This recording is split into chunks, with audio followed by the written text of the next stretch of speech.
Frank has 8 men off, and Mario's totally crunched. Oh, Wow. ball game. It's over. World champion.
Good morning or afternoon, depending on where you are, and welcome back to Monte Carlo, Day 5 of the Monte Carlo World Championships, Backgammon World Championships.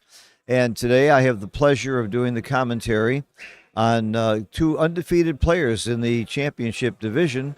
They're in the third round, the second day, in the round of 64, which is quite an accomplishment, actually, when you look at the field. It's been a terrific field of players, and a lot of world champions have been knocked out. But today we're going to see 2 very, very fine, well-known players compete. Martin Frederic Kahn from France, one of the top players from France and one of the better players in the world. He actually won, got to the finals of the Super Jackpot here and won consolation one year, and he's done very, very well. I got to spend time with him and his family down in the Bahamas. I ran a tournament down in the Bahamas. He came, and he was no slouch. He competed with the best, and I think he lost to Mochi in a very close match.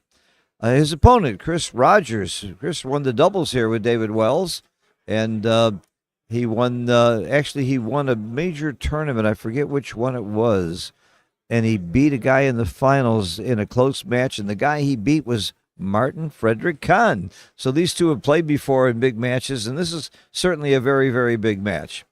To give you a little bit of a recap, we had amazing matches yesterday. I did the commentary between Kazuki and Akiko, 2 of the best players from Japan. Akiko, 2-time world champion. Kazuki, known to be one of the best players in the world. It was a very, very exciting match. I'm not going to tell you what happened. You can go watch it. It's on YouTube. And there were many other exciting matches during the week. I'm very proud and pleased to say that my good friend and fellow teacher from the Backgammon Learning Center, Steve Sachs, won the Monte Carlo Open a couple of days ago, defeating Joe Urso in the finals, and you can watch that match as well. I'd urge you to hit the like button. If you have any comments, I'll try to read them in the comments section. I'll watch it from time to time and try to respond as best I can. And it looks like I'm not going to be joined by a co-commentator because everybody that's really good that I'd like to have is playing. They're alive in something because even if they lost, they're in consolation starting right now. As the week goes on, more and more giants are going to be available to help do commentary. Yesterday when I was doing the Akiko Kazuki match, I had help from Kenji, the fantastic and great legend from Japan, and Mochi, who needs no introduction, and David Wells, who needs no introduction. So all 3 of them helped me from time to time during that match, and I think we'll have a lot of great commentary. Seb Wilkinson helped me previously, the previous day. So we're going to get some great commentary to add to my my humor and my light commentary. I'm commentary light. My job is to make it interesting, fun, add a little bit of information for lower level players, and give you some insights from time to time. And then my co-commentators, I always get somebody who knows how to play the game, who can give us more insight into the details of the plays. But I'll do my best there as well. So I try to mix it up a little bit. I know you can't please everybody. I know there's 1 or 2 people that don't like my commentary and other people who love it. I'll do my best to try and keep it on a steady flow and stay with what's going on over the board and try and explain what's happening.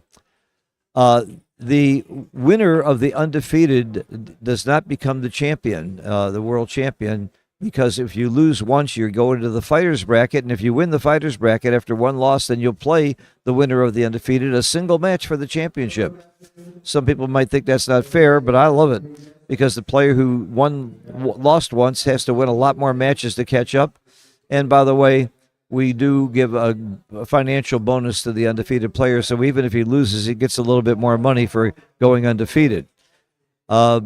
Used to be the undefeated player had to get beat twice by the challenger, and it made the finals less exciting because you didn't know in the first match whether it really was for the championship or not.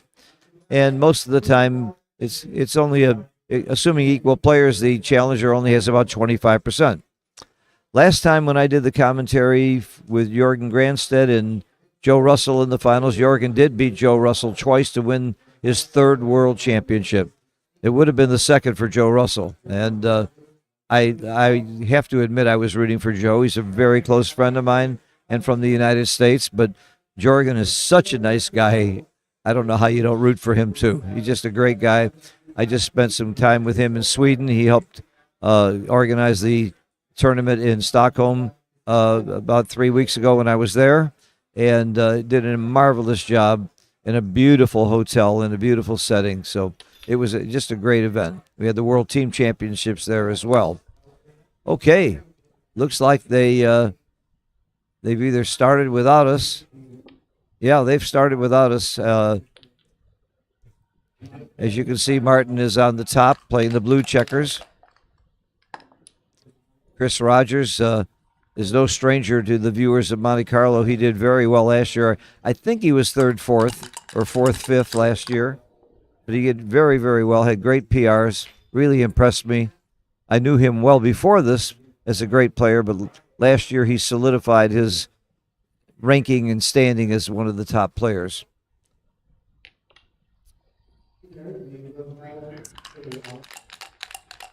In the background, you might hear our tournament director, Arda, certainly one of the premier tournament directors, if not the premier tournament director in the world. They used him in Sweden. They're using him in Cyprus and here and all over the world. There's going to be an incredible tournament in Florida, and he's been hired to run that one, that tournament at a beautiful hotel in Sunny Isles, Florida. Avi Cohn did a tremendous amount of work to bring back tournament play to Florida. And, of course, from here I go to Wisconsin and Minnesota for those tournaments. And then I go to my favorite, or one of my very favorites, in Jamaica in September. And then New York in January, the biggest tournament in the U.S. All right, this is a clear, simple running game for Chris Rogers, who needs to get the heck out of Dodge. Wilcox Snelling is playing on Stream 1, certainly one of the best of the world, having a great match there, and Bill Rouse is doing the commentary there. At 5 o'clock, I'm going to be doing on Stream 1 the Super Jackpot. I believe I'm going to have Peter Jess Thompson, who a lot of people think is easily one of the top 2 or 3 players in the world. And the Super Jackpot is a $7,500 entry fee. It's quite an event. A lot of money involved, and usually you only see very top players. It kind of be silly for anybody but a very top player to enter that. So I'll be doing that at 5 o'clock. Doubles is tonight at 5:30, and we'll have more matches later in the evening at 10 o'clock. So stay tuned. You can check the schedule on the Backgammon Galaxy World Championship website. You go to my Facebook page, there are updates on the brackets and streaming.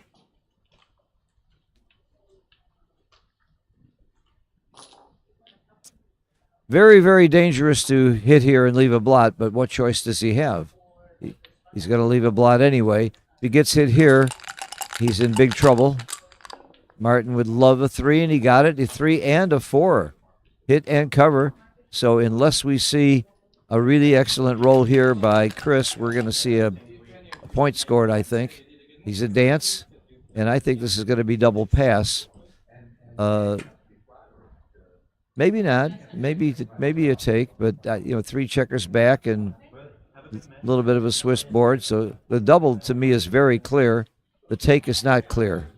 What would I do? I would probably pass because I don't like my structure. I don't like the stack on the 6 point. I just don't see a good game here, and Martin agrees with me and passes. We don't have an XG feed on this one. We do have XG on the other. I agree with that cube action. I think it was a double pass. And I don't think he missed a double before that. They're using a clock with 34 minutes on the clock and a 12-second delay. And the rules of backgammon are if you clock out, if you lose your time, you lose the match. It's all over. Sometimes we see matches get very, very close at the end.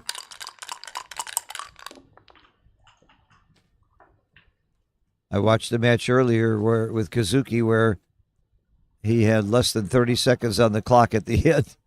And it's not unusual. And we did have one very fine player timeout already in the Monte Carlo Open.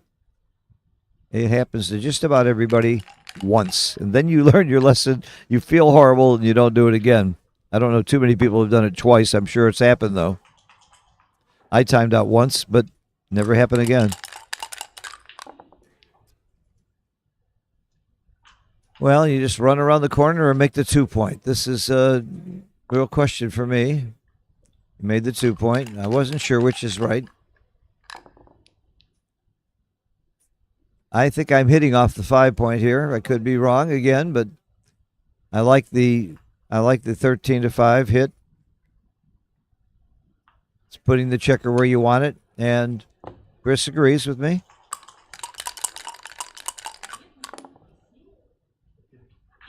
Four two is a very good roll. Not quite as good as hitting, but it makes a nice anchor. When you make the 4 point anchor, you are rarely going to get gammoned. You're in the game till the end. Just like almost as good as making the golden anchor, which is the 5 point anchor. Just a nice place to be.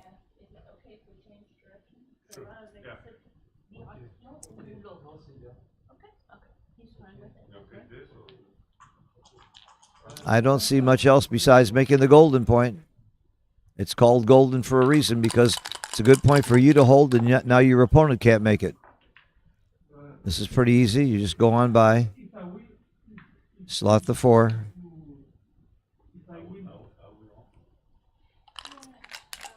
Martin Kahn is a concert musician. I think he's a violinist. I'm not quite sure. He's a very gifted and talented musician, I understand. I believe it's violin. Chris Rogers, I understand, is an incredible mathematician.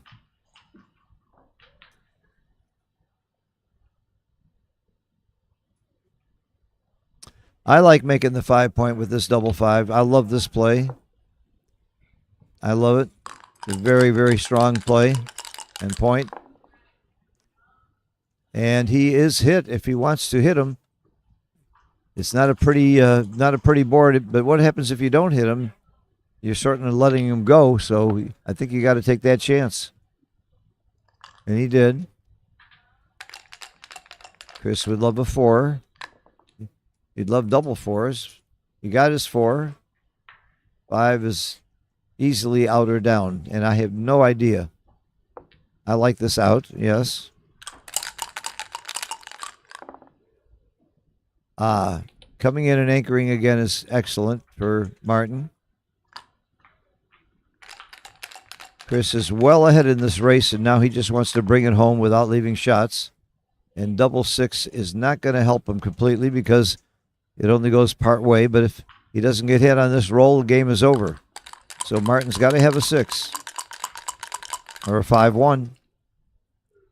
Did I say 5-1? However, when he hits, the real question is, does Chris double him out anyway?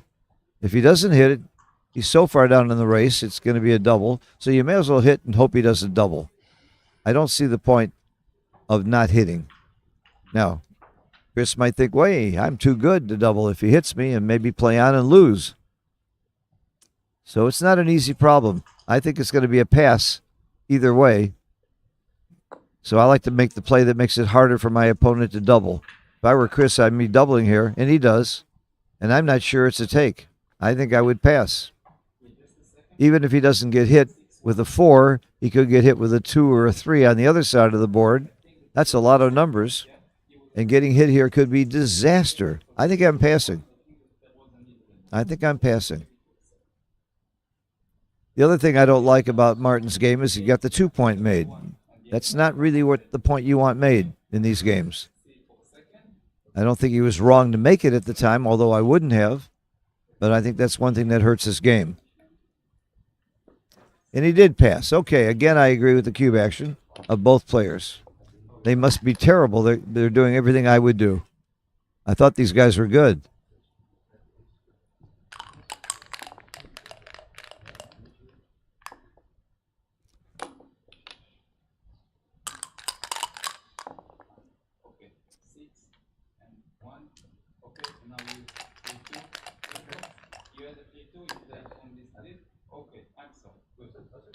Down, and I like to split against in this situation. He does split.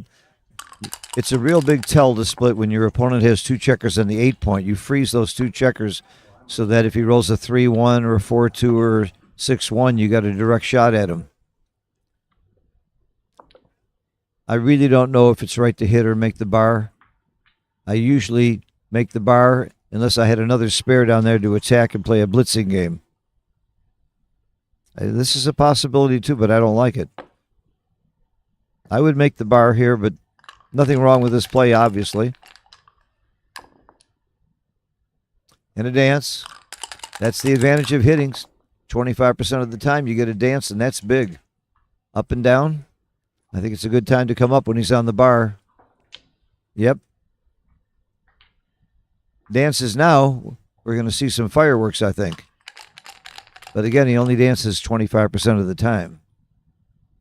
He came in a simple 5 down because there's nothing else. Oh, he's thinking about hitting off the ace point. That's called a tempo hit, but I think it's a little rich in this situation. And so does Chris.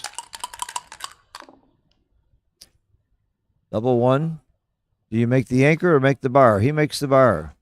I would make the bar also because I think you're in an offensive position, but certainly can't be wrong to make, too bad to make the 4-point. You may be right. After seeing this roll, I think he made a good choice. Sliding 2 points. Okay.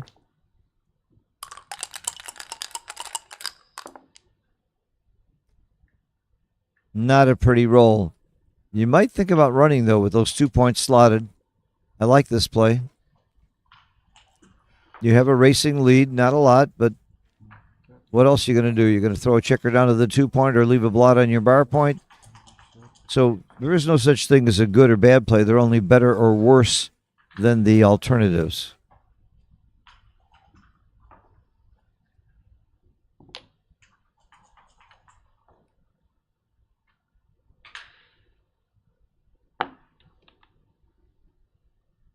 I would run. And looks like Martin agrees with me so far.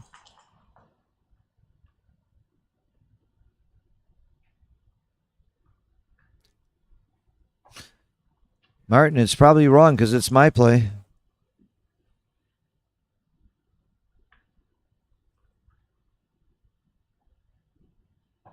He's probably counting the race, counting the shots, counting how many rolls hit and cover a blot. I like it. I like it.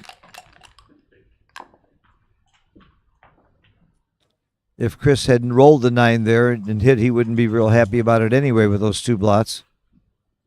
All right, he's close enough in the race where he just wants to run instead of getting into a fight here. Out looks right to me. You don't have anything else productive to do, and it's a good time to get out of there. And again, Martin agrees with me.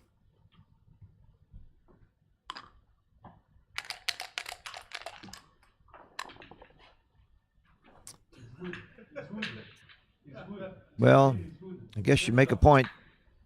Make the 3-point, and he does. I don't see much else. Running here and giving him a double shot doesn't seem like the best idea, but because if he gets hit, then he's way behind in the race and the game is over. So I like this play.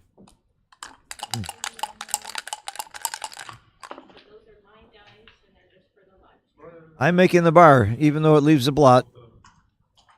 That's a huge point to have. And the blot is not the end of the world because of the blot inside of Roger's board. I like this. That's very strong.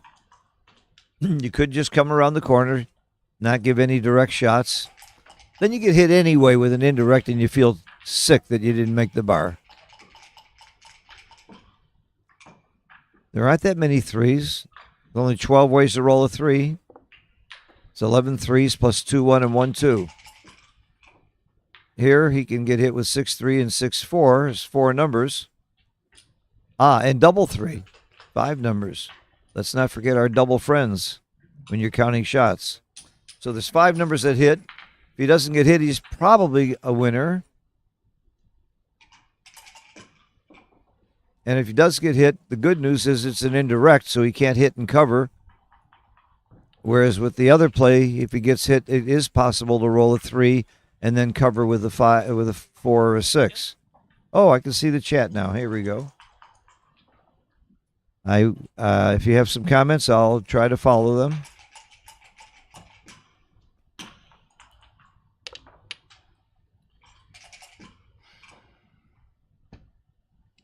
All right, he went for the running play that I would not have done, and he gets away with it.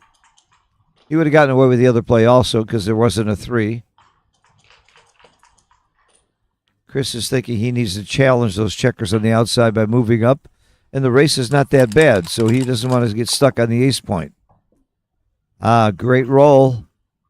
Great roll. What else are you going to do? Come on, you're not going to find another play. I really don't like people who move checkers that way by pushing other checkers that way. Oh, double 6. That shows you how smart Chris was to step up. That's another reason he did, not just double 6, 6 something. Now it's strictly a race and strictly counting the race, and my eyeball tells me that Chris has got a pretty good lead here. He's up 8 and 14, 22 on the outside, and losing by 10, 14. Well, he's up 8, according to my guess. Somebody else said 13 pips. I must have missed something. Yeah, I missed the extra checker count on the 7 point. I did it too fast. This is a good one for colorless counting because there's 15 checkers on both sides. You could just compare the two sides and not even worry about the colors. So he's winning by 8 pips on the 8 point and 14 pips on the 7 point is 22. The next 2 points are even. The 2 point is even.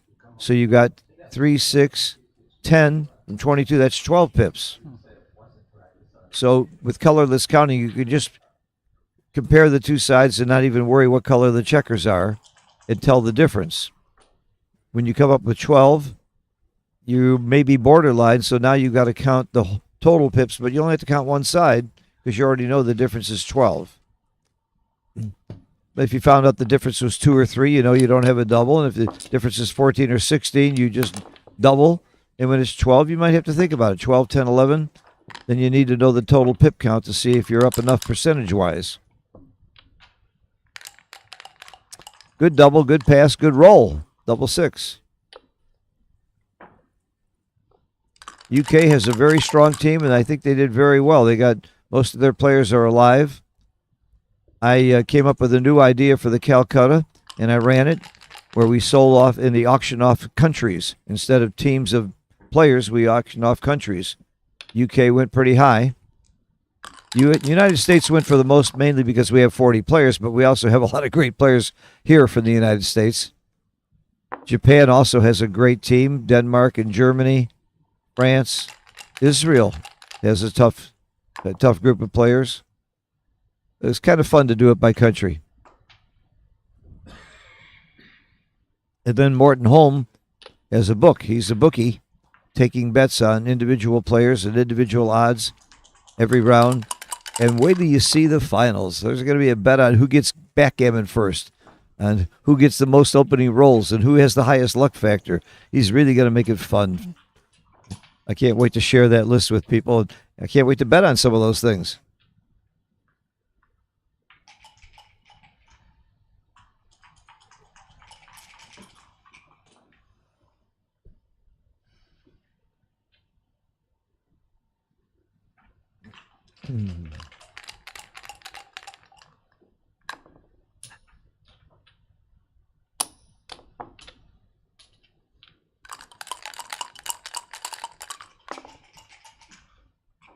Very tight match so far. It's anybody's game. Bar point is pretty clear. But the bar point doesn't have as much value once your opponent has the 20 point. But what else are you going to do with a 6-4 there? Come out and leave it direct? This is not much you can do with this roll either except go to the 5 point. I think there's some thought about hitting loose because you have them outboarded, but I don't think that's good enough in this position. I would just go to the 5. He is going to hit 6-5. Very aggressive play. Could be right. Wasn't in my playbook. I wouldn't have done it. 2-6. Not his favorite roll. Got a dump to the 2 point. And dump is the right word. It's a dumpy place to be. It's dumping it in the garbage. Cover with the 2 and come in with the 5. Cover with the 2 and come in with the 5. You don't like the stack, but what else are you going to do? I think this is an FBL play, forced by logic. No! It's going to the ace. I really don't like that.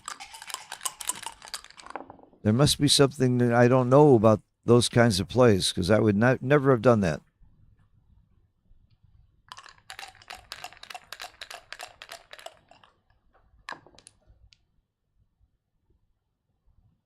Well, it works out. He can go to the 5 point and cover now.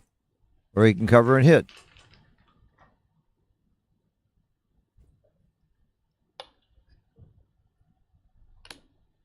I like the hit when you have your opponent outboarded 4-2. And he's got one checker back. You're supposed to hit a blot and prime a pair. And look at that. He dances 16 times and you have a cube. And I don't think he's got a take. 6s and 9s and 11s cover. I think it's a pass. So going to the ace and making that hit proves that I was wrong, because I wouldn't have gone to the ace and I wouldn't have that point now. So I know Chris is smarter than I am. I already knew that before we started. But there's a play that faked me out. I think you got to pass this. I might take this if I was way down in the score and desperate. He's not desperate. Too many gammons if things go wrong, too. This is a good one for Pratt. Position, race, and threats. Position and threats are clear. Race, I think, is clear, too. I'm surprised he's taking this long. I think it's such a clear pass. He's being very deliberate.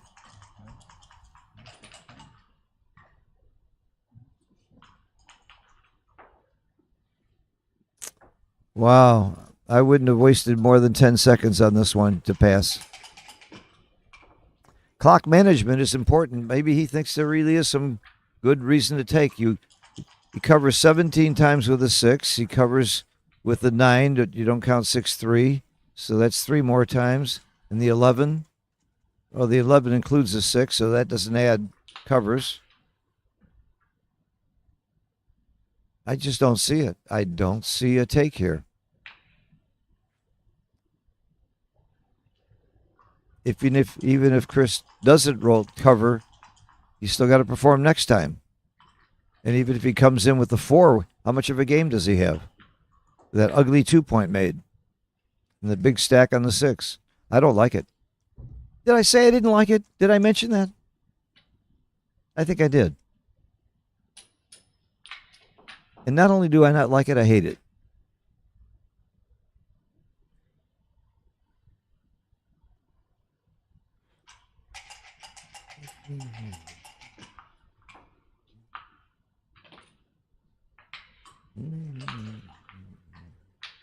Please hit the like button.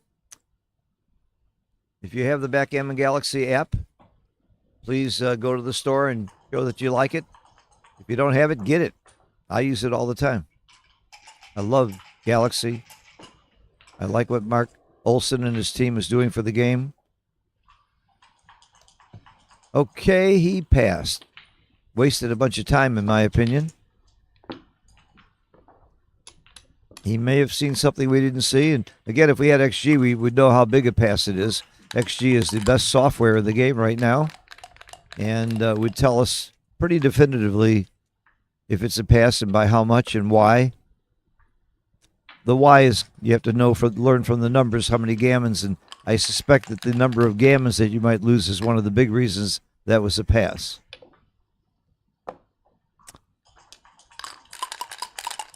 Making the 4 and hitting is better than keeping the 5. And hitting loose or not hitting at all. And you can always make the 5 later. So Chris's play was very good.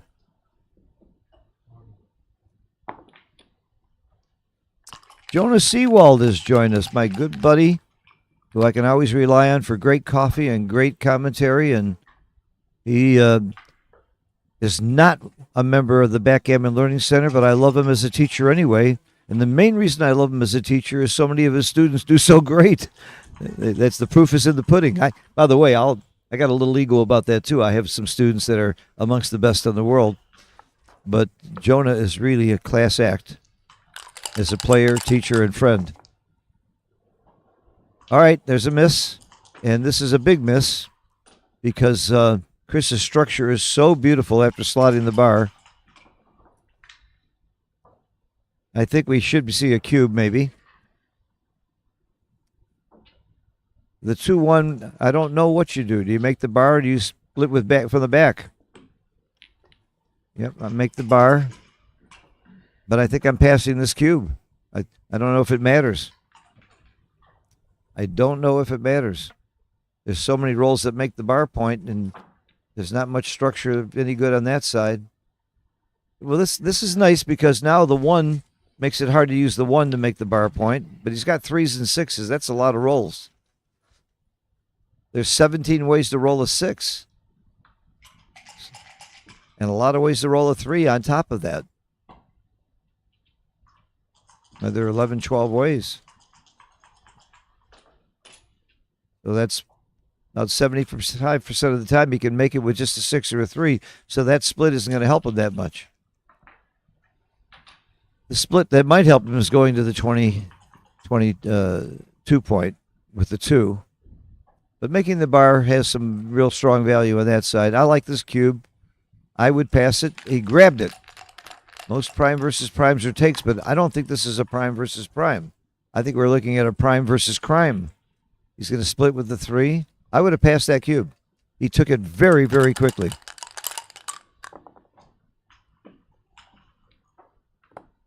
Good roll. I would have passed. I can't wait to see that cube. He took a long, long time to pass the cube. I thought was obvious. Ooh, good roll for Chris. Very, very good roll. One of his best. I think that was as good or better than hitting to make the golden point. Gives him some time to develop the other side now and safely and not worry about getting hit. 2 down. Try to make the 6 prime. Only a 2-6 hurts. 2-6 and 6-2. That's really 2 rolls. Ooh, that was close. 2-5. A little too close for comfort. If I'm Chris, I see the 2 come down first and I start holding my breath. But even if he got hit there, it's not the end of the world. I like this split. It puts pressure on. He's in trouble anyway. He would like to make the 3 point anyway. And look what happened. He puts pressure on that last checker when Chris doesn't roll a 1 or a 2. Now he's got some jokers. 2-6, 2-5, 1-6, 1-5. No, I'm sorry. 2-6, 2-5, and 1-6. He's got 3 jokers now. I think you have to hit here, especially since there's a blot on the inner board and he's got an anchor on the other side. That calls for the hit. All right. 6 numbers. That's not one of them. He's happy to roll the ace, though, and come in and anchor. At least that stops a lot of gammons.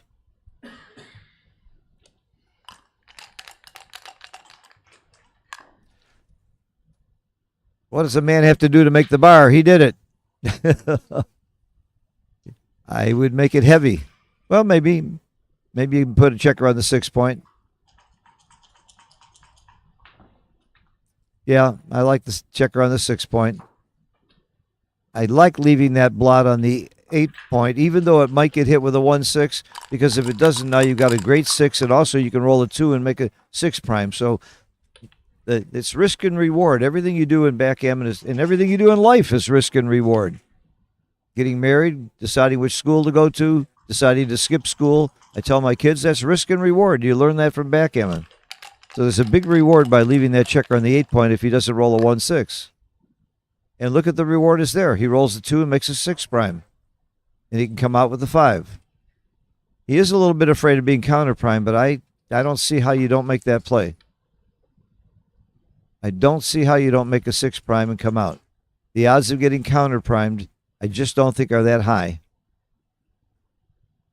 And it's too sexy to have a 6 prime. 6 primes are longer than they look. The alternatives I don't like at all. Oh my goodness. I would bet this play. I'm willing to bet against Chris Rogers on that play. And I would have. Then he makes the 5 point on my head after I came out, but I still think I'm okay. Wow. That's a play I need to see in XG, and I will. I'm going to put that in later. You can go back and look at any stream and stop it at any point and put it in.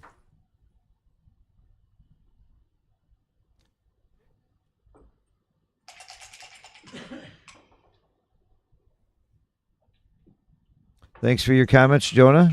The feeling's mutual. And Pete agrees with me that that he should have made the 6 prime. Thank you.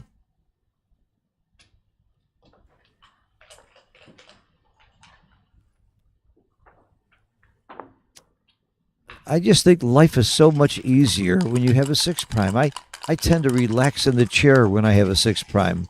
Life just seems to be smoother for me that way. It's like having extra money in the bank. It's how good you feel with a 6 prime. However, one of my sayings is people fall in love with a 6 prime. They don't know when to break it.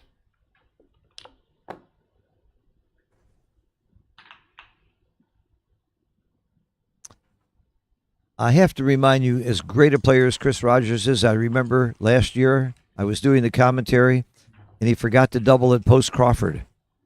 And he won the game and he shook his opponent's hand as if he won the match, and his opponent reminded him that he didn't double. He was so embarrassed, he asked that I never bring it up again. Oh, that's right, he asked that I never bring it up again. So even a great player like Chris Rogers can have a brain fart. Can I say fart? I don't know if I can say fart, but he had a brain fart. And maybe he had a brain fart on the 5-2 play.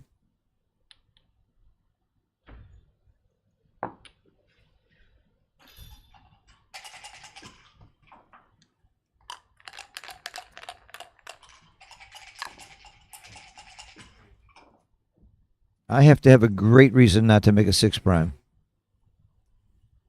And I don't think he had a great reason. Okay. Who am I to... I was watching Akiko and Kazuki. Kazuki made a couple of really terrible plays, and Akiko made some terrible cube decisions, and I just really couldn't help. And we had XG. I couldn't help but mention that they were making some terrible plays, and then look at their PRs, and they're both fantastic. You know, I mean, Kazuki's was better. He always is, but Akiko won the match. But even with those blunders, I see Mochi make blunders and play a 2 PR. You know, so Everybody's entitled to a mistake here and there. Except me. I never make mistakes.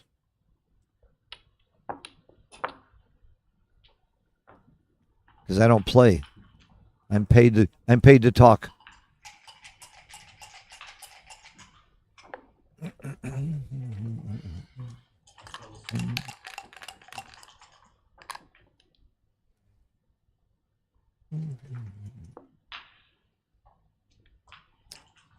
All right. Chris certainly did not get punished for not making the prime. He's certainly a huge favorite in this game. Gammons are only about 15% from positions like this. So you still concentrate on just winning the game. And if you get lucky and get a gammon, that's great. You might gamble a little bit for the gammon towards the end if the dice are treating you right. But with 15% gammons, and gammon value here is pretty much 0.5, pretty much half as important as winning the game, which is the same as money, which is what I assume it always is until we get towards the end of the match or until we get to higher cubes.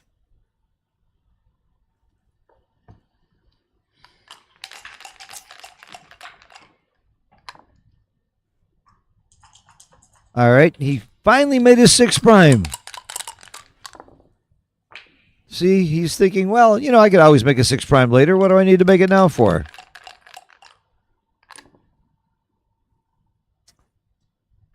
There's an argument to clear the bar point here, except that there's an argument against it because double sixes would then leave a shot. So maybe you don't, but with that blot on the ace point, it's not always wrong here. I think his play is right, though. Now nothing leaves a shot but 6-5. You've always got that 6-5 risk when you're holding 2 checkers on the 7 point. 4-1 comes in nicely to 2 good spots. Oh, come on. Come on. He might not even crack if you do this because you bring him in. Just bring him into 2 high points. If you didn't have the spare on the 6 point, I would think maybe about holding it. But with that spare on the 6 point,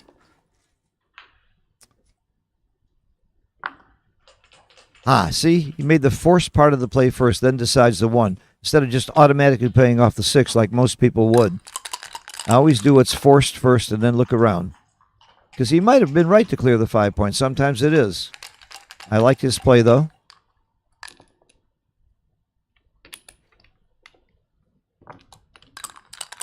Now gammon's come into play a lot more, and now you might think about it more. But still, Martin's got a good enough board to where Chris should still focus on just winning the game. Great roll. Now he's really rolling. He's got a major chance at winning gammons now. He doesn't want a 1 here. Or 2 works. I'm peeling. I'm taking a checker off. There's enough gammons in play here. Oh, I don't like this. I don't like that. I would have peeled. Only 6-1 and 5-1 would have left a shot, and he gets another checker off. I would bet that play. But he probably can't be wrong by much if he was wrong. And he might be right. He may be right. I'm just talking off the top of my head.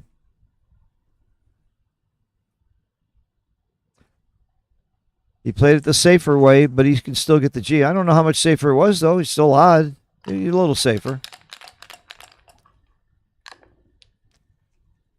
By the way, if Martin had a 6 point inner board, I'm sure Chris's play would be right. That open 6 point makes a big difference. If you leave a shot, 30% of the time you're going to come in on the first roll. And even if you don't come in on the first roll, you might come in on the second and still win. So that's another reason why I think it was right to peel with the 4-2.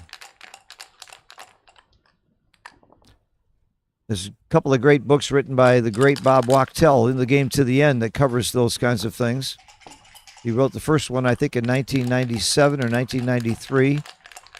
And then he wrote the follow-up much later. And it turns out the first one he wrote was before the bots, and the bots proved he was right about almost everything.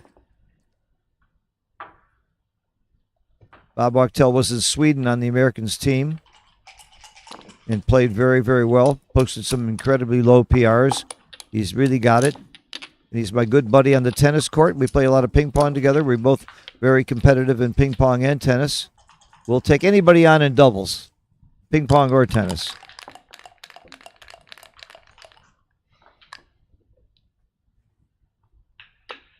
Martin Kahns, somebody says, is a concert cellist. I think that's right. I thought maybe he was a violinist, but I think cellist is right. One of my fellow teachers and good friends from Israel and Belgium, Itzhak Solsky, is a concert pianist. He's become one of our great, great teachers. And the BackgammonLearningCenter.com, we now have about 28 teachers.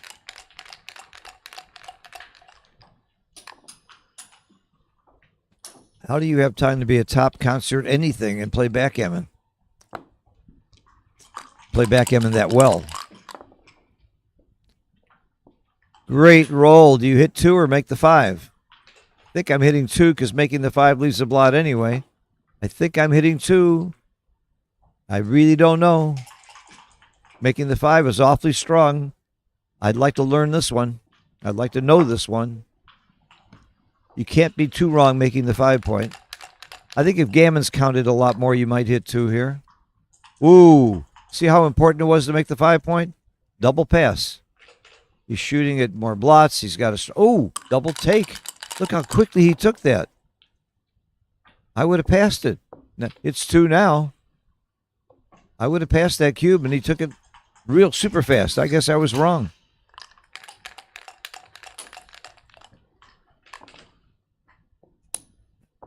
It's not looking real good for Chris. He sure took that quickly.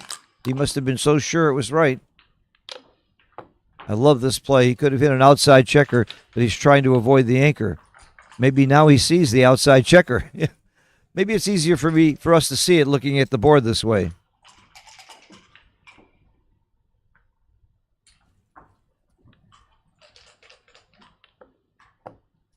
Okay, you're pointing out 7 checkers in the zone made it an easy take. It's not fair if you count the checkers in the zone. I didn't. You have an unfair advantage over me. I would have passed it. Maybe if I thought about it longer, I would have taken it, but I sure didn't like it. So, looks like Chris was right and I was wrong. That happens once in a great while. I could be wrong. And I probably was this time.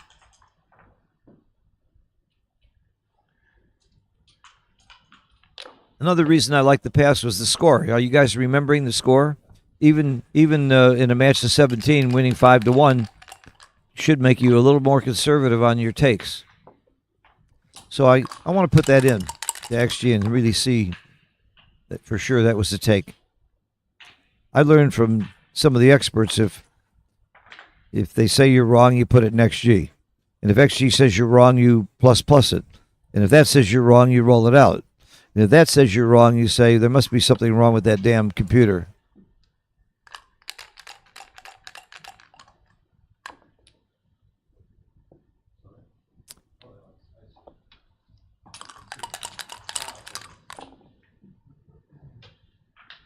Is he going to double tiger again? I would.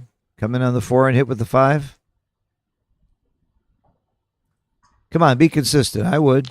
That's my play.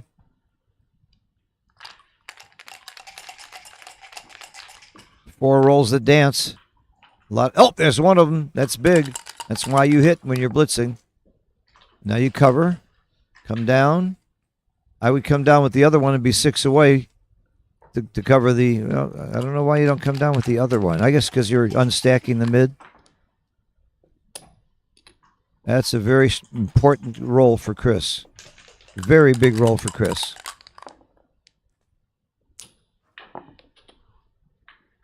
It's nice to see nice guys win. Chris is a very nice guy.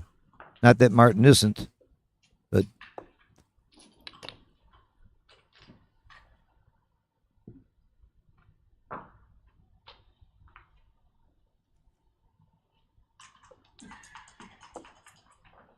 I like the switch play. Again, you're playing a blitzing game.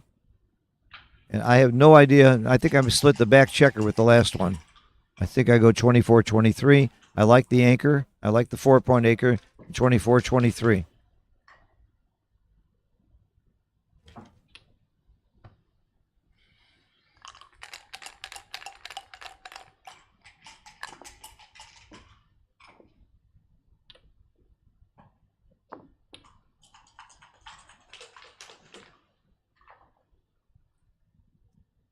The 1-2 back game, I think, is the best back game you could have if it's well timed. You're going to get lots of shots. You pick up a second checker more than any other.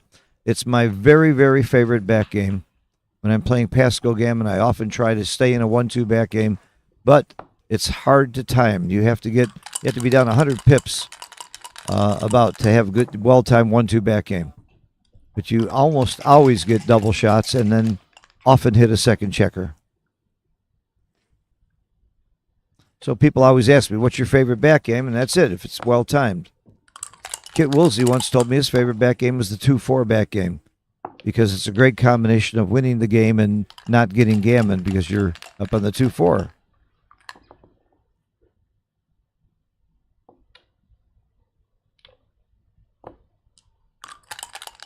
Three on the bar is better by far.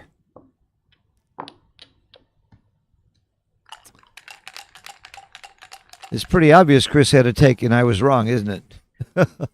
I guess I should have counted the checkers in the zone and taken more time. I was trying to get my opinion in quickly, but he took so fast I didn't really have time to think. So that's my excuse.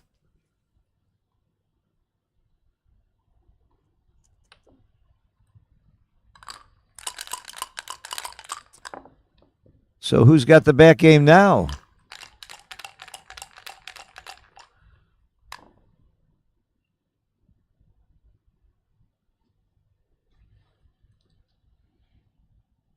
Make the bar. Prime him. He doesn't have timing for a good back game. Make the bar. Play a good priming game. You'd love a 5 or 9. Make the 8-point. You got a hell of a game. You may have a redouble, or you might go on. You might be too good. All right, certainly you make the anchor. Yes. I really think that's right, and I think this is right.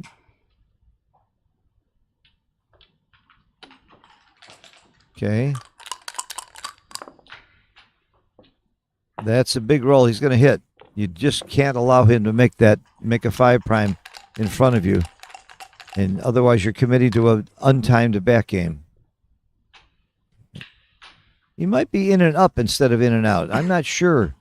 I might come off the 24 if I was Chris instead of coming out to the bar. You don't need that ace point.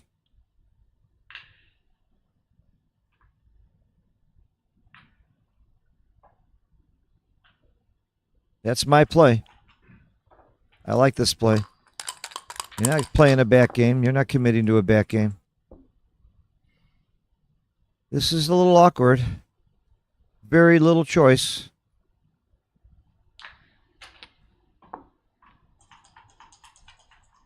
Notice how he left the checker on the 8-point because he'd like to make it.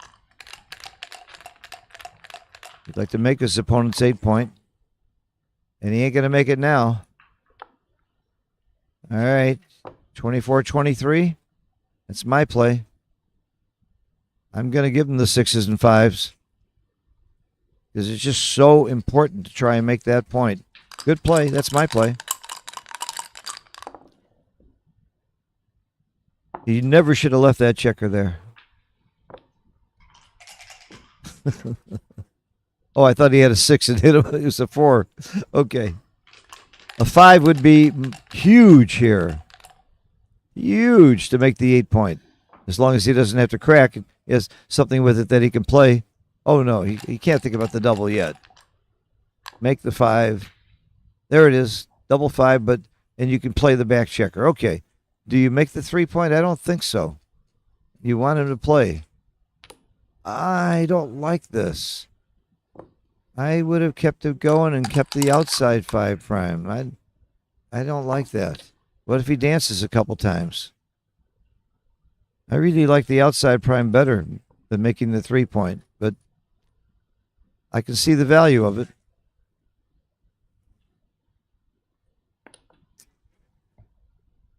It certainly is a pass now if he doubles. He has to wonder if he's too good. I see that people in the chat like the 3-point. I was probably wrong. I apologize. Maybe the first time I've ever been wrong. So I know it's a huge pass. The question is it too good? I think I would take a roll. I don't see too many anti-jokers. I mean, you could roll. There's not that many cracking numbers. So yeah. So why not go on? Why not play on? Now what the heck is Martin looking at? This is the second time he's had a monster pass, and he's taking a long time to look at it. Is he trying to suck more cubes out of him? This is a good ploy. If you're playing with a bad player, make him think you're going to drop too much and have him give you bad cubes. Okay. What took so long? Should say thank you for doubling.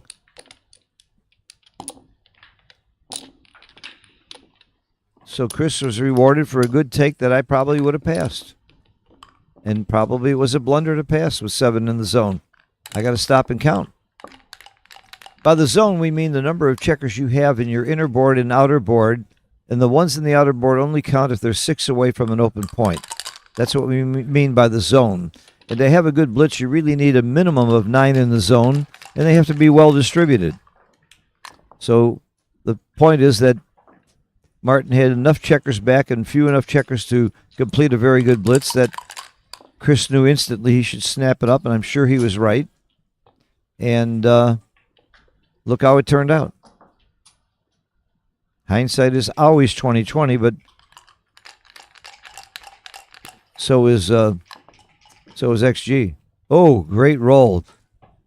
He's had 2 horrible stacks, and now he doesn't. And he's got 2 great points that he didn't have. That's a big, big roll. Kept him in the game because his position was very ugly.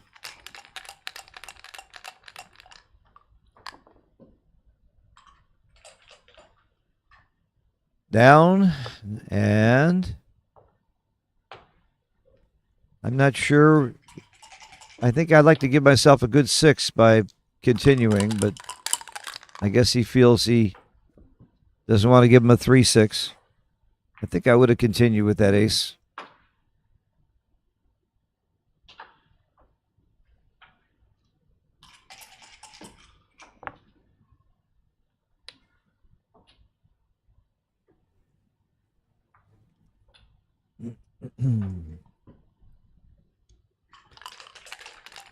I like this play. Risk and reward. The big risk, but the reward is great if you don't get... Oh, he does get hit. If he didn't get hit, the reward would be very good.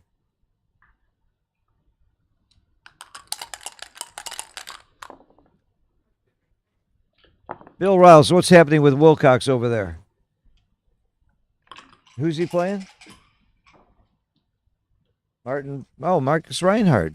Very fine player from Germany that I beat him in the first round of the Open, but he certainly outplayed me. We put it in XG, so I'm not that proud of my performance, but I had the luck when I played Marcus. But it's 5-all on the stream one with Wilcox and Marcus. Quick double, quick pass. Wow.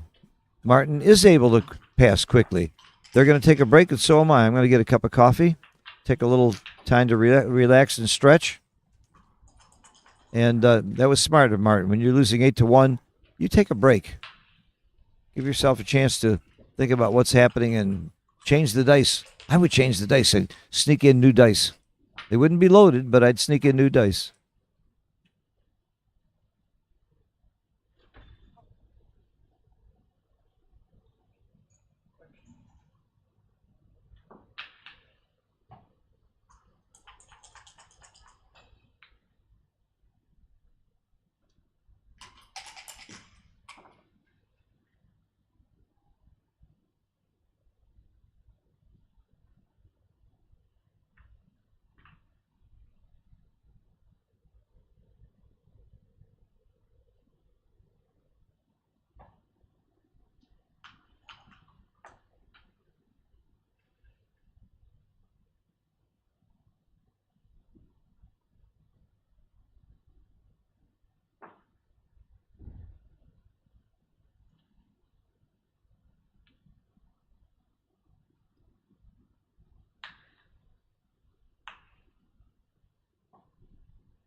All right, they're getting back in the ring. The boxers are getting back in the ring, and we're getting ready to go again.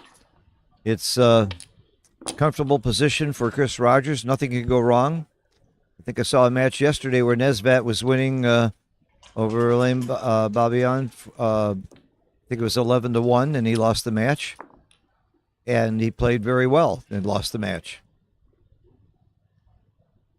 I think a double match point. Very exciting match. Okay. I'm ready.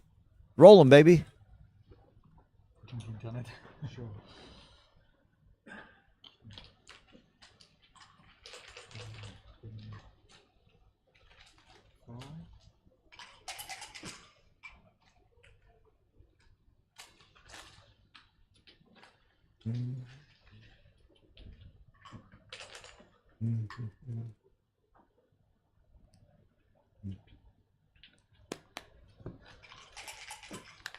Alrighty. Well, I learned from Joe Sylvester years ago that when you're way down in a match, you play gammon go. And if you're way up in a match, you play gammon save. Don't wait for pure gammon go and gammon save. So if I'm Martin, I'm thinking blitzing, slotting, hitting, coming down.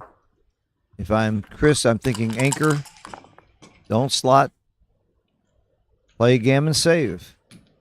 And generally the bots are starting to agree more and more with that. When Sly first told me, the bots and all the experts disagreed. And you double quickly, too, when you're down. You didn't think very long about this cube. And at other scores, it might not be a cube, but I love the cube here. He's got race opportunity and threats. All three scream of a double. Checkers in the zone. Look at this. 8 in the zone. But that checker on the 7 point is likely to get hit. It is kind of gammonish. I'm not sure it's a take at this score. I love the cube. I love the cube. And he took it. Good for Chris. Probably right to take, but I would have been chicken. I would have passed. Double 2. Do you hit or make the 4? I think you hit. Put a second checker up because you're on gammon go. You want to win more gammons this way and bring another one down. Bring a builder down to the 11. And he does. I would have passed. But I would have passed before and I was wrong, so who knows?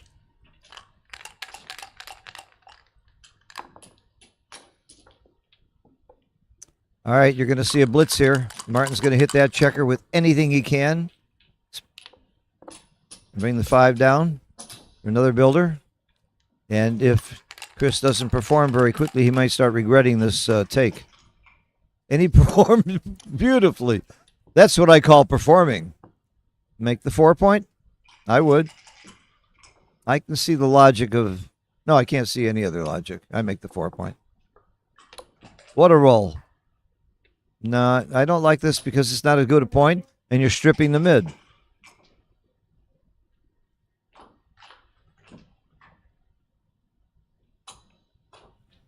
Yep, make the 4. What a roll. That saved him.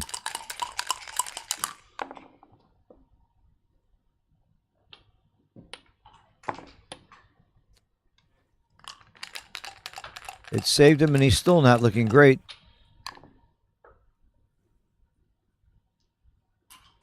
Do you make the 2 point? Do you hit? Maybe you hit and continue. I guess you do. I think that's right. Hitting is fun. And dancing, when your opponent dances, is even more fun. Anchor. Make the 11.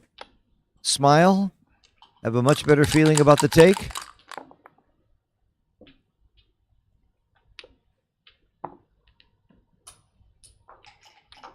Double 3s, good roll. Come in and move some wood and block a point. All right, so now he rolls double 5s and really rubs it in. Not quite as much of a rub in, but not bad to make the 5 point and the 7 point. Still a very good roll. Martin would love a 5 or 7 here. He got the 5 and splits. Sure, good roll.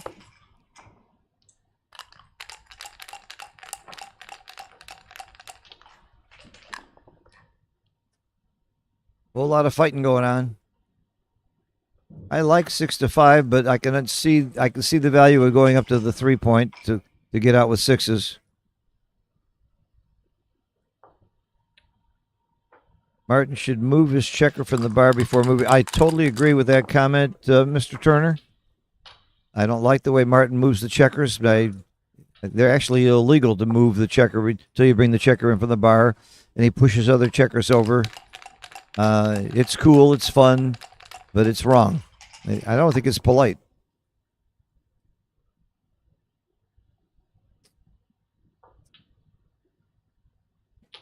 Well, you start out by making the 4-point and then think.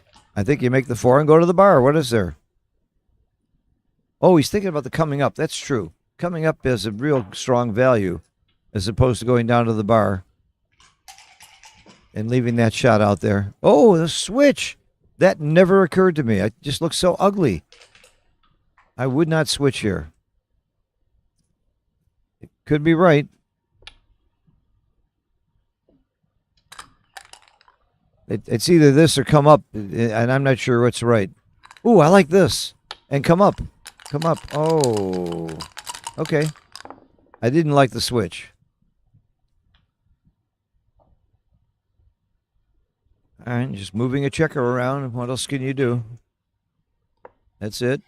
7, 6 seems. I mean, 8, 7 seems natural to me, but I don't know why this won. I would play 8, 7, but there may be a reason I'm missing.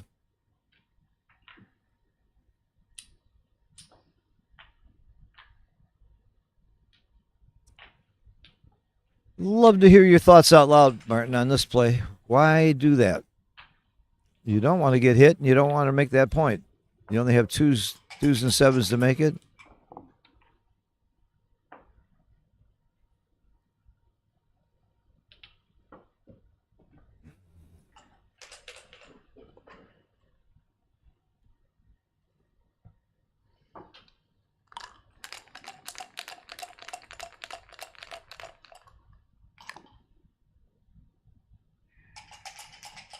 Yeah, I think you got to come up. Yeah, so that he doesn't have to break that point later to get out if he gets lucky enough to roll a 5. I think that play was forced.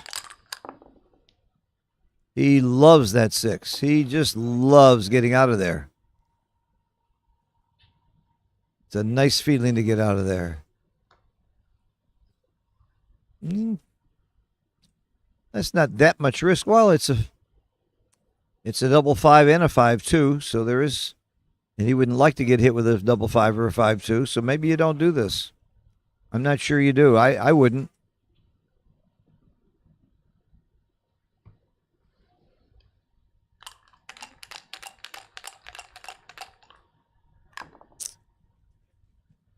(6-2) is not quite the same as a 5-2.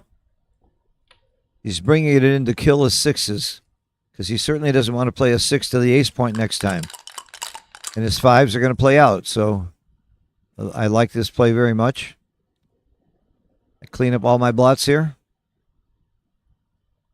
Clean up on aisle 3.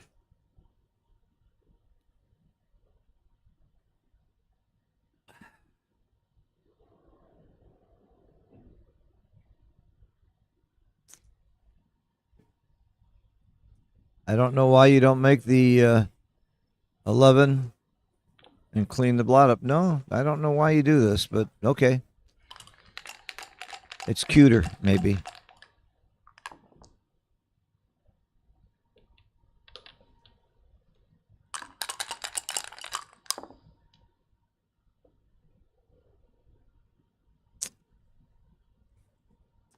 Three in and 1 to the 3-point. Come on.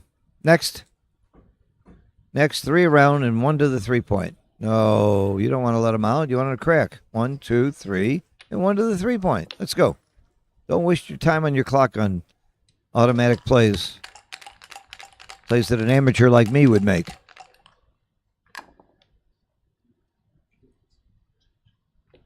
It's a nice roll to get that 5 out. Probably won't get hit, and it reduces his chances of getting gammon and keeps his board. Hit and cover leaves a lot of shots. I'm not sure it's right. I wouldn't. You hit now.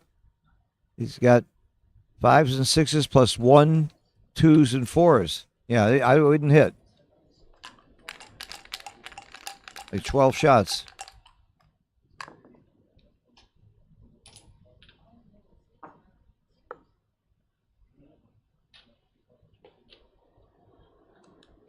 He wants to avoid 6s and 1s here, and he doesn't. Make the ace. I agree with that. You don't give up the 8 point because it's a landing place, and it's blocking. This race is not assured at all.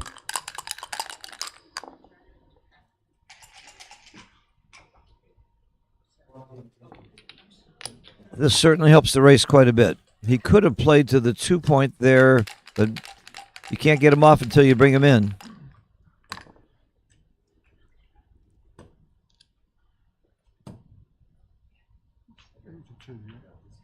Bottom. 4-2 is right. They're questioning the dice because he hit him. 1s and 4s are bad, and he rolled a 4. Does he take them both off the 6 or make the point? I think you make the point because he may well get a shot here. There's a lot of rolls where he's going to get a shot at a remaining checker.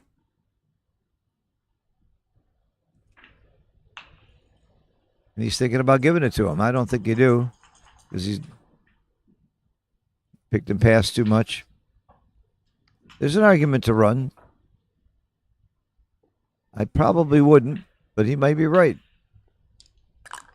There's a good argument for this run.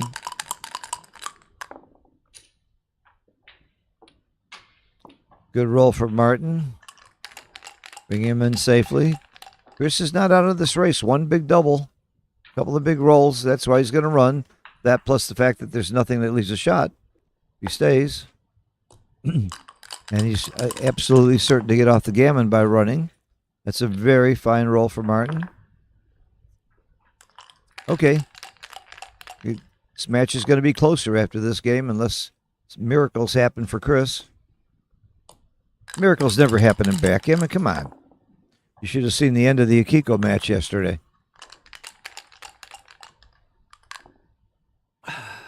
I won't say more. Go watch the match.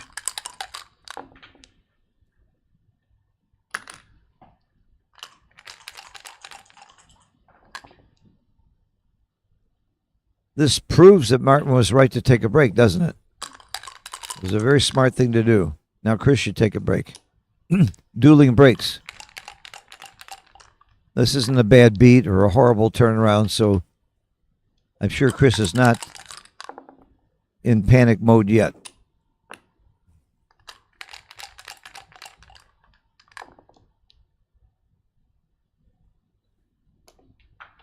All right, 8-3.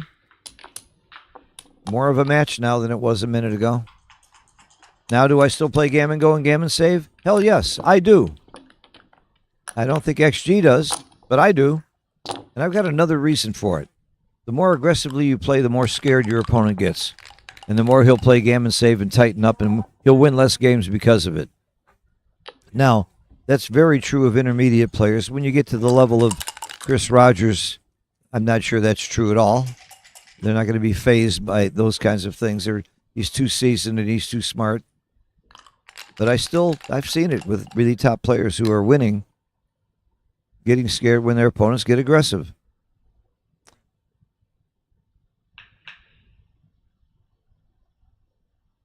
I like making the 11, and I'm not sure about the 5.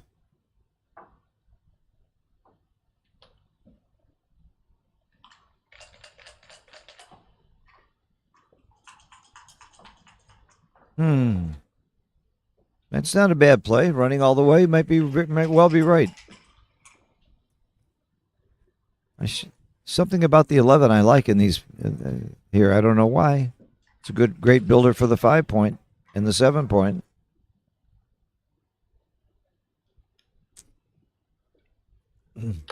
That's my play. That is my play. And he gets hit. He would have been hit if he continued, and he wouldn't have the 11. So he actually came out ahead on this deal. Oh, that's pretty quick cube action. But he does have 11 checkers in the zone now. By the way, I can count checkers in the zone very fast because I count the ones that aren't. It's much faster to count those. I can easily see 4 checkers out of the zone. I think I'm passing this one, especially with leading in the match. Behind in the match, I might take this cube. And Chris agrees. 8-4. We're getting closer. It's a France-UK fight. Getting closer.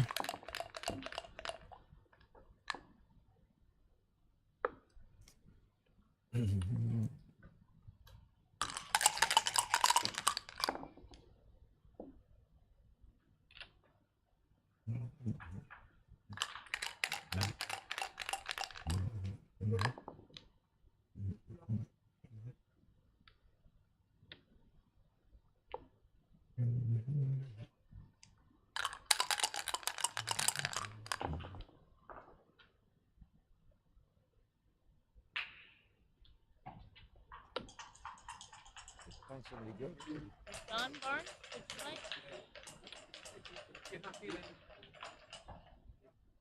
You're welcome to sit. Love to have you, sure. We would love to. The great John Barnes is going to help me with commentary. All right, I don't need XG anymore. Welcome, well, John. Thank you. Why Thank are you sitting here? Why aren't you playing? I've just beaten the current world champ, so I'm Oh my God! I'm You beat Frigo. beat Frigo. So until Sunday, when a new champion's crowned, I'm I'm in effect happy world for champion you. now. I'm happy for you, but he's my buddy, so I'm sad. Frank is a good friend of mine, but I'm very happy for you.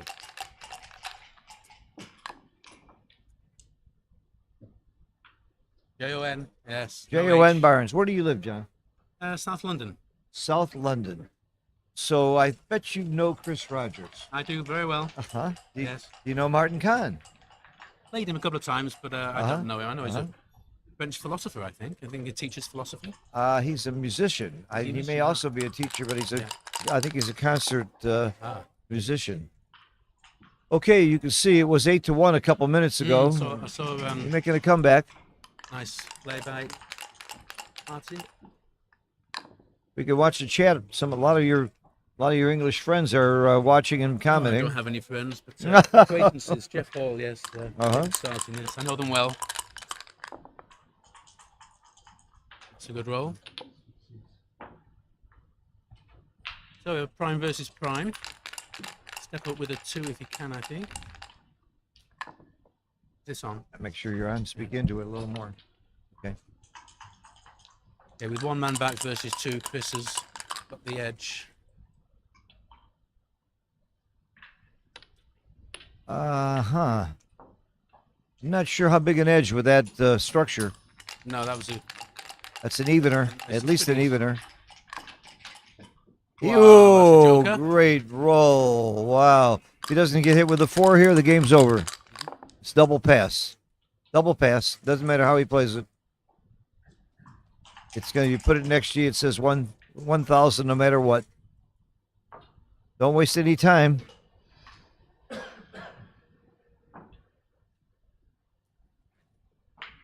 Don't waste any time. He's thinking if he can eke out a take here by anchoring up, or but I don't think. If I'm playing a beginner, I think, what move can I make that would stop him from doubling? But when I'm playing Chris Rogers, I'm just going to move and save my clock.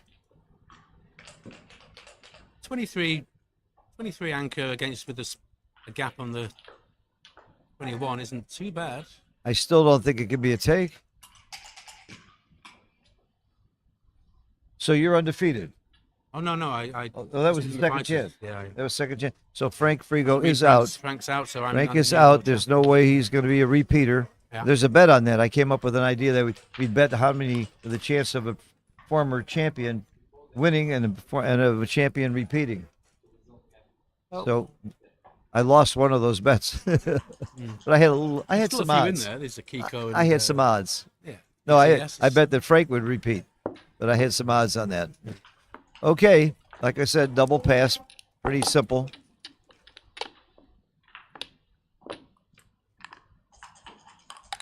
Nine to 4. I love the way Chris moves. It's like sloth-like. It's never rushed, but never runs out of time though. He's never Even his hands move slowly. Yeah, it's you know, everything he does about and it watch is- Martin Kahn's hands flash. How and Chris just slowly moves those hands, very deliberate, and that's the way he moves too. It's the way he walks. That's the way he Yeah, talks. it takes him 6 hours to get a Beausoleil. He's in Beausoleil. That's where he's staying. Yeah. Uh-huh.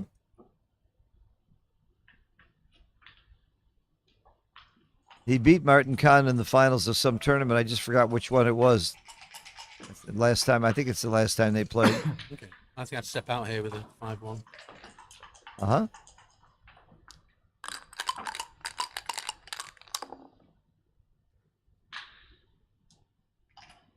He's thinking about the hit instead of the run. Mm-hmm. Most people would just run there from the back checker automatically.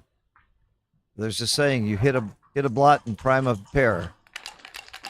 I'm not sure that was right, but he's outboarded and it's wants to stop that forward progress. Would you have hit there? No, I wouldn't. Yeah, me neither.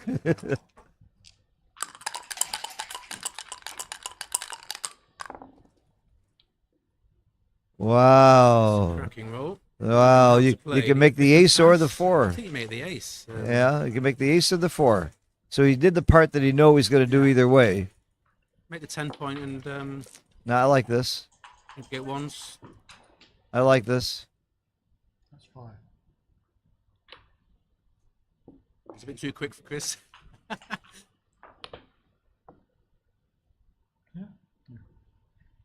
This is correct.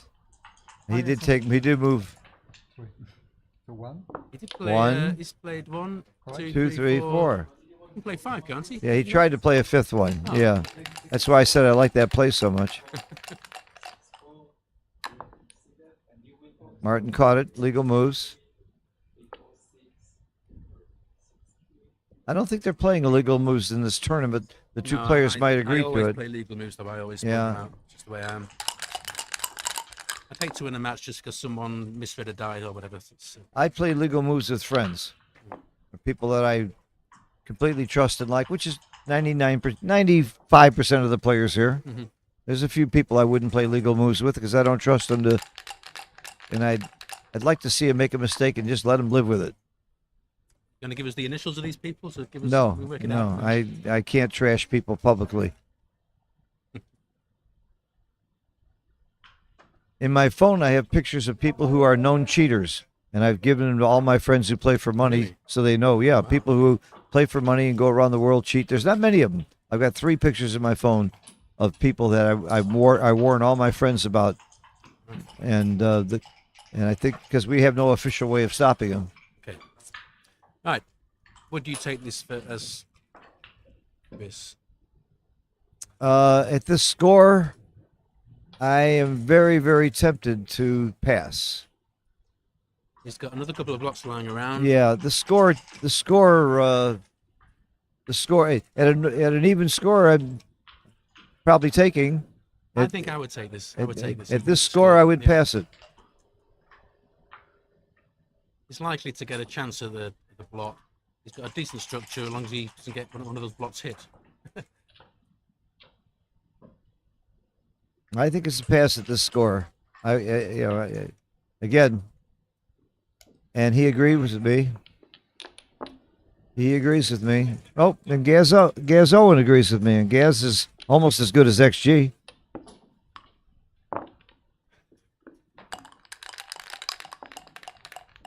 Yeah. I would have Blocks make passed. it a tad scary. Yeah, I would have passed.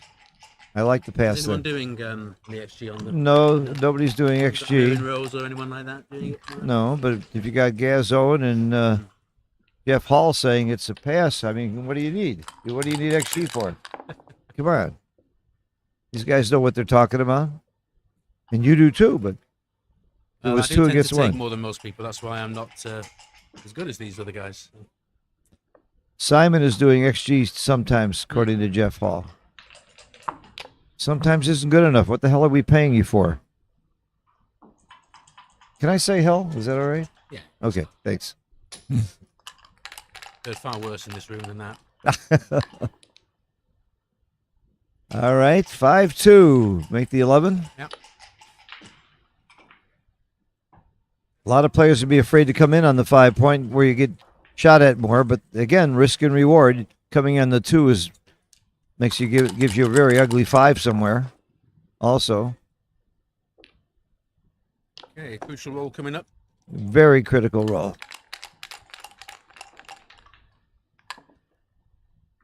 And he Ooh, performs. very- Any 5 is very keep important. going. Yep, get out of there. Get out of Dodge. Martin's position, if he comes in and hits here or comes in and makes a strong point, could be very tough for, I guess, you anchor. Make the 4 point. Why would you do anything else? He's overthinking this, I think. He's looking to get some action, but just the anchor is correct. Yes. There's not a whole lot that can happen bad to you with that anchor. And it was great to make the anchor. Double 5s. 2 of them are obvious, and then Yeah. there's 2. 2 are obvious and the others aren't.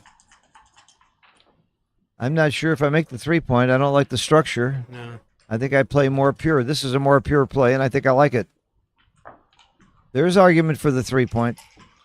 Okay. Martin would like a 5. Well, he'd like to come in, and he did. I would continue.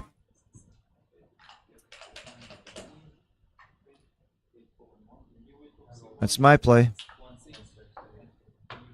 Stops the 5-3, 6-3, 6-5. Well, 6-5. Yeah, 6-5 would point on me too. Double 3s would point on you on the 3 point.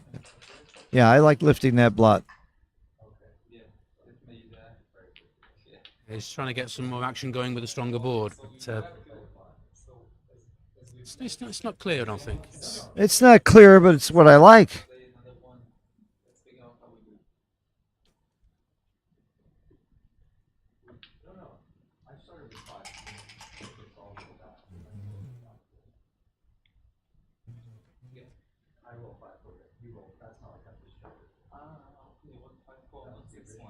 It's interesting. We talk about how slow Chris is. Martin's used 7 more minutes on his Yeah. clock than Chris has. Yeah. So who's the slow player Chris here? is slow in physical, but in mental he's very quick. Uh-huh.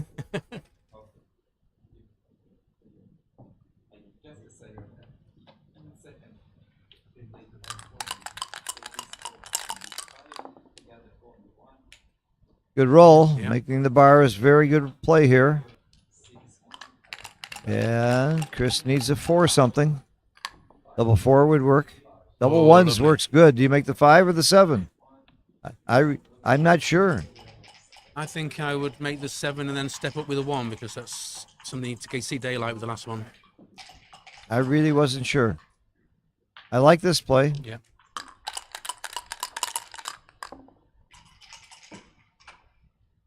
I'm a hitter. Hit a blot. You have more interboard points. Yep. More men back. No, I don't like this. I'm hitting. Yeah, I am as well.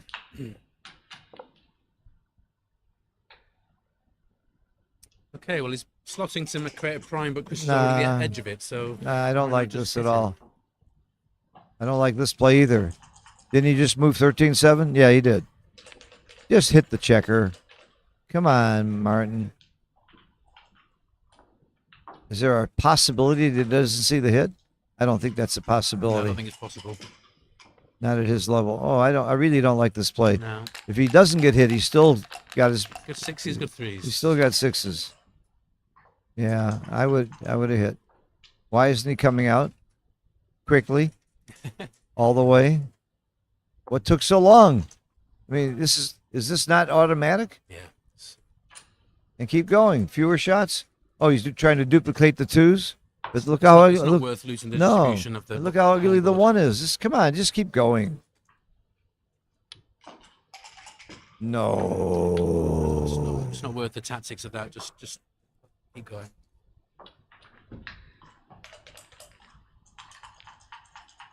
Okay.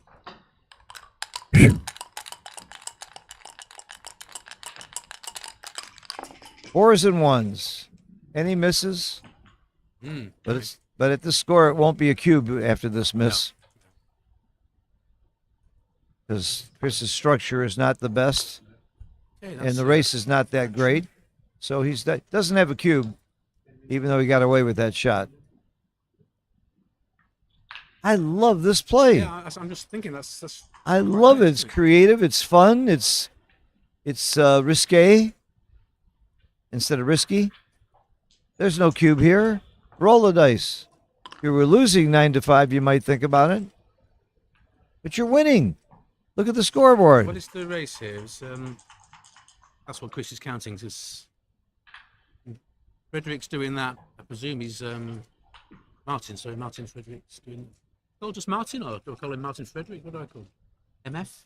I call him Martin. Martin. Yeah. That was a huge Chris play. Chris has the race as well as It is a the double. threats. Huh? Okay, I wouldn't have doubled this. Got a question whether it was right. If Chris is winning the race, then I well, if you would, just think should you really play count safe. this. You see, this is the reason I wouldn't have doubled this. This is, even with good rolls like this is not a bad roll, and whatever you play is a little tricky. That's my play, by the way. I think the race is close enough where if he just anchors, you're not happy. He's going to anchor. The race is close enough to where I think he should anchor instead of safety. And he needs to anchor anyway, prevent gammons.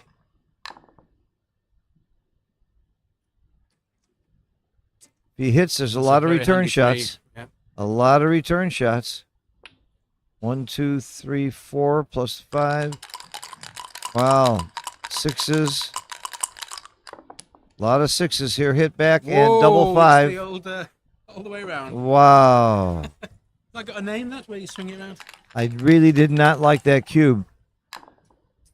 And I would have said it even if he won.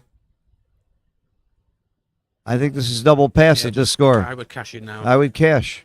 Redouble pass. At this score. Does he think he's too good? I think so. I can see a turnaround right here with a double one or double two. Oh, there it is. Makes a 5 point.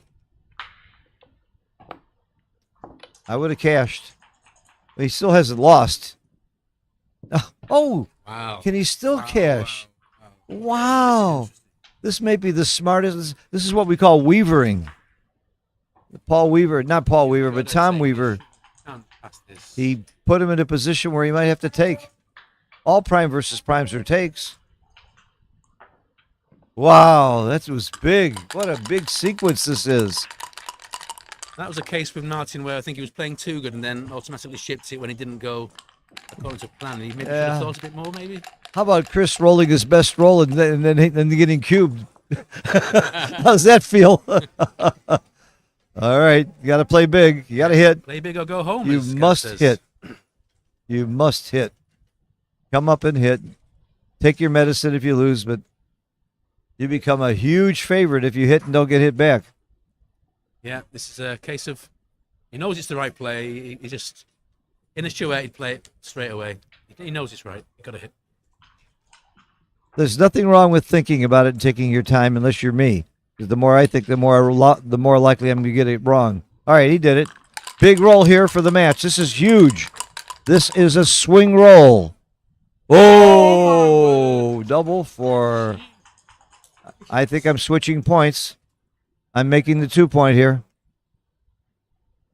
I saw this in a movie. Make the 2 point. Yeah, He 2 does. Is better by a long way. I remember someone saying. Oh my goodness. What a swing. Whoa. Martin found some luck when he took that timeout. What a sequence. Has anyone put in that cube action, by the way? Poor Chris. I'm really feeling for him. Come on, stop moving the checkers that way, please. I don't like it. I don't think it's nice. By the way, if I was his opponent, I would ask him to stop doing that very nicely the first time, and I don't want to talk about the second time. I'm a very nice guy the first time. My particular bugbear is the two-handed shenanigans that people do. They're all doing it here. I don't like that. All right, so surely the switch here. You have to switch here, especially with that outside blot. Sure. It's just pretty. Who needs a 6 point? If you read my book, 6 points are not important. It's a trick that they start with 5 checkers. They want you to keep it, but I show them. I'm not going to let them make me keep a point I don't want.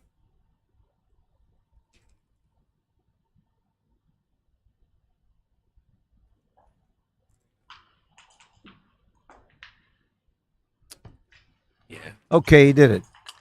Well, we got some jokers left for Chris. This ain't over. Just coming in is good. I'd almost rather come in with a 1. Save gammons. The 6 get hit more. 5 is big. Oh. He rolled it. Oh, my goodness. And the 2 down to get another cover for the 6 point. Wow, what a sequence. Amazing cube and checker play sequence in this game. This is one of the most exciting games of the tournament. I've sat down at just the right time. This is easily one of the most exciting games of the tournament so far. And I've seen most of them. Okay, so he's thinking of playing that with the 2, so he's got 3 builders for the ace as well. Might be right. Gives him 5s, 3s, 1s for the 6 and 6s and 4s. Yeah, and he still can cover with double 1. Yeah. He didn't give up a cover. Point He maker. doesn't lose the double 5 because the double 5. Oh, Chris is dancing. It's wow. Double 6. Yeah, does he Make the ace, Yeah, absolutely. any point matters? I make the ace without question. The last thing you want to see him is, I'd rather see him make the 6 point than the ace point. Wow. This is 13-9. 1, No, 2, since plays the very numbers that well. Chris wants. Plays very well. Almost a sure gammon here. Yeah. And 8 points. Gives him 13. Gives him a big lead in the match. And I'm pretty sure we'll have a break after this one. Oh, yeah. I'd be silly not to break after this one. I don't see why you don't take one off and play. Well, I Me can too. see why. I can Well, see. not there's much in it, really. Yeah. That's my play, though. Checker off. Can't hurt.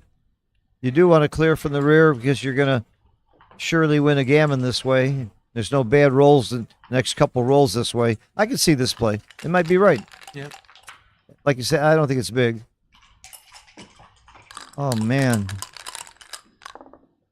We've all been in this position on both sides. To continue the theme and break the 5, or does he? I don't know. I would have taken him off, but again, I can't swear that it's very big either way. 19 crossovers. If he rolls a double 6, he still gets gammoned a lot, so I guess it's right to play very super safe like this. Mm. The other advantage of the other play is there are some backgammons, you know? Yeah. That's another reason to take checkers off. Let's not forget what backgammons do. It ends the match.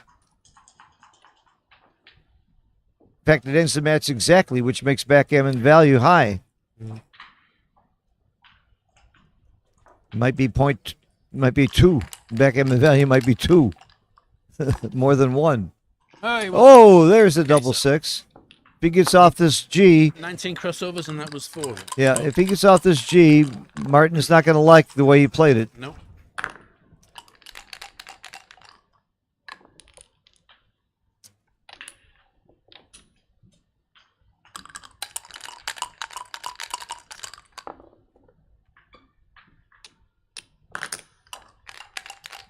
The G still looks pretty strong, Yeah. So, especially if you keep rolling 2 1s. yeah.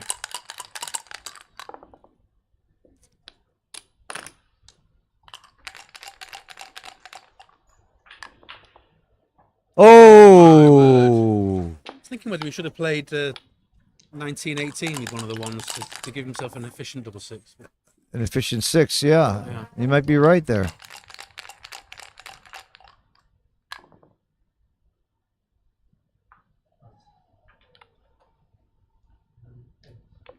Yep, one a little bit more aggressiveness by Martin, and he'd have the gammon for sure. Oh, there it is. There it is.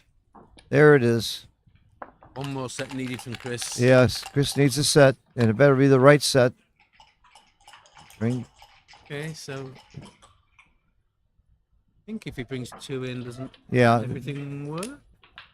So, all the sets work. yeah, you do. Yeah. Got to have 6 good numbers if Martin doesn't roll doubles now. The wrong double. Okay. All right, Come on, Chris. 6 rolls. Start humming the Great Escape theme tune if you 6 rolls. Well, he had 2 double sixes. He deserves to win. He did it. He did it. Save the gammon. How did he do Whoa. that? What a game. And Martin's sitting there cursing himself for not Yeah. bearing off more aggressively. Yeah. Is in zero positions like that, I think just take them off because, as you say, more BGs and Yeah, there's ways BGs to get and off these gammons. things as well. It's, I would have. I said it at the time. I would have been more aggressive on the bear off, but he had to come in with double 6, roll another double 6, and then roll double 2 at the end. I can't really say Martin was wrong at all, and he may have been right to make it play the way they did it. It was a hell of a parlay to get off that gammon. yeah. But what a difference in the equity in this match. Oh, The equity's now 50-50 instead of Martin being like a 65 or 70% favorite. Huge difference in the equity swing. What a game. This is the game that they'll remember. double 6, double 6, double 2. Very intelligent rolling. Very intelligent rolling, I call it. Wonderful save by Chris. I'm not sure who should have called the timeout after that game. Well, They both feel like they lost. Yeah, I'm telling you, they both feel like they've lost. That's what I love about backgammon. And then what I love in a money game is when the guy says, "Boy, you were lucky to get off that gammon." I want to slap him in the face. How lucky were you to get in that position to in the first place with the rolls that you had? And I'm lucky to get off the gammon. Boy, that makes my blood boil. I'll remember that next time we play. Yeah. Well, I say it all the time myself. I like to do it. I make their blood boil. Is this where you make the 5? I think you made the 5. Yeah, I think this is where you make the 5 point. Look, I think you could write a book on when you do it and when you don't. It's a little tricky. If you haven't read Dirk Schieman's new book, I have. I'm reading it on hit or not hit, when to hit. It's really sensational. Every player at every level will learn from that book. I agree. And now every time I get a choice, I'm It's totally flummoxed. It's all about Dirk. There's lots of books that cover the subject, but not so succinctly. I think I need to read it a few more times before I totally absorb it. Well, I'll have to get through his first book first. I'm still having trouble with it. It's over my I've head. got a doctorate in mathematics then. No, this first book is over my head. But I concentrate on reading books that would help me teach, and I don't teach too many players at that level. Yeah. I've got some really great teachers like Mochi and Steve Sachs and Chris Trencher and David Wells and many others at Marty Storer that work for me that teach at that level. Perry Gartner, of course, is the best.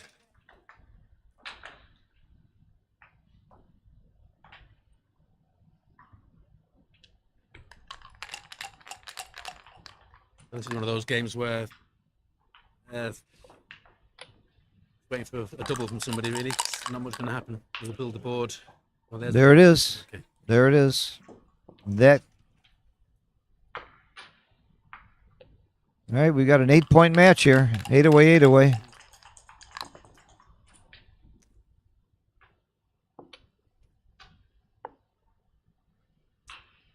Okay, so what's the race?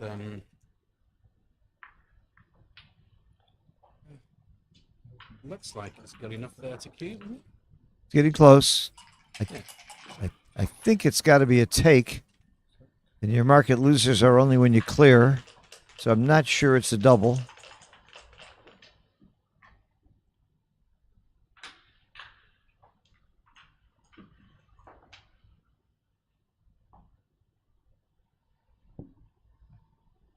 I don't think it's a double.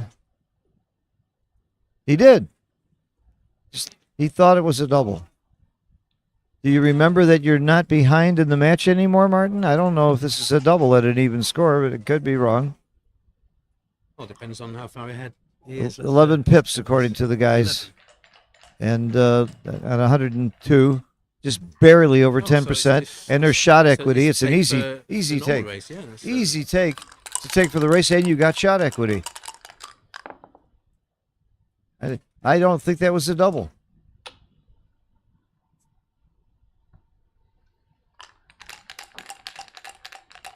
I think the take was obvious, and I didn't like the double.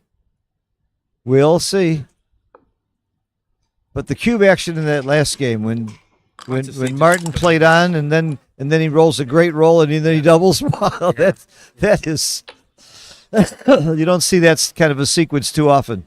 Now he was behind a prime, wasn't he? So I'd have cashed it rather than played on. That's too good. But he waited for Chris to roll a joker and then doubled him. Yeah.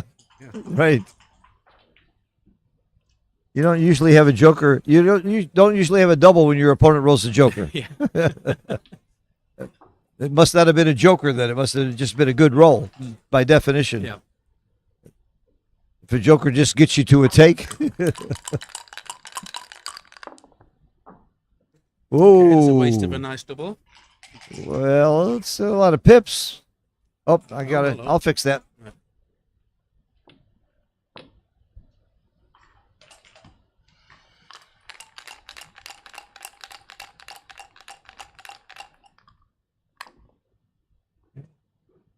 Wow. So if there was 11 pips in it. Yeah, he's still behind. You can just see eyeballing his. Yeah. But if he doesn't run, what is he going to do? Well, it's not a great sort of in between number, isn't it? It's the devil in the deep blue sea. He may as well run and hope to get lucky. May as well run and hope to get lucky because not running will just waste terribly. Yeah, he's got a chance in this race. I'm sure he made the right decision running there. Yeah, it would have made his wastage very significant, wouldn't it?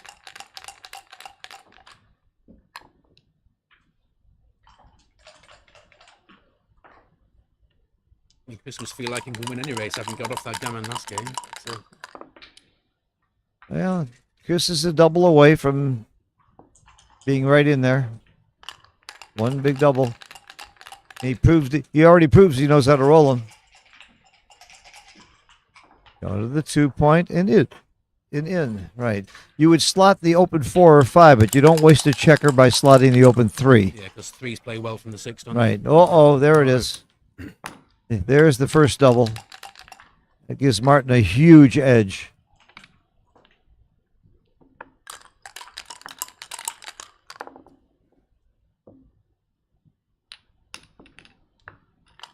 Well, Martin did a great come from behind in this match. 8-1, he was losing. That's a great comeback. Another great roll. So, John, tell me, besides backgammon, what do you do? I like chess. I think chess is a... You play chess? Do you have a job? Do you have a job? I have a job. Well, yeah, I teach mathematics. Oh, you teach mathematics? Yeah. Okay. So you know, I can make these tournaments that are in the school holidays. But, the Merits one in the Cyprus I can't make. That's awkwardly timed. But I tend to make most of them. It's amazing how many top backgammon players are great at math. I think it's a real edge to have the math skill. Art Benjamin, of course, is the most famous. Yeah. Mr. Math Magic. You know that one and one. I knew Art actually before I knew he was a backgammon player because he created the mathematics teaching videos, believe it or not. Uh-huh. Nothing to do with backgammon. So I knew the name, and then all of a sudden I saw him on the circuit, and oh, I know you. Yeah, yeah. He was very pleased when I mentioned his maths videos. Oh, his videos are great, and his books are great. Well, I had a situation against Frank where we ended up on an 8 cube, and that was mathematics. Without maths, you could not have possibly worked out take points and cube action. But we both played it correctly. Well, Art Benjamin's book, The Secrets of Mental Math, I have recommended to every one of my students. Just the first chapter has changed my approach to multiplying, adding, and subtracting. And it's a wonderful, wonderful book for anybody. So The Secrets of Mental Math, Art wrote it with somebody else. I don't recall who. And I've given lectures with Art. We worked together on projects, and I think he's still got the #1 watched video about math on YouTube. I've been to one of his seminars where he's impressed everyone with his maths abilities. Oh, Yeah. he does the math magic. He's been on television. He's been on the Tonight Show. He's fun. It's entertaining. One year he took a sabbatical from teaching. He teaches at Harvey Mudd. He was in the UK Open that year. Yeah, and he won the ABT that year. He became #1 player in the United States that year. He's a nice guy, Yeah. which really pisses me off. I resent. How can he be that smart and be a nice guy too? So he hits off the ace and come down with a 6. You run. You hit the 2. What's the race looking like? What a turnaround match. Chris is winning 8-1. By the way, Nesvat was winning 8-1 also and lost his match to Backgammon. Well, these are long matches, aren't they? 17. Yep. So never give up. That's right.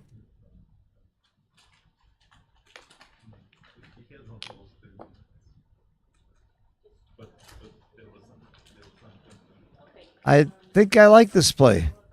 I like Two the options, action. doesn't it? You can prime if it doesn't. If blitz doesn't Yeah. work, you can maybe prime in behind. Yeah, We'll see. I like this play.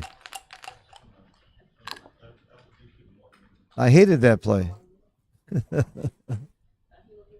No, this is not such a bad result. Not terrible. The 3 is awkward. I guess you go to the. Sixes. I go to the 8. Oh, you dupe 6s. I think I would dupe 6s in this case because that's just too stiff for me.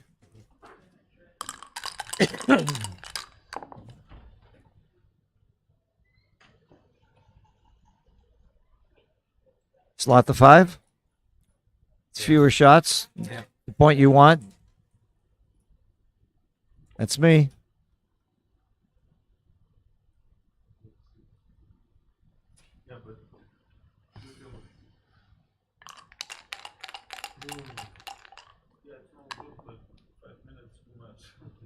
Oops, that's shooting a blank.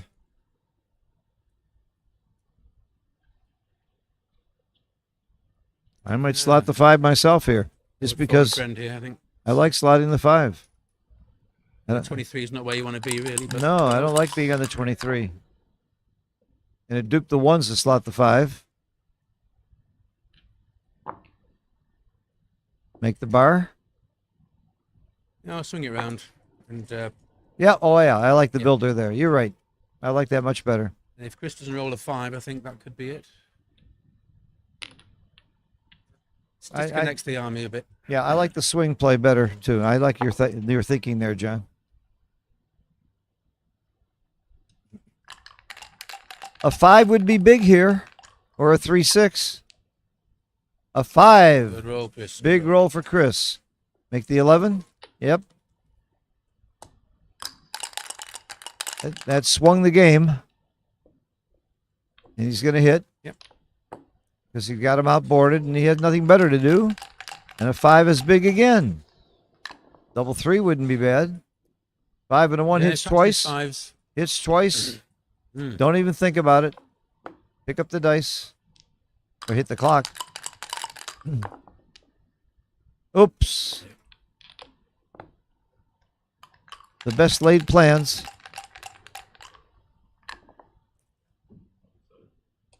The game just swung back It's not catastrophic. but it's swinging back.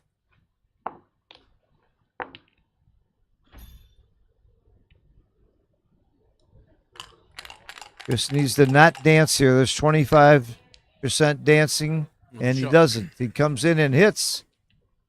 Comes in and hits on the outside. Sure. Very easy play. It's a dicey game. That's what I would call a dicey game. Clean up a blot. Yep.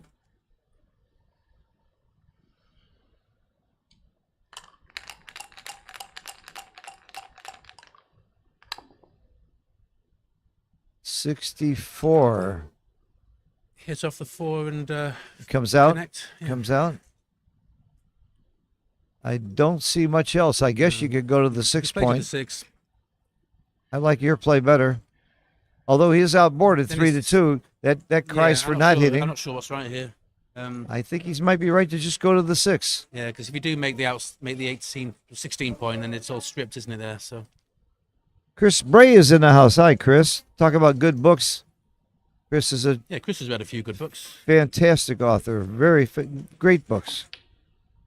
I like this play. Alexis Shinian is in the house. Another guy that just wrote a great book on back games. He has a great YouTube channel with a lot of very interesting Looks like things. Marion is doing a transcription, which is good. Thank you, Marion. At least until she starts cooking dinner. Uh-huh.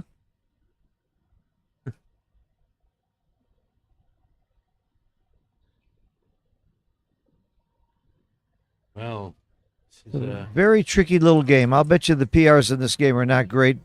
Not necessarily because I disagree with it, but just because it's hard. hope to hit 2 here, wouldn't he? And he did not hit flunked, 2. But it's not a bad second prize. Not a bad play.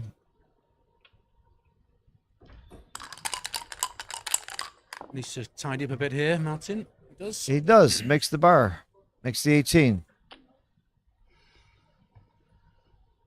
I never like the 18 and 20 points. It's the old 18. Too much. It's the old 18-20 double holding game. Mm. This plays neatly if he wants to go to the 2 point. 1, 2, 3. And to the 2 point. Okay. He's very stiff, though. It's not easy to bring this one home, Nope. even though he's winning the race. This is a little tricky. I don't think the 1 matters that No. much. So.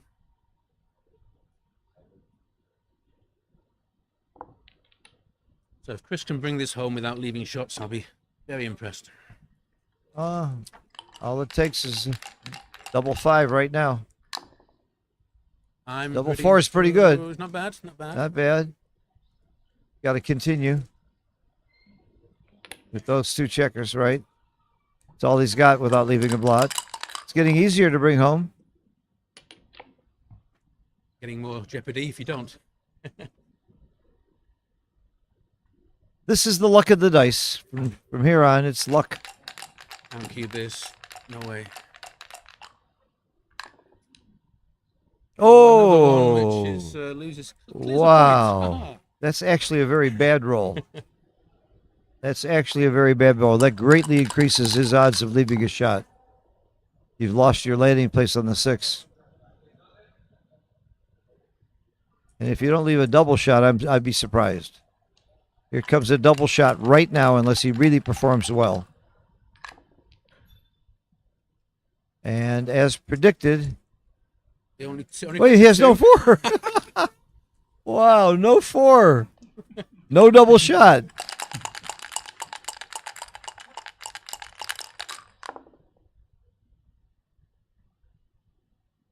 So do you slot here? Assume so. I wouldn't. I would have made the bar because I know I'm getting a double shot now. I would not slot. I make the bar point. Make it heavy.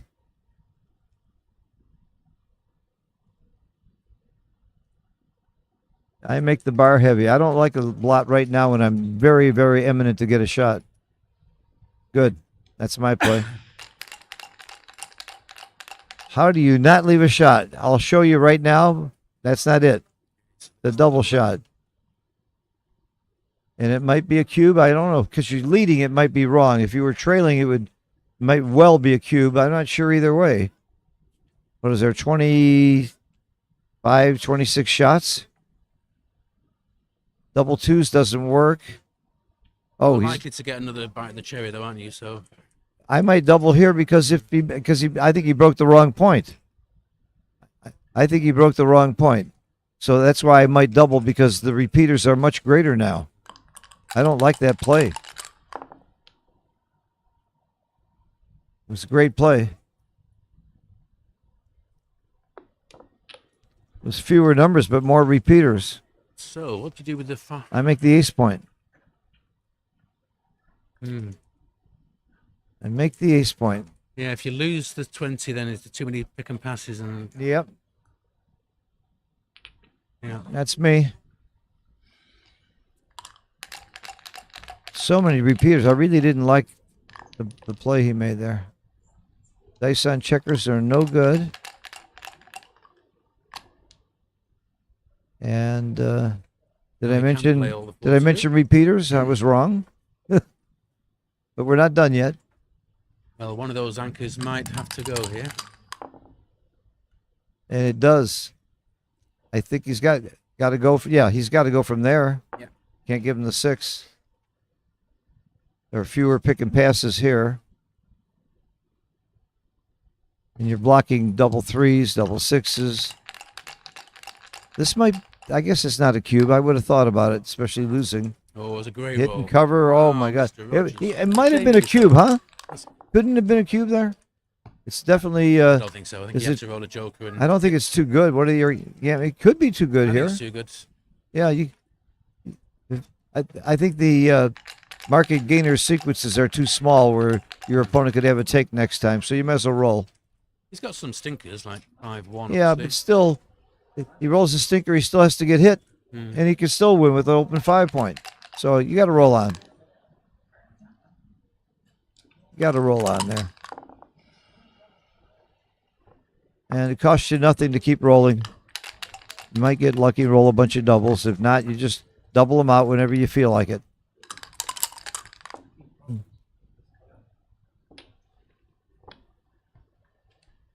You should be in this chair, Phil. Pardon me? You should be here. You're normally in tandem with somebody. You should be sat in this chair. You should be sitting in No, that chair. seriously. That, We need you're not meant to somebody do this who's all on your own, are we you? need somebody who's good at math.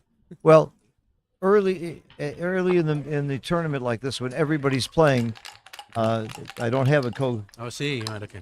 I don't want to just have anybody. I want somebody good. That's why you're here. Later you're on, flattered. I'll have people like Frank Frigo available because mean people knock him out of the Yeah, tournament. yeah. Nasty people. So Frank Frigo will be one of my high choices coming up. Oh, that's a nice one. Frank might not feel like it after losing to a guy like no, you. I'm his kryptonite. I've beaten Yeah. him 3 times. Yes. Did you win, Mr. Zednik? You're out. You'd So- take it, though. So is Frank Frigo. He's out too. You would take the You're not alone. UBC and you'd take it. ZZ is out, but let me tell you something. He's happy he came to Monte Carlo. He won the UBC Challenger. He's going to fight Mochi for that title, and he had a masterful final match that you got to watch on YouTube against Ryan Rebello. What'd you play at 2.3? Right around there. Yeah, I think you don't know. You know, they both played great, but ZZ won the match.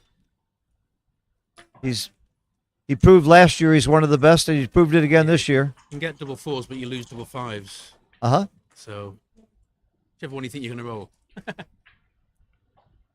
You flip a coin. How double 5 works? Sorry, I'm wrong. No, you can get double 4 and double 5. Uh-huh. Right.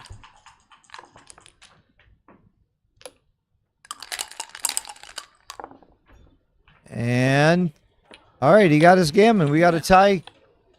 We got a good match here now. 6 away, 6 away. Is their stamina? Are they going to carry on? No one looks like they're going to pack it in. The Uh-huh. war of attrition. Have they had a break? They had a long break. Okay. After Martin was losing 8-1, Oh, he see, took a right, long that's break, the next break. and he did nothing but keep winning since. Until now. Mm. He took a very smart break.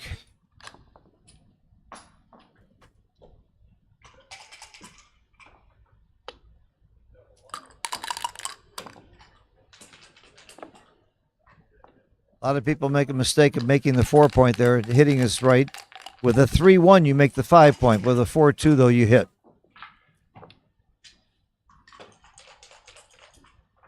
I don't like the 3-point here. I just keep coming around. Get around and put another one on the 8. Yep, Yeah? yep. I guess at gammon go, I might make the 3-point. But he's not a gammon go. It's normal score. Right, and 1 down. That's it. Good prediction, John. 6-5 is. Attacking, I think. Do you make the ace or do Yeah, you make the ace. bar? Make the ace and 2 blocks to pick up in the outfield. You said earlier you prime a 1 point and attack a block. Yeah, but making the bar, I might have made Martin's play. I kind of like the bar more than the ace point. Come in on the 5, make the 11.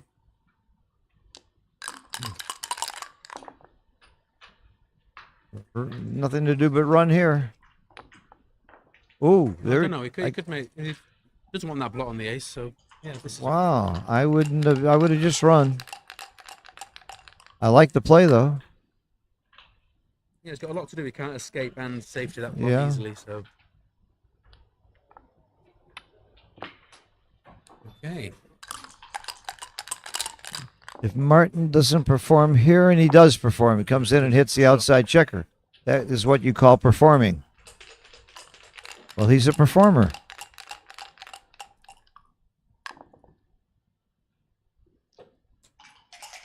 I come out with the back one for connectivity purposes. So they're connected. Yep. And I dupe some numbers. That's my play.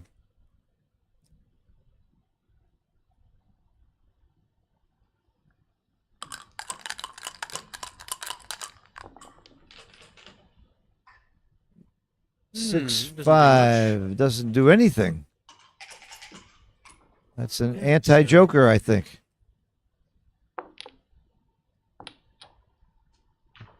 Yeah, Chris has complete freedom now to hopefully. I'm betting that he hits him. What do you think of that? Wow, I won my bet. I must be a seer.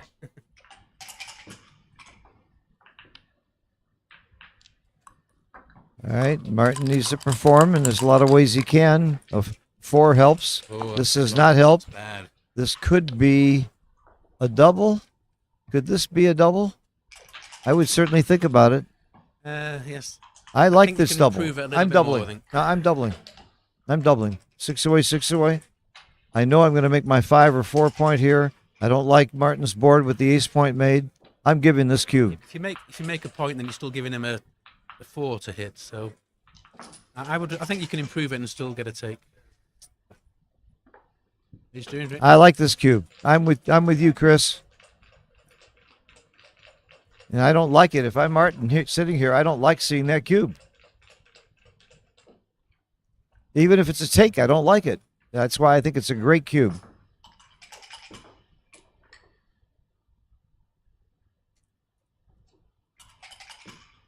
And I might well pass this cube. This is a 141 pass. Wow. Okay, I need to learn. Yeah. Probably because of the. It's just an He's ugly. got a- He's got an ugly position. Yeah. The ace point is in a slot on the deuce. That's a terrible position. I'm shocked that it's that big a pass too. Yeah, I wasn't really sure about it, but I sure was sure about the cube. He I took fell it. into the same trap as Martin. He took it. I'd have taken, yeah. He took it. Watch this. 6-4 makes the 5 point. Makes the 5, makes the 4, makes the 2. I'm making the 5. I'm making the 5 point. I love the structure. It's torn between safety and that. No. Double indirects on 2 shots. I don't like this. I make the 5 point. This is not horrible, but I don't like it. I wouldn't make the 2 either. I'm a pure player. That's why I don't like putting the checkers against the others. Make them proud. Shouldn't be allowed to. Yeah, they're both guilty of that, and they're just not. Yes. The rules are you're supposed to keep them apart or you shouldn't be able to move them back. That's the rules in the United States, I believe. Really? Yes. You don't put it to the edge of the other checkers. And 4. That wasn't. No, I didn't have 5. Oh, hang on. Well, this is nowhere near. This is not it. No. Well, the good thing is they can look at the tape, So, or they got an XG checker was on transcriber. 16 point was a blot, Yes, you have a. and the This is what you 12, the 11 point was an 8. They don't have a transcriber on this match. Okay, so that checker goes back on the 16 point. One he's pointing at now. The 6. People watching can go back on the video and look at it. Well, might have to go in and Yeah, they may have to do that. That's why it should be illegal to move your checkers and push them against the other ones. think Chris So is, they're going to find out what the venturing out. original was. In the meantime, they did stop the clock. That's the good news. And they're calling for help. Hmm. If I was on my computer, I could go back and look at it. We expect to see Chris appearing any This moment. position? 6 come from here, that's true. I see. Right.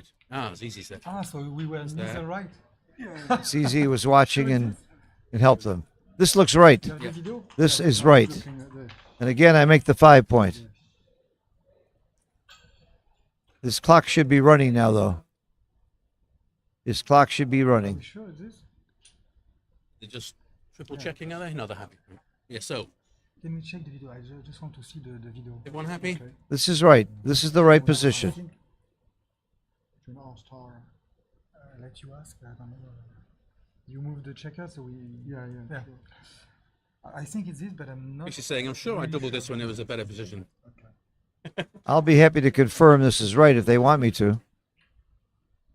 Is it just one of those ones there? This is the right position. Yeah, you got it right. I think I'll. That's the right position. Yeah. Can I Alright. see the video? Or?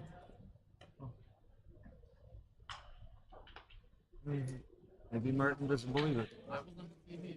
Yeah. Yes. That's right, Martin. That's it. That's it. Honestly. These players are too good for that. Trusting Chris Again, to when come you in move and when you move checkers that you might move back, you don't push them all the way against the other checkers. You leave them out so you at least you know which checkers you moved. And the rule, we actually made that a rule in the United States. I think it should be adopted universally. And if you do push them up, then you can't move them back. That should be the rule. Well, Martin just touched the cube. He has to redouble now. So we start the clock. So the options are 4 points leaves 2 blocks, 5 point leaves 3 blocks. The structure is These so points- beautiful when you make the 5. I can see making the 4, reducing blots. But I still make the 5. You know why? Because it's the 5 point. 5 point is the 5 point. CZ, what do you do? 2 point. point. ZZ makes the 2 point, but what does he know?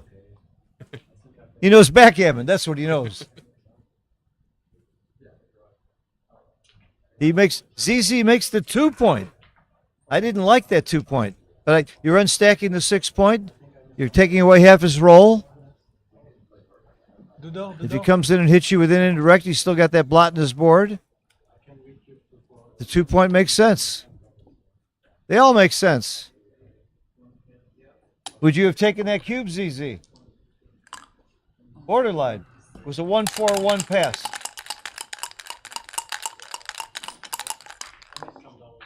Made the 4 point. Okay, so we've got a chance for some comeback. Well, yeah. Hit and cover. I like the sound of hit and cover.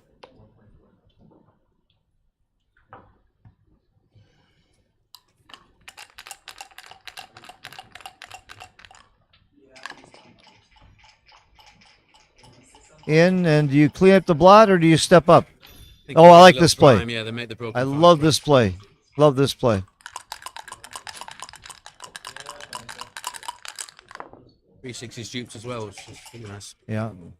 I think he's got to make the 3 point anchor. Gammons are just too costly here. It's a hit. Well, there's another play. You can make the 23 point and clean up the blot. It might be right. That might be right. That's Gammon save play. Don't think the hit's possible? I don't think the hit's right. Oh, no. You got 3 points in your inner board Yeah. to 2. The Seems hit. like his own I like his this. game plan. Yeah. I think this is more reasonable. I don't like the hit too much. Maybe you're right. All right. Okay. Aggressive. Play, so we'll It's see. aggressive. If he dances, you love that hit. If you Shot. get hit, you don't. You hit twice I now. think so. You hit twice. You got with that big stack on the 6. Why not? Okay. He needs a 4 desperately. 2. I mean. Oh, 6 is hit. 4s and 5s cover. 1's hit. We're in blitz territory. 4-1 covers. I would step up. yeah. No. Make cover. Go for the You're blitz. blitzing. Cover. Make the 2 point. 5 point got to be wrong here. And come up. That's it. Martin better perform soon or it's going to be a very serious situation. That helps. That's going to stop some of the pain. 5 hits. And lots of numbers make points.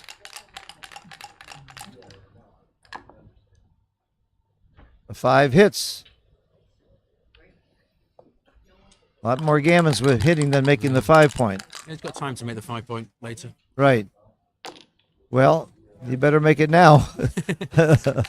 He's going to want to make that 5 point now. And Oh, he 5 comes up. Oh dear. he does it. So you hit 2. Ooh, interesting. I might hit 2 here. This is a double tiger situation. Hitting 2 would be fun. It would be fun. Hitting you 2 could is just fun. Make the 11 after hitting. That's what Chris is going to do. But hitting 2 looks fun. I say, I agree. Wow. So back in the game. Wow. Big roll for Martin. Big roll.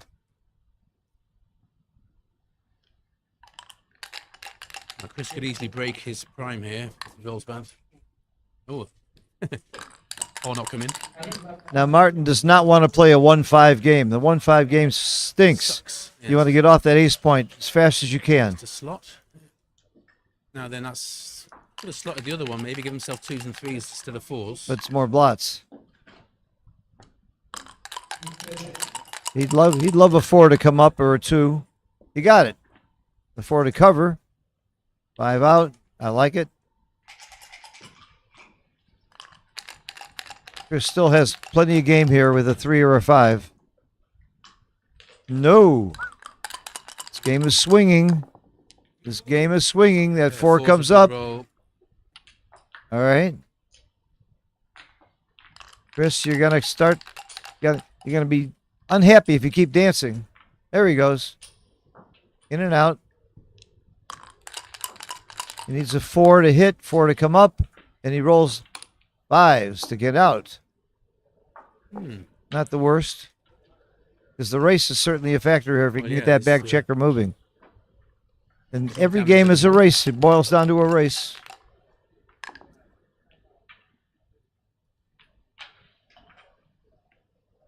I don't see another play. No. What's he looking at? Come on, come into the 6. Don't waste your time. Don't wait. Thinking of 8, of Yeah, 9, I know, but that's silly. 4-2.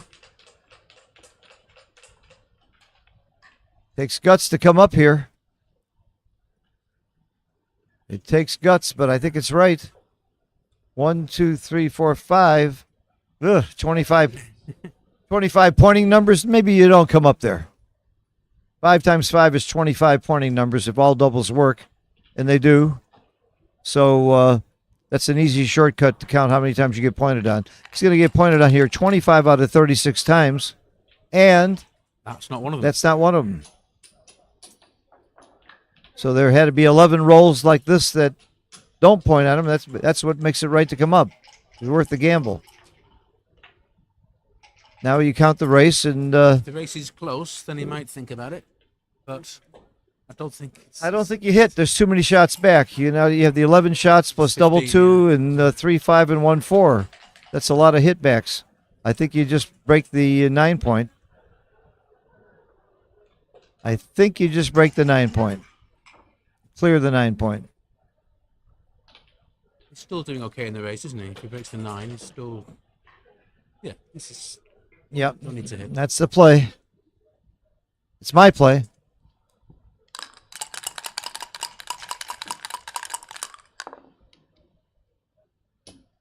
He should have hit. He can still hit. Yeah, that's He's still hit now. There. It doesn't mean it's That's right. not a one-off. He's not done with the hit possibility. He can easily hit, pick and pass, hit and cover. Oh, he beautiful. does. He does. Great roll, hit and cover. That's another reason not to hit last time. You might get it next time.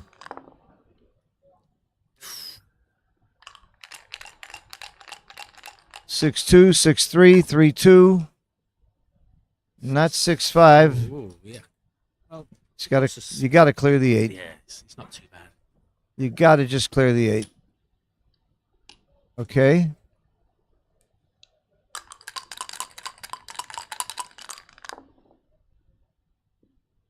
Okay, that's awkward.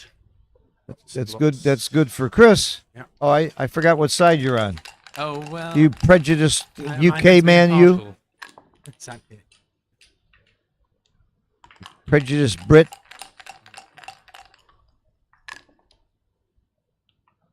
That's kind of a blank. Oh, wow. Wow is right.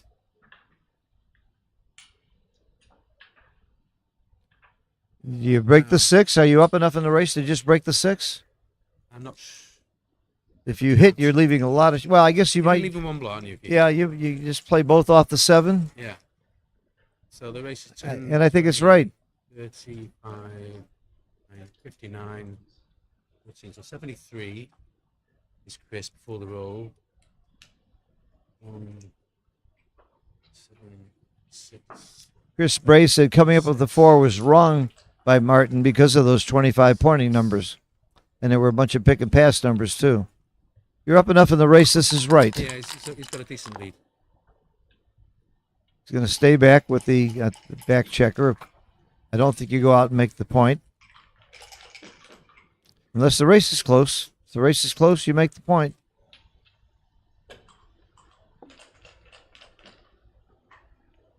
I think this is right. There's a lot of bad rolls here for Chris. A lot of shot levers now. And that's okay. not one of them. Okay. Feel as though we're delaying the inevitable here. Well, you're certainly not going to volunteer it when you might not ever have to leave it. There goes the board. All right. All right. Okay, so, This yeah. is a big roll right here. Right here. He'd like a double 4. He'd like a 6-4. Don't roll a 4. Double 2s. There's a bunch of good rolls here, and 2-1, that's okay. okay. That's okay. That delays the drama. Well, it opens up the pick and passes now more, so that helps. Chris Yeah, out. yeah. Making that point helps. It did hurt the pip count though. There's still a race going on. I think you put it in because next time you're going to go, aren't you? You might not want to go. I'd like the flexibility to be able to choose whatever I want to do. Why? For 1 pip, I'm going to do this. There might be a situation where you want to stay.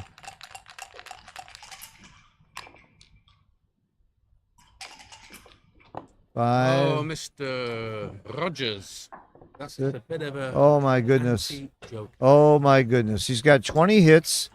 This is like a 1-roll position where he's a 2016 favorite. So in a money game, this is a double. And at this score, is it a redouble? This is not easy for me. This takes brains. me. This takes a mathematician. This takes a mathematician. not That's what easy. you are. Come Okay, on. he's Go to doing it. work. He's doing it quickly. It's in a money Yeah. game. Oh, he did it. It's a double in a money game. It's an even match. It probably is a double. It's got to be a take. Oh, He misses. Wait a minute. Wait a minute. Is it a redouble now? Wow. Is it a redouble to 8? What's his take point? If he drops, 2-way, 6 away. if he drops his 2-way 6 away, 19%, is it? Like that?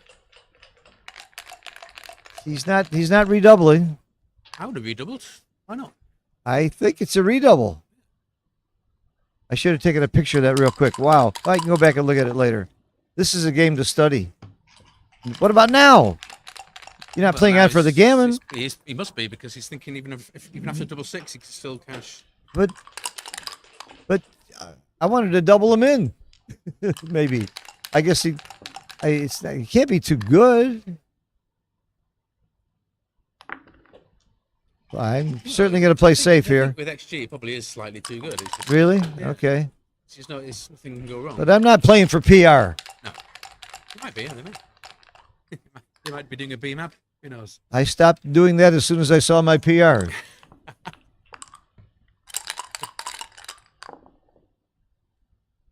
It is too good to cube. Playing on looking wiser by the second.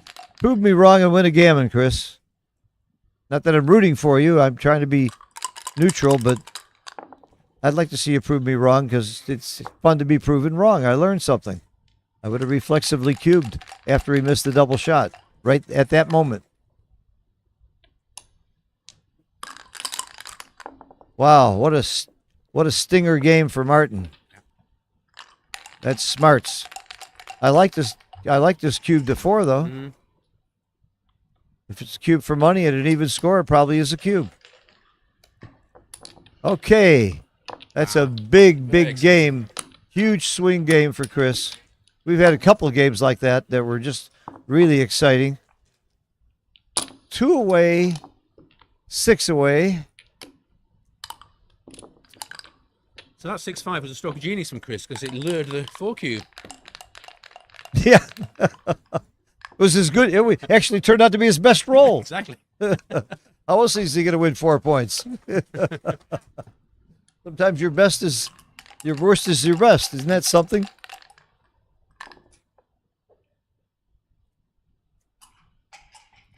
Exciting game. Bill, what happened over there? Wilcox Snelling won?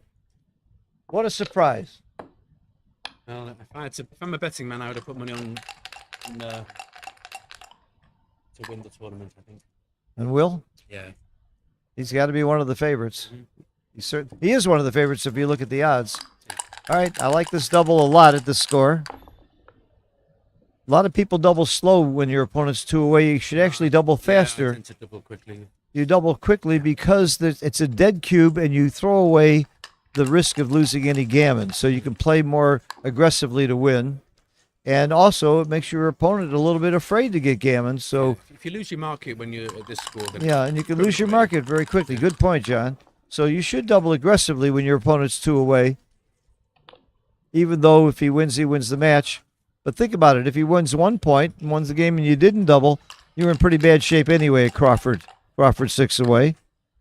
So it's just the opposite of what a lot of people think. You double quickly. So I like that cube a lot. Is this a hit? Are we, hey, this one from Dirk's book. He had a chance of hitting there. Come in on the 2 and hit with the 5 Yeah. on the outside. I think it looks reasonable. Why not? I would hit. Yeah, I'd hit. I would absolutely hit.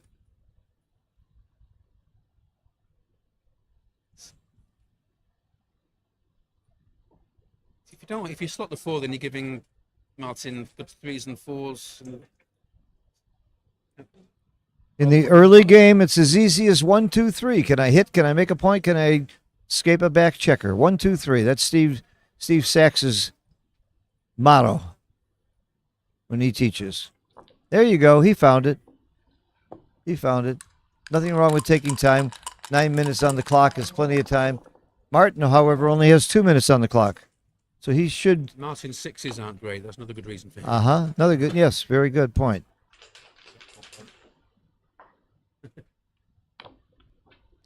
You a winner? Sorry. Shout out to Carter's new hairdo. Do you want to show it on the camera? Oh, yeah. Cheers, thanks. It's Yeah. very... Oh, God, it's so soft. It's- It is very fluffy. Yeah, if you're going to keep losing matches, you may as well have nice hair. Right. Oh, yeah, I've got that. Yeah. We had a couple of really salty games here. At one point, Rogers was winning 11-1, and then all of a sudden he was losing. Yeah. No, it was 8-1, wasn't it? It was eight. It was 8-1. Apparently, It was 8-1. Do you give this or do you make the bar? I think I make the bar. This isn't the 6-5, isn't bad. Which one? Okay, he's worried about the fault. He's looking at ghosts. Yes, maybe. He's playing game and save.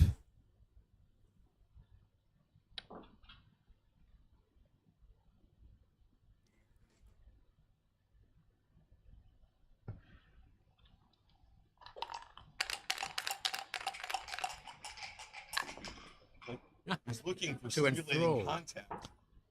This is stimulating contact. I'm looking for stimulating conversation. I'm a less is more kind of guy. Good shot, 4-5. Just 25. And 6s aren't great. Sixes are not Put the fun. checkers where he wants them Not to be, I fun. think. Yeah, you slot the bar. I would stop the bar, yeah. Absolutely. But, you know, he may be just afraid of gammons here. He may be playing gammon save, and he I is. think he can overdo that. Kind Yeah, this is not good. Yeah. This is not good. Plus, that's an asset you really want. You don't want to make the 2-point, do you? Still leaves him the shot anyway. It's like... All right, Chris. Standard double 4. No, it's more aggressive.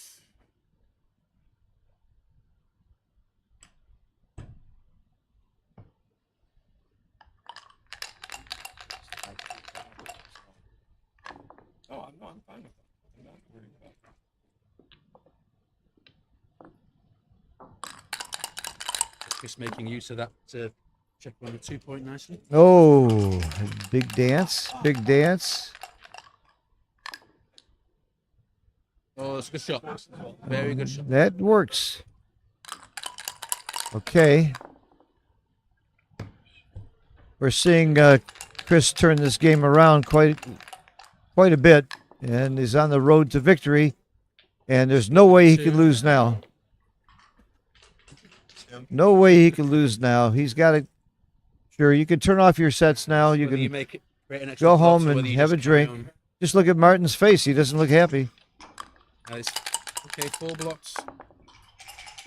But And he's dancing 2 again. on the bar. Chris is the slow and steady tortoise that always gets to the finish line first. Steady and deliberate and boom, boom, boom as he kills you. What a great player. Even though he's from UK, I like him. Did I say that out loud? I'm sorry.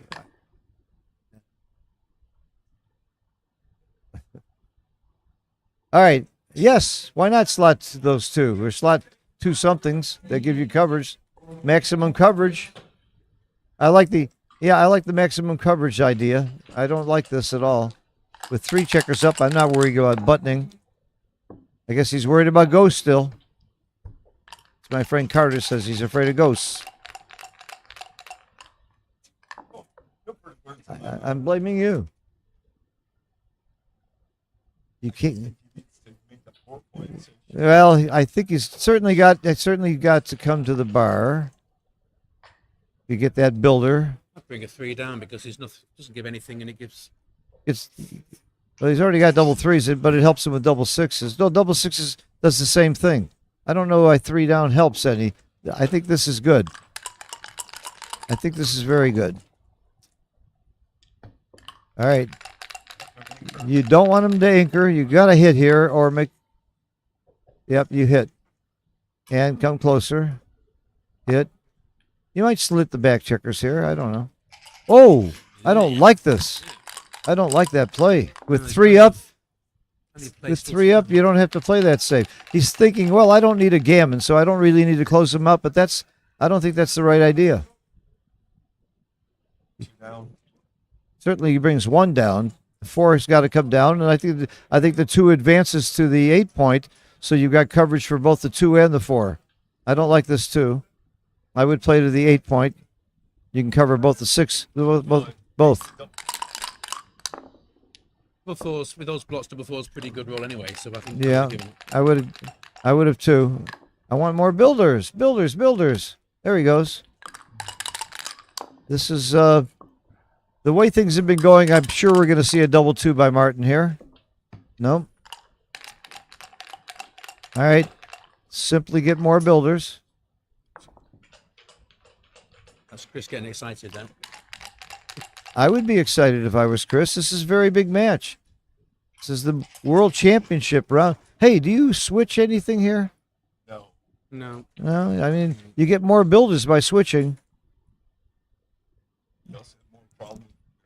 No, you don't have more problems marrying in. If you don't need a gammon, you often switch and give them the high points to come in. You want them to come in. You want them to come in high, not on the 2. It may have been the wrong time there, but very soon I would be happy. If I rolled a double 4, I'm making the 2 point, for example, and giving up the 6 point. Yes. Yeah. Okay. I would have brought a checker to the 9. 3 checkers up. Come on. He's afraid of double 2s. I think he's playing a little bit too scared here. 6 and get off of double 2s and you're fine. Okay. That's good. That's good. So even if he anchors here, you're okay, but you'd rather he didn't. You'd certainly rather he didn't. And I would still hit loose, even though I don't need a gammon. Yep, and he does. Good. So, Now 7s. well, yeah, because 5s and 6s are what causes him to dance, so you want to hit with those. What? Nah, I don't like this. Like that. He's eliminating blots. He's worried about downside. The glass is half full here, Chris. It's not half empty. Well, now it's half empty. Sorry about that. All right, the 6 hits.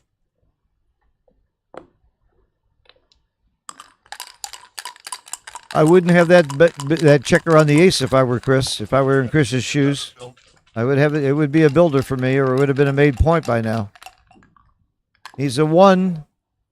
6-5 covers. No. No, I think you come out with a 5 here. Flash 6 and all. It's I'm sure that you don't cover.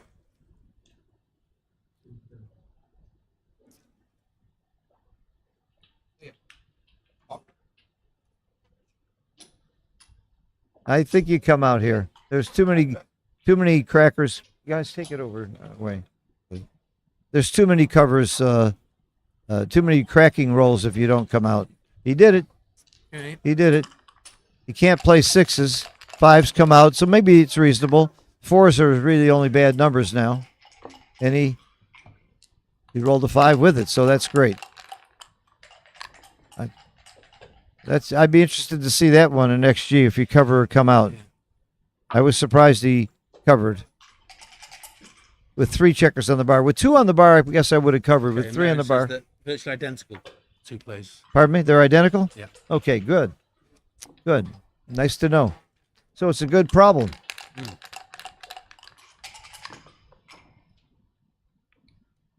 All right. What a really great match with 3 games that were really amazing swing games Huge. with amazing, interesting cube action. Yeah. That one game where Could have been, it should have been a gammon for Martin was 8, was playing on because he was too good, Yeah. and then Chris rolls a joker, his best roll, and then Martin doubles him. I mean, go figure. I don't know how to play this game any better than that. It was really exciting.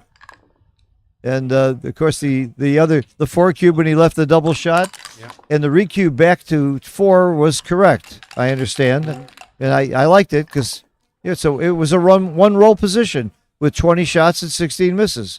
So you're a favorite, and the score was tied. Why not have the cube on 4 instead of 2? Yeah. Gammons were not a factor. We're talking like this match is over, and it's over.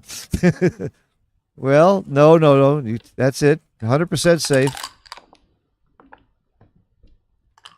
It's over.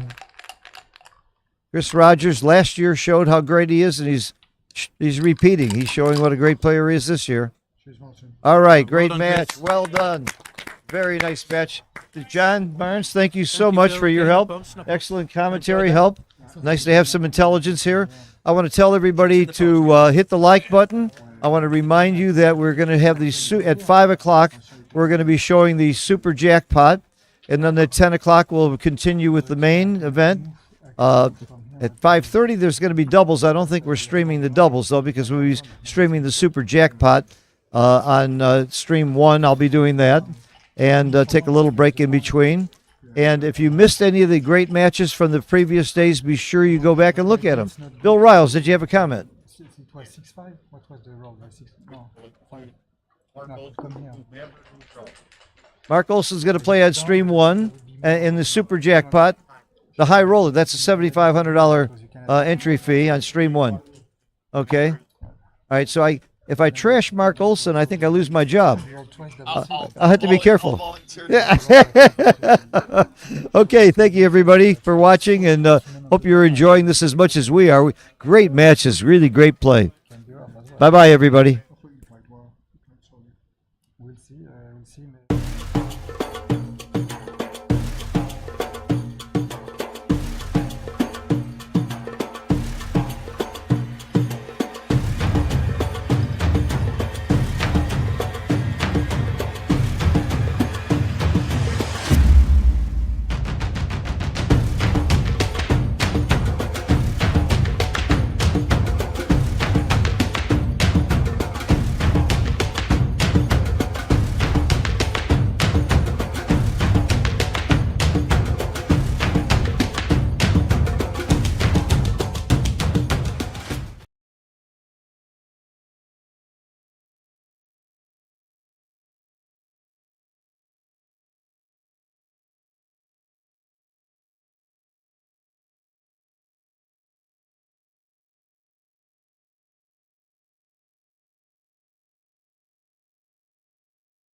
Is any direction preferred?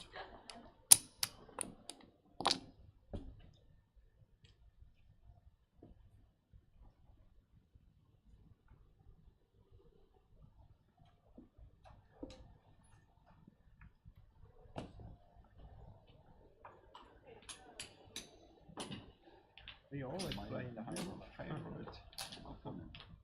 Are you interested that the loser has a share of the winner? Like how much? Maybe 20? That's the way too much. Yeah, okay. Or 50? Let's do 5%. 5. 5. 5%. What is on the paper? Yeah, just for fun. Okay, just for fun. If you ask, you know, Yeah. I don't mind gambling a little bit here.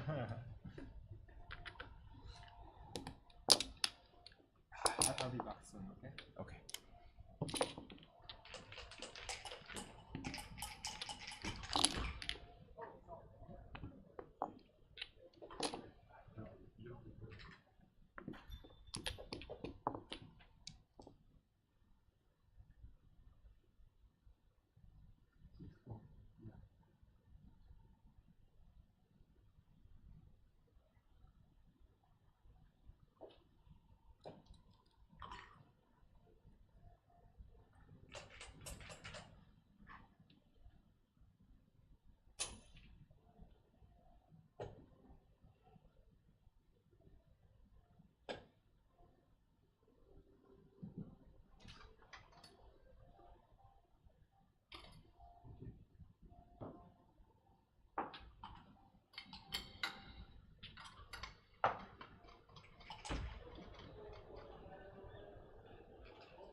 It's my new favorite opponent.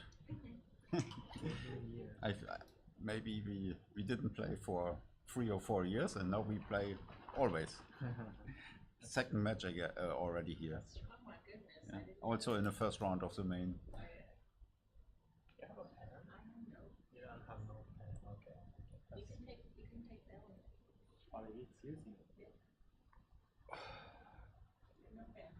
So I need to get a pen. I don't like pen.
Thank you. Ah, okay.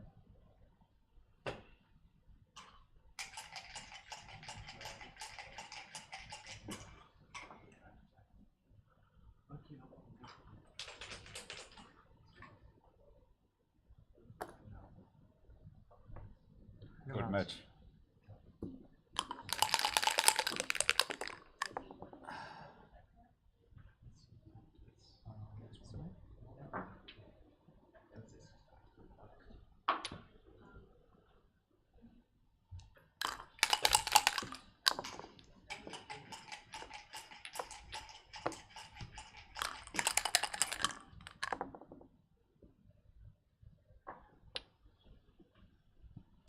Okay, folks, Bill Riles here. It's kind of hectic getting these 3 high roller matches kicked off here, so I apologize. But now we have Mario Cool of Germany versus Mochi from Japan. High roller match, 15-pointer. Now these guys... These guys are 2 of the best players in the world. Mario, of course, here in Monte Carlo last year was finalist in the World Championship, lost to Frank Frigo, and Mario also won the Super Jackpot. So, and just had a superb week of play, incredibly low PRs consistently. Mochi, of course, 2-time world champion. This stream 2 is not set up for transcription, so we won't have it here. And in fact, Mark Olson is playing on stream 1, and there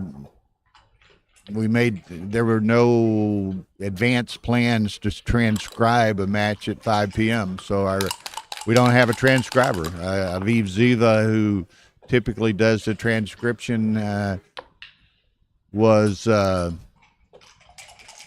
told he could play doubles. Double starts in 30 minutes. Everybody's busy in one way or another. So we don't have transcription. If anybody who's watching the match transcribes, we appreciate any input you might give us. And, of course, the video will be archived and can be done at a later date by anyone, but no transcription.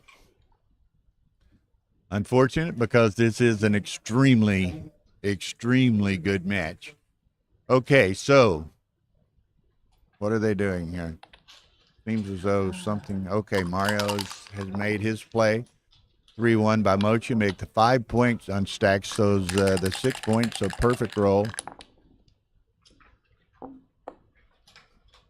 You can join if you want.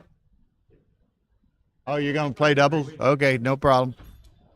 Oh, excellent match. So Mario makes the 4 point on top of Mochi. Mochi's in the air. Mochi makes the 5 prime, or a 5 prime. Mario's double 5s, so he's getting a little ahead of himself here. Mochi has better timing in this position now.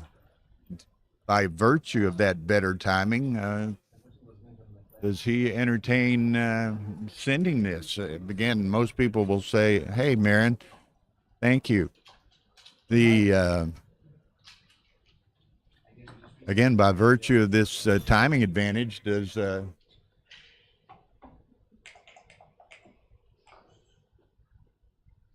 Mochi send this? Now, most prime versus prime cubes, they say, are takes, but this one is most interesting. I think Mochi's going to cube this personally, and then the question becomes: does Mario take it? Now, this is a 15-point match, as you see across the top there. 7,500 euro high roller event. So Marin says this is a slight double and a huge take, 392 take. So I suspected it might well be a double just by virtue of the timing advantage that Mochi has, and he rolls on. 3-1. Awkward roll for Mochi. Perhaps he's down in 6-5, but that does give another blot. I don't think he wants to break. I think he's going to do this. Now, the question is 6-5, or does he lift to 10-9? I think it's 6-5. Mario looking for an ace, or 3-6. Gets neither. So this is really kind of awkward. He'd like to maybe step up to have some opportunity to escape, but he has to doesn't have a 5 to play if he does that without leaving another checker exposed.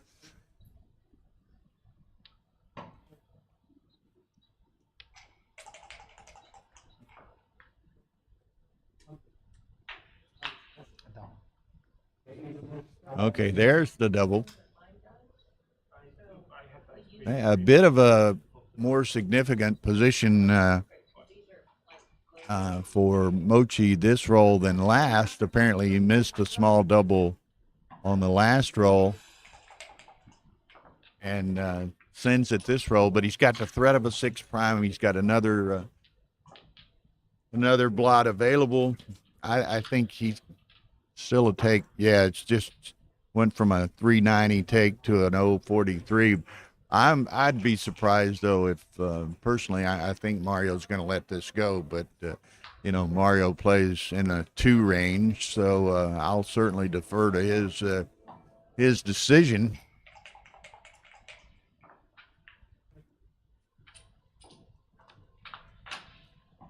Now, just to remind everyone, MCG has joined us over here. He thinks the rollout will overturn it, but I think he's going to let it go. I just want to remind everyone at 10 p.m. tonight, we'll have 3 round of 32 matches in the main event, and one of those, I haven't had a chance really to look at the whole bracket, but I do know that Victor Ashkenazi and Jorgen Granstedt do play, and I fully expect that will be the Stream 1 match at 10 p.m., so stay tuned for that one. That's going to be a great one. Okay, Mario's still contemplating this. He takes it. He does find that, if in fact it is a take, Matt thought that it might well be overturned on a rollout. But this this hits.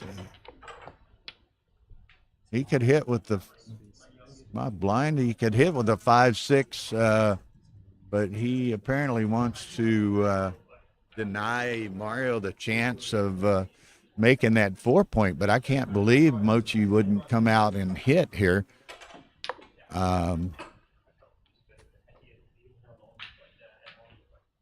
Yeah, I'm with Marin. You need the 5 to get out. You got a 5-6 to get out and hit. So, you know, fives don't always grow on trees, but yeah, MCG's right. Mochi always has a tendency to look at most of the plays and then maybe ultimately go back to whatever his original thought was. But I would be, you know, if he doesn't hit on the 12, I would be very surprised. Rotate that camera over. What?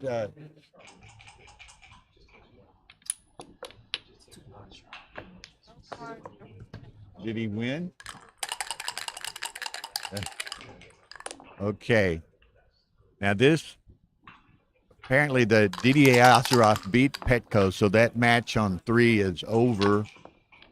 And, okay, Mochi did make the play we expected, and now he's made the prime hitting 2, so he's in a great position to win 4 here, perhaps.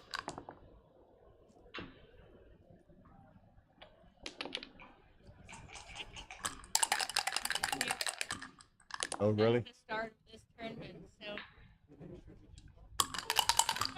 Okay. On stream 3, just now starting, is Peter Jess Thompson and David Wells. So just an incredible match. You might remind Phil of those 2 matches that are on the other channels and if that one's started now. So anyway, sorry, we're still trying to get all these kicked off. But, man, what a couple of matches. We have this one. We have Peter Jess Thompson and David Wells on stream 3. And we have, okay, great. And we have Mark Olson and Tebow Thompson playing on stream 1. So, anyway, Mochi does slide on the front of that, gets hit. Has a bit of timing, and Mario's got to play, so he's going to he can make the deuce. So he's going to crack before long, and hopefully from Mochi's perspective, he's got adequate timing to sustain a couple of rolls until Mario does perhaps crack here.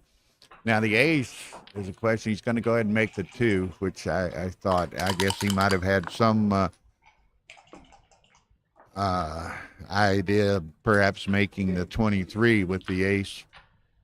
Okay, Mochi rolls 4-3, so what does he do? Does he hit on the front of that and perhaps risk getting another one sent back? Does he use up most of his timing by playing off of the mid?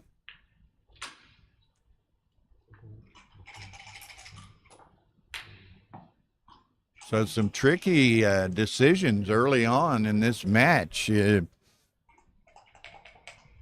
And most of those tricky decisions have been on Mochi's basis. I mean, he's in a great shape. He's in great position, but he's getting some tricky rolls to play. That 6-5 earlier, with which he hit, and now how to play this 4-3. Marin says not hitting his best, but it's very close. Again, obviously the danger here is getting another checker sent back and then having to, you know, hopefully extricate 2 checkers from back there. But, you know, were he to get hit, then Mario, of course, would be all in and is going to be playing on all of those. This is a very tough play. I agree with Matt. Now, I think I play this in 6-3 and try to save 1 roll of timing. If Mario rolls very small here, he doesn't. So that helps helps Mochi's cause.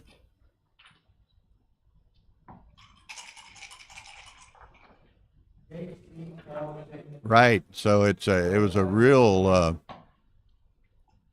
timing battle, kind of who blinks first, and Mario has blinked. 5-2, nice roll by Mochi. So that really puts Mario in a precarious position. Aces makes the second point, but that's great. But he's going to be crunching in the interim.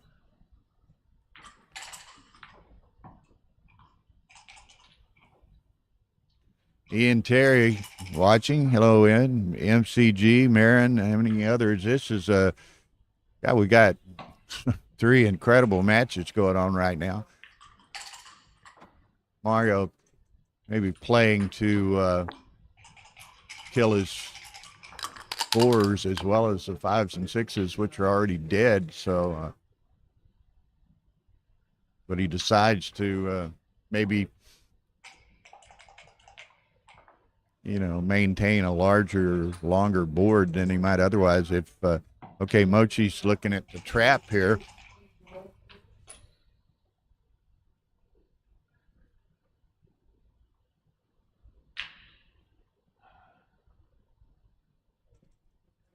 Mochi considering the trapping play, see if he's not going to, he might. Again, Mochi likes to physically visualize his play options.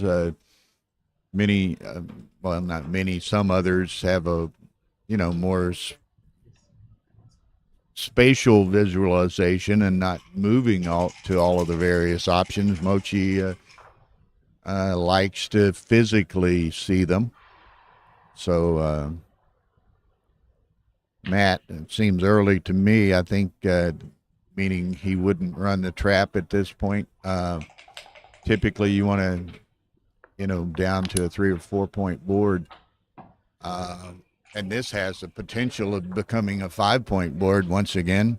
So, I tend to agree with Matt. I think it's early to run the trap play, but Mochi disagrees with us. Set of aces again. So now this is interesting. Does Mario, steps up here, maintains his 5 point board, and with a 6, sustains his 5 point board. So let's see what happens. That was a fortuitous roll, I think, for Mario, and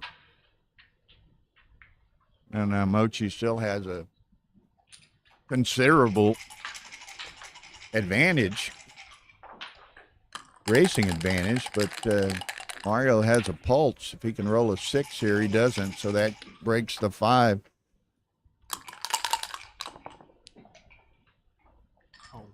Oh, set of 5s. 1, 2, 3, and he's just going to go to the ace to keep from leaving a shot. So that was unfortunate from Mochi's perspective. Double 3s, he loses another point on his board. Mochi 5-2, so he'll go to the 4 and the ace, I presume. Yeah. Mario needs to run with a 4 or 6. This is developed in such a way that I was going to say Mario's chances of saving the G have been increasing somewhat. That kind of takes it the other way. Yeah, Coke. Thank you. So Mochi rolls on here. Taking them off, trying to, again, maximizes his chance of the gammon.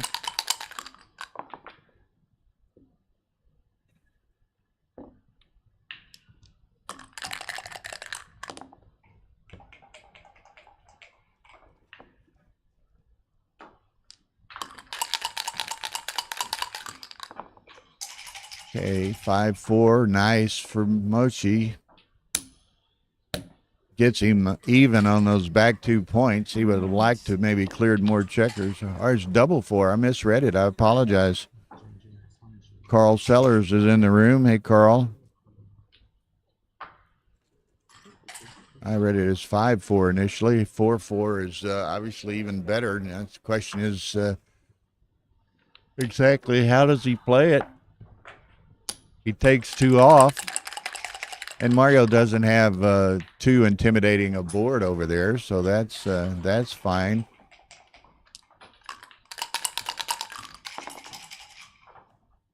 Oh, and then here, Mochi has no choice but to take him to the 3.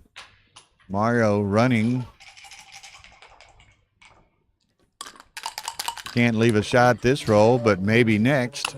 There's the maybe next. If he rolls an ace on the next roll, Mario will just take one in. Okay, trying to optimize gammon save. 5-2. Now he's got kind of an offset coup classique type situation here. He's gone, and that's going to very likely save the gammon. Mochi will have a shake at it, and then of course Mario could roll a ace on the next roll as well, but 3s are better for Mochi to claim a G here. Gets a 3-4. Now Mario's got to have what's he got to have? A double of his own. He gets it. Wow, what a save. What a save. Just in the middle, yeah. No, no. Huh? Pause. Okay. Got a nasty roll. Yeah, he Oh. actually supposed to just put the cube here, but nobody did that. Yeah. Okay, so very nice. Good, nice first game.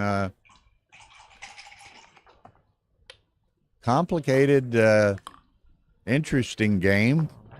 Mochi or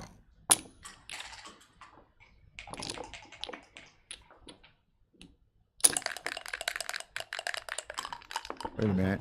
I want 2 points. What happened?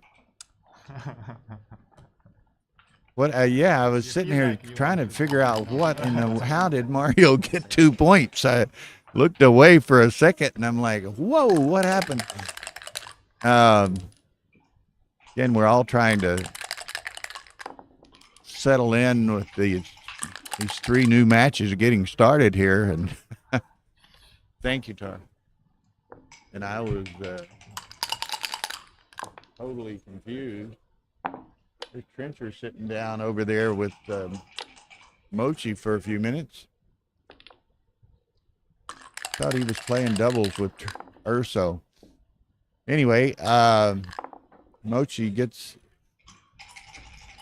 3-1, makes the 5 point. Set of 5s makes the 3 point, and then I guess just come on down to the 8 with the 4th one. Mario 6-1. Now that hits in 6-5, I think. Yeah.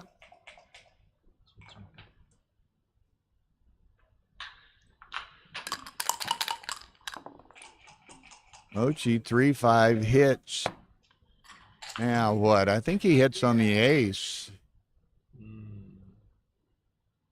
Doesn't want to come down to the 8, leave his mid stripped. I think he hits ace. Really about the only one he had.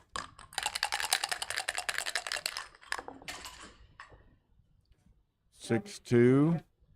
Now Mochi has the 3 back, so he only has 12 checkers to work with, but does have a fairly strong position. Rolls on 5-3s, really somewhat awkward. Maybe he's going to come out, I think, just in the absence of other alternatives. 4-2.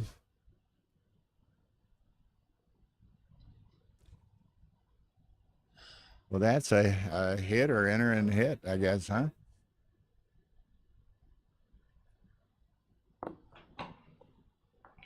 Okay, Mochi.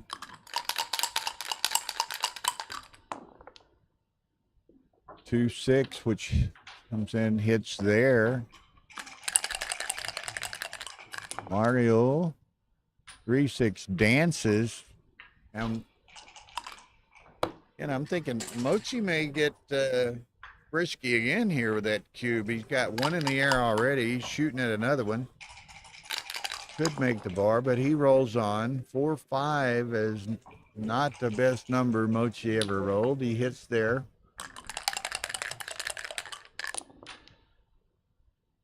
Deuces, which is nice shake, makes the second anchor for Mochi.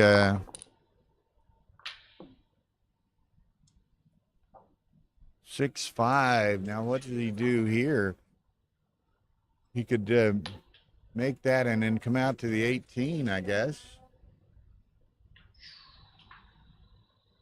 I was actually thinking maybe just come out to the 18 total and let Mario give up one of those anchors. I think this would be my play, and Tara's standing here to my left. That's her play. And okay, so I think that's right. Now, what's Mario do? He can't hit it, so he just, go to the 4. Man, kind of a funky position here, but not much else to do. He's got 4 strip points out there that he's going to have to play from. Marin said 18 point was best by a long way, so I'm glad I had the correct intuition there. You can learn a lot more of this game doing commentary with these great players. It's like continual free lessons here, and nice to have my initial reaction there confirmed. 4-3, he's going to make the ace, and that gives Mario the same option again. Of course, what he could do is play the 2 in this way and live for another day, and he might want to do that with Mario with these 4 strip points out here. Fairly awkward for him. Mochi decides for that. Now, again, double 4s, that's a very awkward shake and make the ace. Now Mochi's the one with a bunch of strip points, and Mario suddenly has a 4-point board. Not the best 4-point board, but it is a 4-point board. Set of 5s, really nice shake, but he's still got this nothing he can do with his blot over here. So 3s and 5s hit. 3s and 5s don't come out of the cup. So he plays on down. I thought he might leave 1 on the mid to cause Mochi a little grief, but he doesn't. Maybe I can cover now. Maybe I can hit. Are you ready for this? What? 10 is gonna be. Oh, Victor and yeah, I know. Victor come and told me. He said, "You're putting me on stream 1." I just told you, Victor would probably just lodge like a sit-in protest meeting, sit right there, screaming totally with screaming. Yeah. No, he came over here while I was doing DDA and Petco and told me I'm on stream 1. And then Julie has a special request. What's that?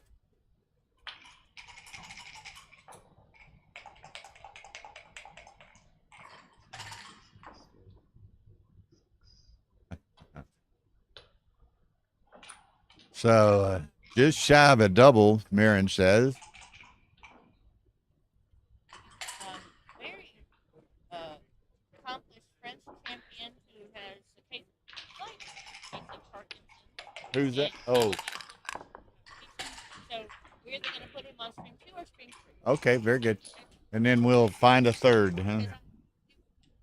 Yeah. But yeah, Jorgen Brunston, Victor in round of 32. Yeah. Okay, Mario has 31%. Yeah, it's still a little tricky to bear in against this 2-4 game. But Mochi's going to send it. Mario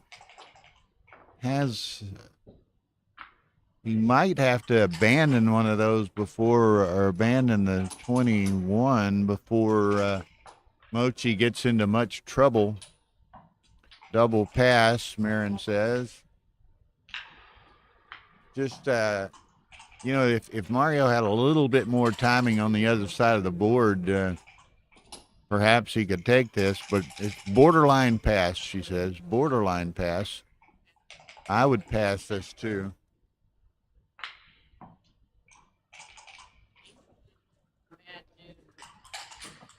How many are watching the other one, you know?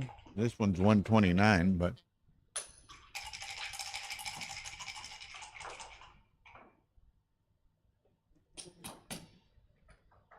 Man, as Mario ponders this, we've got these 3 great matches going on right now. Mark Olson and Tebow Thompson on 1, Mario and Mochi here on 2, Peter Jess Thompson and David Wells on 3, and then no rest for the weary at 10 o'clock. We have on stream 1, Jorgen Grandstedt and Victor Ashkenazi in the round of 32. So, wow.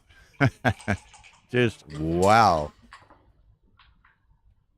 Now Mario investing considerable time in this cube and over there. Okay. So a lot of viewers. We got 316 watching stream 1, which is typically draws more people regardless of anything, and typically it has the XG live feed, but we don't have it at this hour. So Mark Olson and Tebow, we've got 122 watching here. Be sure and hit that like button and subscription button. And Mario's still pondering this again. You know, these players of this caliber, they're not intimidated to invest whatever time is necessary to one, they recognize the critical and crucial and decisions and the significance of those decisions, and they're not intimidated or timid by investing the appropriate time. They know they can play very skillfully with little time if they get into a problem down the road. And as you see, despite the amount of time that Mario's already burned on this cube decision, he's still got more time than Mochi had. Mochi had some very difficult decisions in that first game and used a third of his time in that first game. But Mochi typically he lets it go. Mochi typically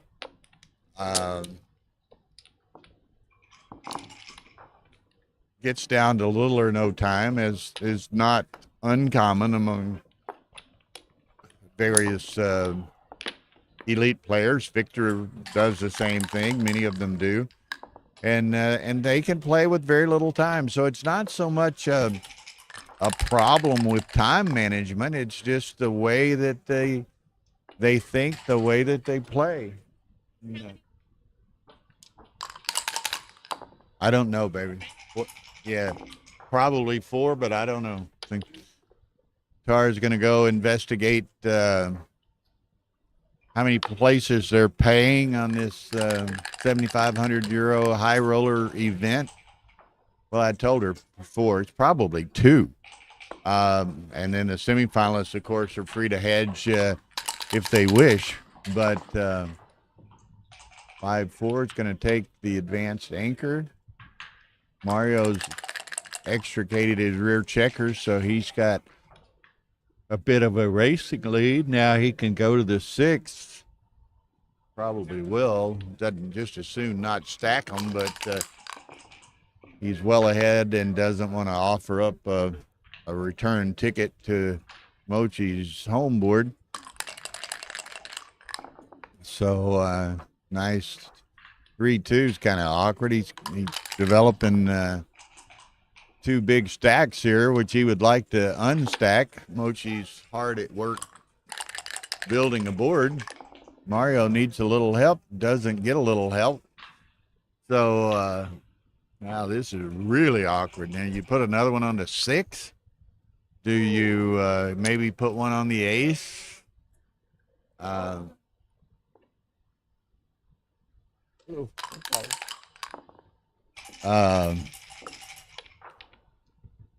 Okay, paying 2 places. First place, $78K. Second place, $34K. Thank you, Marin. Again, you know, that's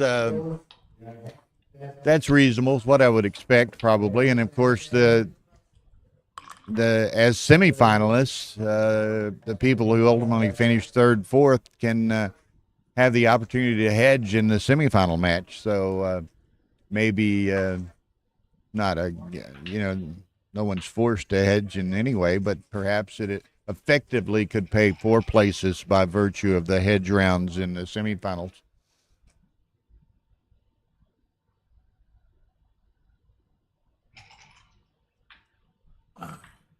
Okay. Mario contemplating a cube here. He's well ahead in the race, but has somewhat of an inflexible position. And of course, Mochi has a 4-point board, borderline no double take.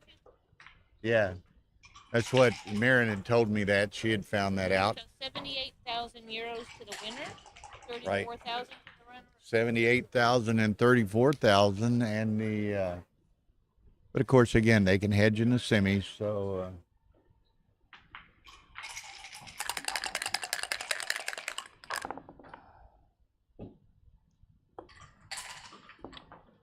yeah, and few market losses. So he sent it on 3-1. Mochi's gonna hang back as much as he can. That doesn't want Mario to be able to play behind him too freely. There's a 6-4, makes the deuce point. Okay.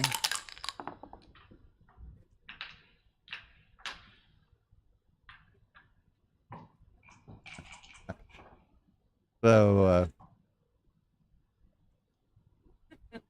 okay, 6-4 for Mochi. Again, might have thought about running, but he couldn't really clear that guy. 4-3 gets pointed on, but by playing that 6-4 2 down a while ago, he, you know, he doesn't burn any pips, and he doesn't waste any pips. So perhaps it enhances his potential of ultimately saving a gammon if it comes to that here. 5-2, so that's that. Mochi, what's he do with the 2? He's going to take it in. Again, not only, you know, he's trying to best play this as he can to potentially win, but he's also got in mind saving the gammon. Okay. 5-1, the one comes in, the 5. Okay. Mochi's no real gammon threat, so he's going to be hanging around hoping for a shot. Mario has to clear one of those points, going to clear the rear, 6-5. Now he's vulnerable next time to 6-2s and 4s, 5s, and 6s. So what's that, 5 numbers? There is the 6-2. Wow. And he plays the 2 inside so that he still has, you know, an even number so he can handle double 6 and double 5s, but he gets hit by the 2. Well, that's smart. That really hurts. And but that's backgammon. You know, he rolls the blotting 6-2, and Mochi reciprocates with a 2. So assume Mochi will probably just go ahead and cash this. He could, you know, he doesn't want to give Mario the chance to roll a 1-6. Now he could roll a 1 and maybe some cracking numbers, but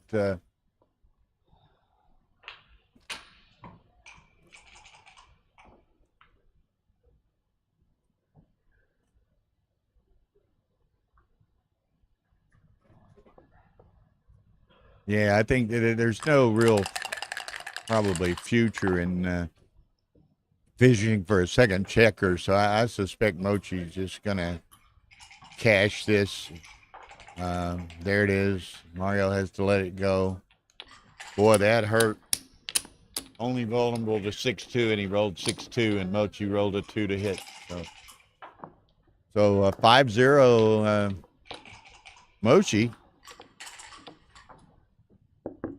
Mario going to take a little break here.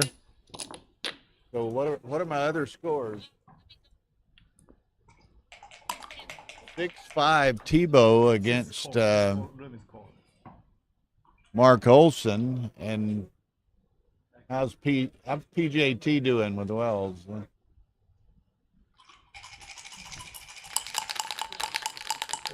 Oh, Mario didn't take a break. He just put on a jacket. So far, what Marin has transcribed, Mochi's playing 0.69 and Mario's playing 1.5.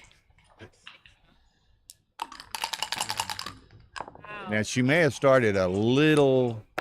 She might have missed the first few rolls. I'm not sure, unless she could have went back and picked it up from the video though. So that may be complete. DDA beat Petco, Keen.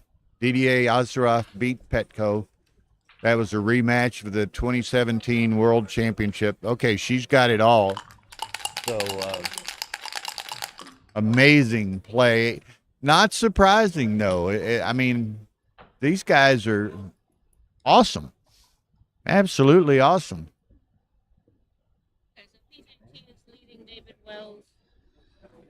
Okay, PJT is leading David Wells 4-2 on stream 3. David is going to pick up these 2 points, so it's likely going to be 4-4. Yeah. Wells is a favorite to win a 2-cube. Oh, no, wait, there's a checker on the bar. Oh, there sure is. Never A hidden checker. So we don't know yet. It's 4-2 PJT. Yep. Tebow leads Olsen 6-5. Mochi leads Mario 5-0. Okay. Look at this. Mario danced to the 2-6. Look at that. And now Mochi is sending the cube. He lets it go. 6-0. Out. Just so much going on around here. Y'all just can't. It's hard to imagine the aura and the vibe right now with these matches. Okay, Tara's going to jump in for a while, too. Well, this is sort of a semi-off-topic message, but I really encourage you all to please watch some of the matches which you may have missed, because we have so many incredible matches. I mean, for example, we have Peter Jess Thompson on stream 3. We have Masayuki Mochizuki on stream 2, like you're watching now, and Mark Olson on stream 1. I realize it's tough for everybody to watch 3 streams at the same time, so don't forget to watch anything that you missed, because you would not believe some of the super exciting matches. Some of the matches we had yesterday were just incredible. The Tobias Hellwag Daniel Sorensen match, the last night the Akiko Kazuki match, yesterday the Nevzat and who was he playing? Alain Babillon match. I mean, we just had some incredible. We do our best to pick those pairings which with the greatest potential, I guess you would say, and we paid off in spades on every match we streamed yesterday. I would like to get a result on Akiko Kimon, so I'll actually go look at that if you would. So,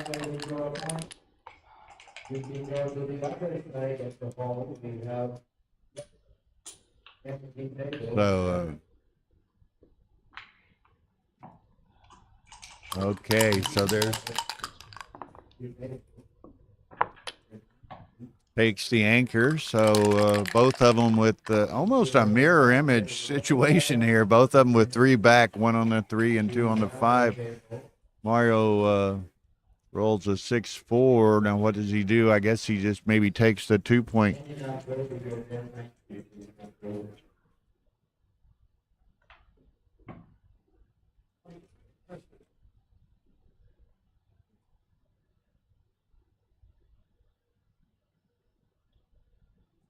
That's right. Matt points out that he could make the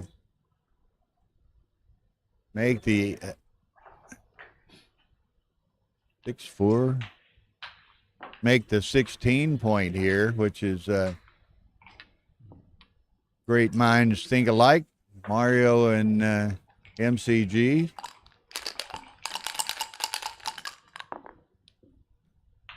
Set of boxes for Mochi, so let's see. 2 of them are obvious. Now what's the second set?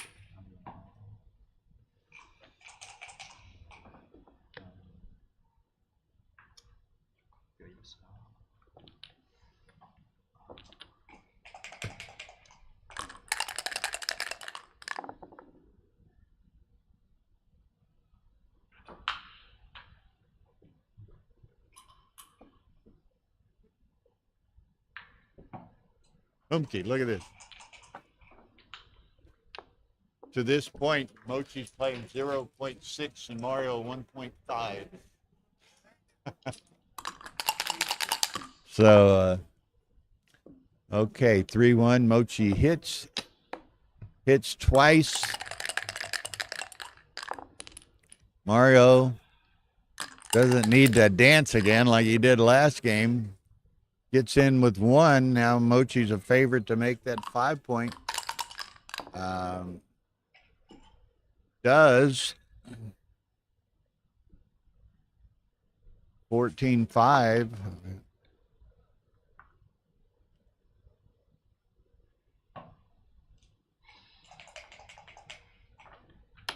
So he plays it slightly differently. Makes the 5, but plays it with the other. 4-3 for Mario. Hits.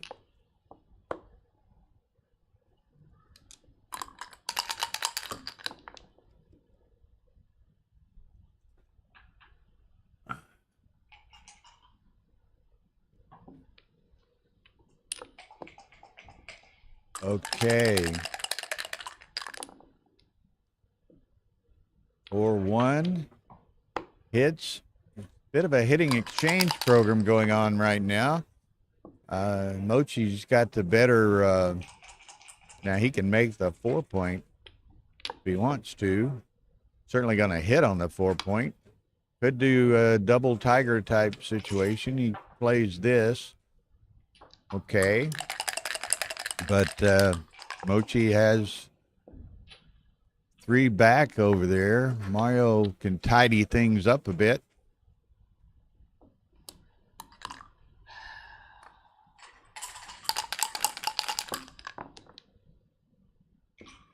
5-1. So Mochi could make the 5 prime. Looks like that's his early inclination here.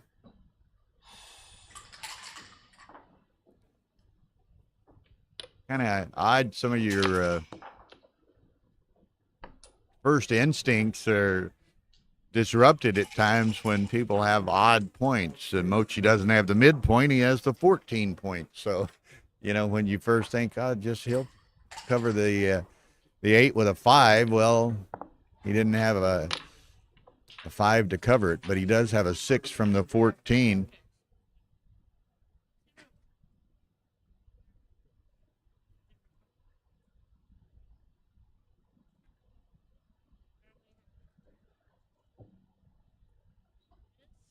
I want to do, maybe that. What else you got?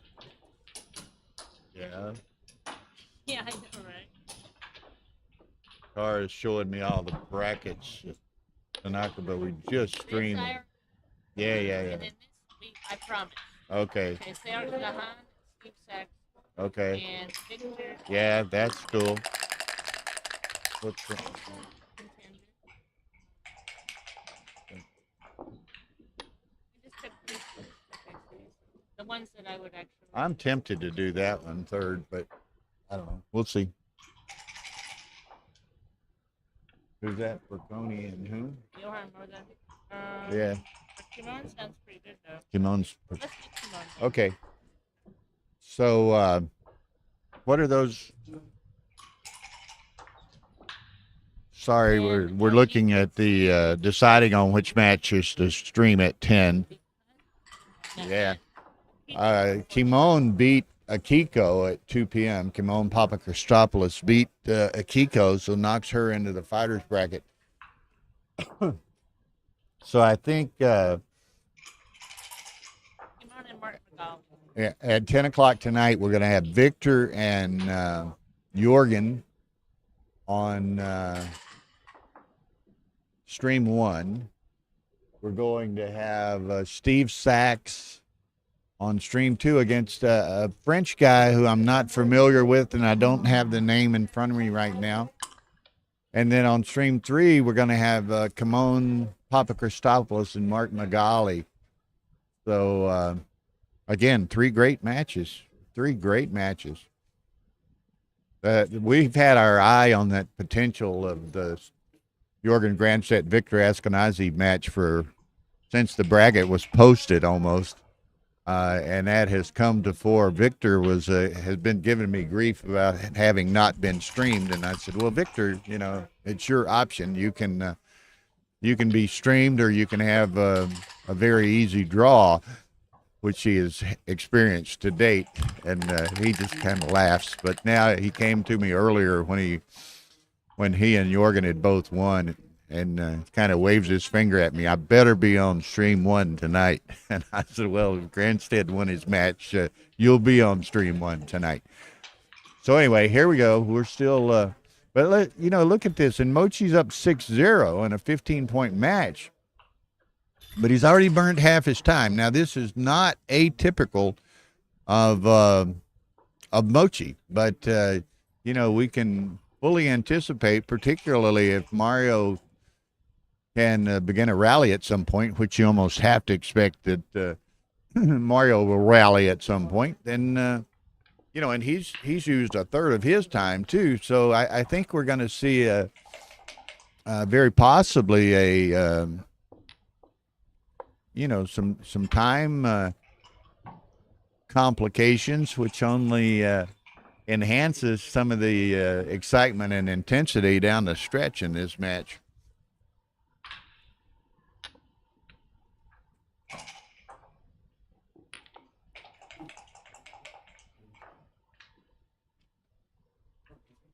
Okay, so Mochi's sending this. He's on shake. Wow. Without a 5. I don't know. I'm thinking Vic Mario's going to take this, but we'll see. And it's one thing to, he let it go. It's one thing to, it's big pass, 240. Thank you, Marin. I'd have got burned.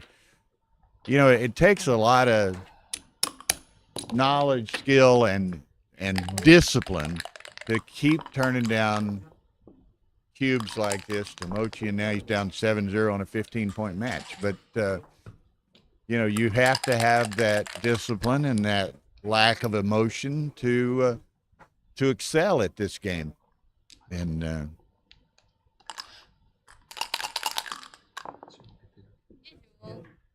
out to Marin Rose. yeah, Marin Rhodes is transcribing for us, and we appreciate that.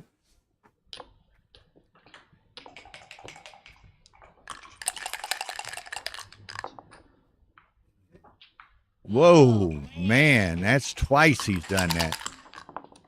Not in this game, but in an earlier game. Set of threes following that up. Man, this is just all of a sudden, this is all but a play on for Mochi here. Only has 7-10 in the zone. Now with this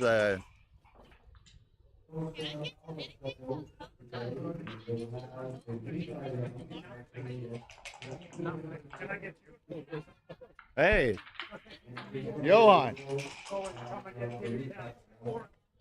you want to sit down? Sit down.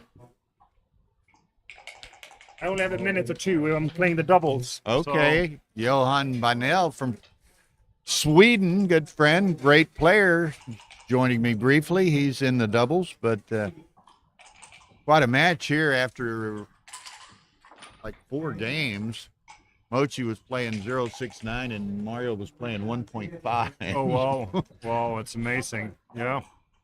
And now obviously very tricky to, I mean, being in a 7-0 lead and and the cube action is always obviously. Well, you know, and he scores. just had to turn down a prior one. I was remarking at the discipline that Mario's having to show with everything going against him, and keeps getting cubes like this, you know. But you can't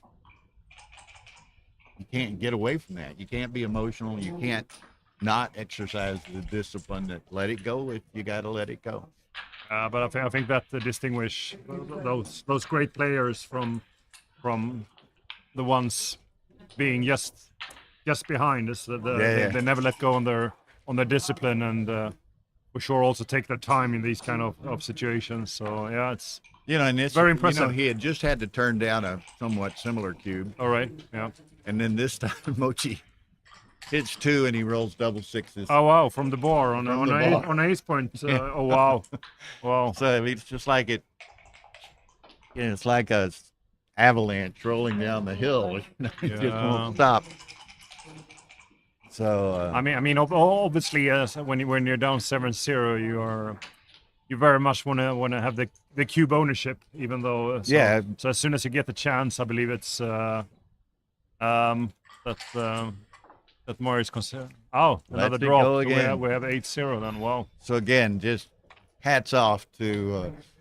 It's not easy to do that repeatedly as the score mounts. Oh. Yeah, that's for sure a tough situation, being down 8-0 to Mochi. And those aren't late cubes; those are efficient cubes, right? So it's. Oh wow! He went for a break now. Maybe that was needed. So okay, here we go. 147 and 170. Oh wow, that's super impressive. What I will do, Bill, I'm going to join the doubles now. But okay. Thanks for letting me sit down. We'll come back anytime. Thanks. Good luck. Who are you playing with? I'm playing with my friend Ryan, who's not really a backgammon player, but the guy you introduced me to earlier, poker player. Exactly. So it will be the two of us. So he's now officially entering the wall of backgammon today. Okay, so you'll corrupt him, Yeah, exactly. Ruin his poker game, but good luck to y'all. Thank you, and good seeing you. Okay, thank you much. Bye-bye. That's Johan Banell from Gothenburg, Sweden, which is where Jesper Carlson is from, my good friend and well known around the backgammon community. I look across, it's 9-6 Tebow Thompson over Mark Olson on table 1. And Mochi and Mario on break here. As you might notice, if you got the chat line open there, Marin just posted that Mochi's playing 147 and Mario 170. So that's pretty good. A combined PR of 3.17.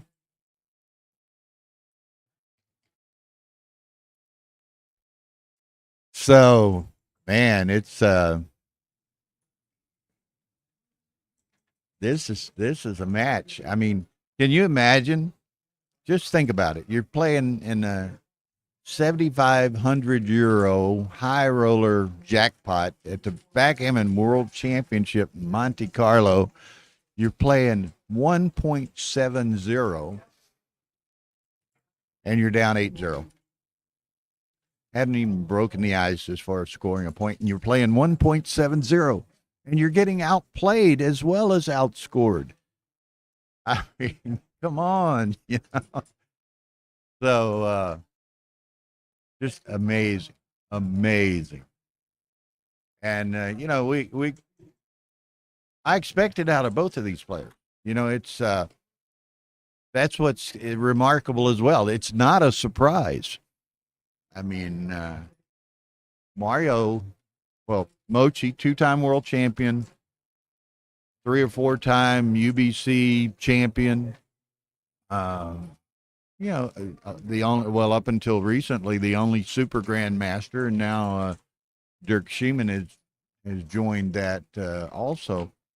But so every accolade you can imagine, you know, top of the Giants list multiple times, on and on and on. Mochi is that player. So, you know, him playing 1.47 is not that remarkable. It's excellent, not that remarkable. Mario Cool here last year at Monte Carlo, he won the super jackpot and he lost in the finals of the World Championship. And just with some remarkable PRs, consistent PRs. And so again, he's playing 170. Great, not terribly surprising.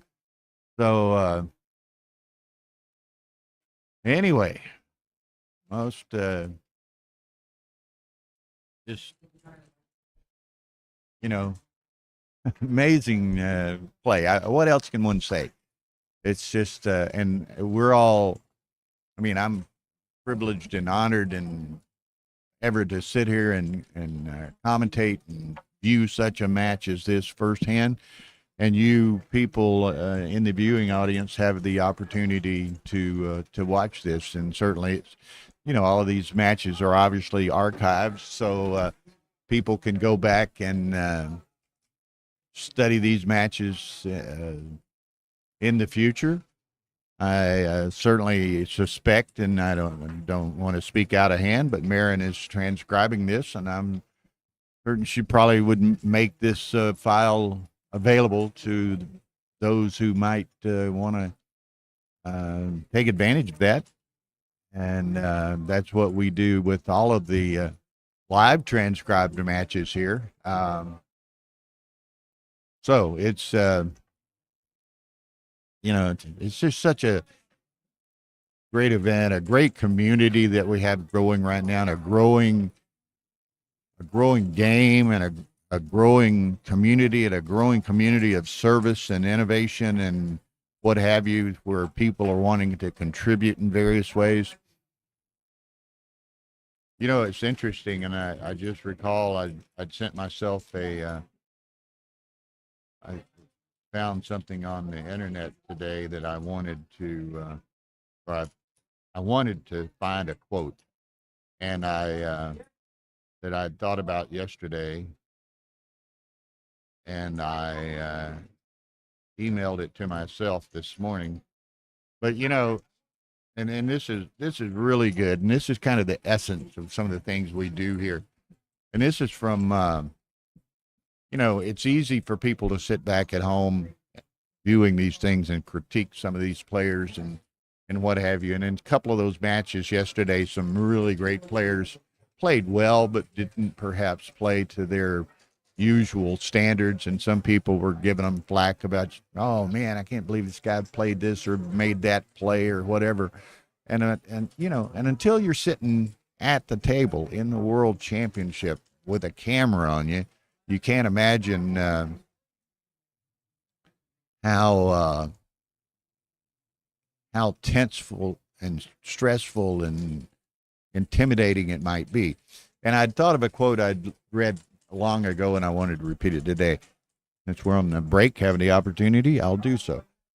This is by Teddy Roosevelt. It's not it is not the critic who counts, not the man who points out how the strong man stumbles or where the doer of deeds could have done them better.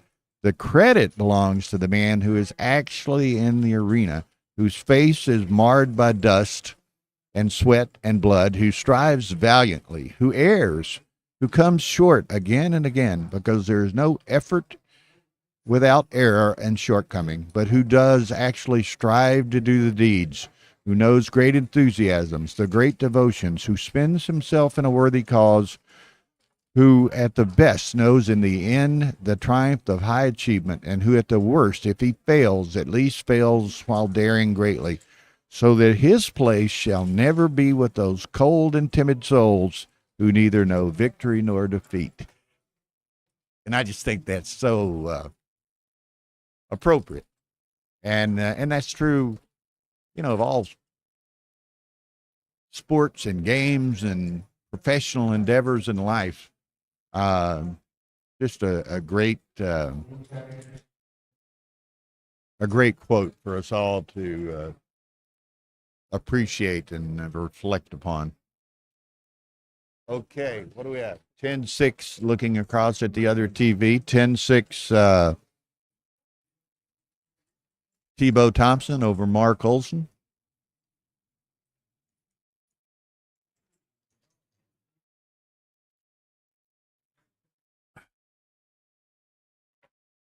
Okay, the ad showing there is that's the board that's being played on in Stream 1, the championship board here. It's a McGrill edition. That's right, Marion. It's very easy to judge from an armchair, but we've all, maybe not at this level, but at various levels played,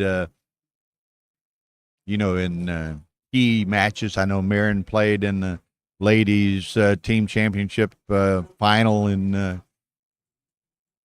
Stockholm, so she had a recent taste of that sort of pressure and intensity and observation by a bunch of people watching and everything. I've had the good fortune of getting to an ABT final and of winning a couple of Masters events, and it's different. It's totally different than sitting here as I am.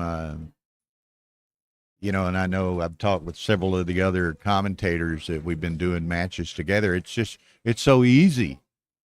Looking here from this chair with a big screen TV in front of me, how did he overlook that? Or why did he do this? Well, it's easy.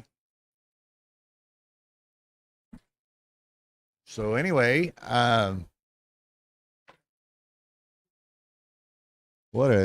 yesterday, the first day of the main, and then today, the main progressing in the Super High Roller Jackpot. Wow, it's been exciting, and we've had some unbelievable matches, and that's going to continue tonight when we have 10 p.m. Victor Ashkenazi and Jorgen Granstedt will be the featured match, and of course, Jorgen's won the World Championship 3 times, and Victor got so very close last year, and many people, think every year might be Victor's year. So any surprising results so far? Well, you look at things like, in the first 2 rounds, Michi, Mochi, Zdenek, Frigo, I don't know, a lot of them are escaping me now, that gotten Ryan Rebello, others gotten, knocked out. Actually, ZZ has then lost later in the second chance bracket, so he's totally out. We've had some great matches. Akiko won a couple of 3 just superb matches, including a great win over Kazuki Yokota last night, and then he loses to Kimon Papakristaopoulos this afternoon, and Kimon's an incredible player, German player, and so it's not I mean, maybe Akiko is a slight favorite, but not a considerable favorite. So it's no surprise that Kimon won. And tonight, actually, I guess on stream 3, we decided we're going to have Kimon Papachristopoulos on.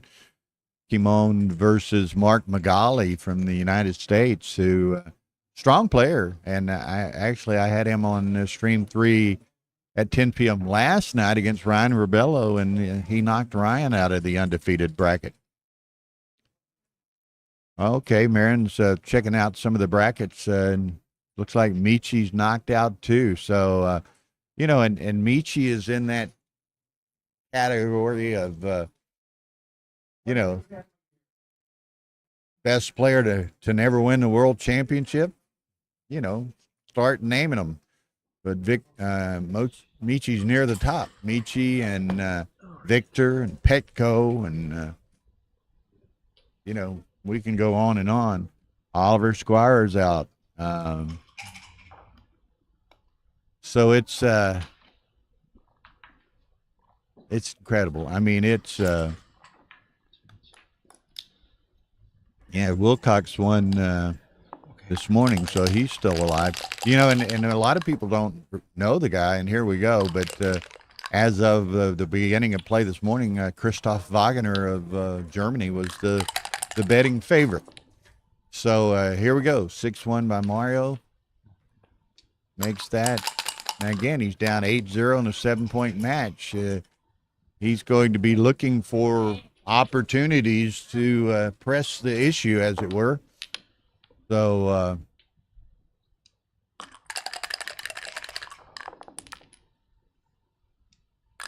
okay. Dion's checker don't count. 3-1. He's going to make that.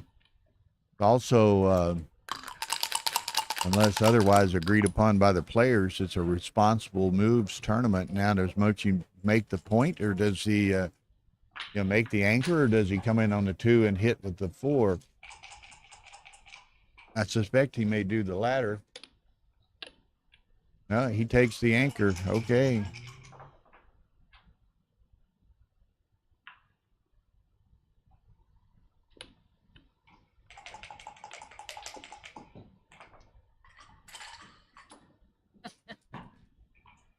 Hey, so, okay, Mochi does stay with the anchor.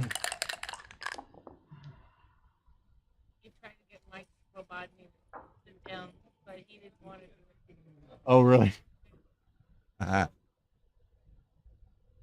Okay, so nice set of aces. It's a matter of how he plays them. Nice set of aces coming the other way. So Mochi's going to make the 4-point. Mario 5-1, so he's going to go 6-5.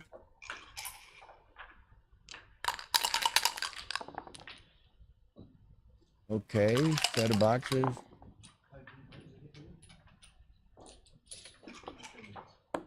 Yeah.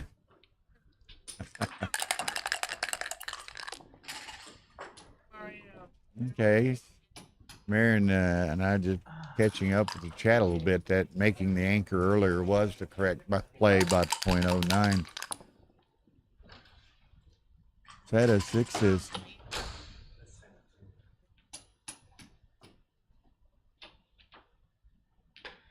do so many good things. What good thing you want them to do? Awesome. Well, I saw T-Ball walk by there, so apparently they're on break. T-Ball leads Mark Olson 10-7. Okay.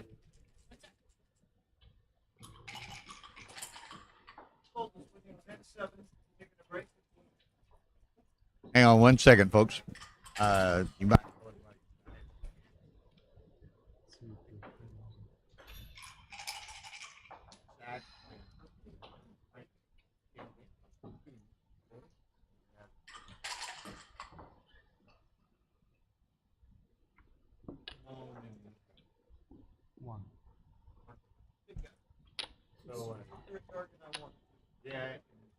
I'll switch over there. You can have sack. I'll do that. We'll do sack.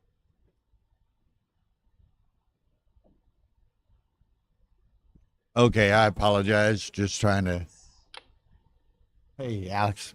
We, as y'all can begin to get a feel for, seeing some of the things going on around here. It's between me and Tara and Phil and others. It's kind of tough keeping everything coordinated and on top of it. And then sometimes we get distracted. Mochi's looking at his various double six options here. Mario's in the air, so Mochi has a little bit of freedom of play.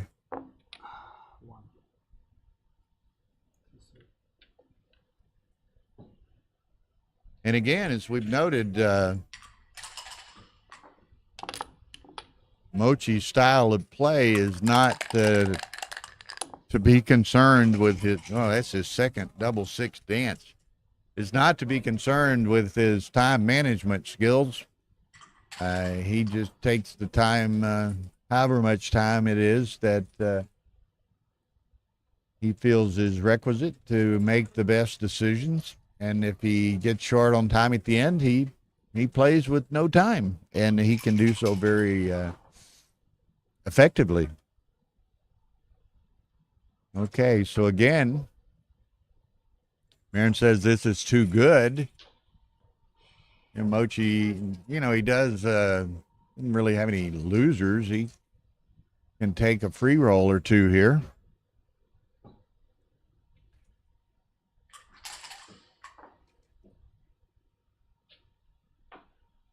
So XG says it's too good, play on, and I think we can all visualize that that is the appropriate path.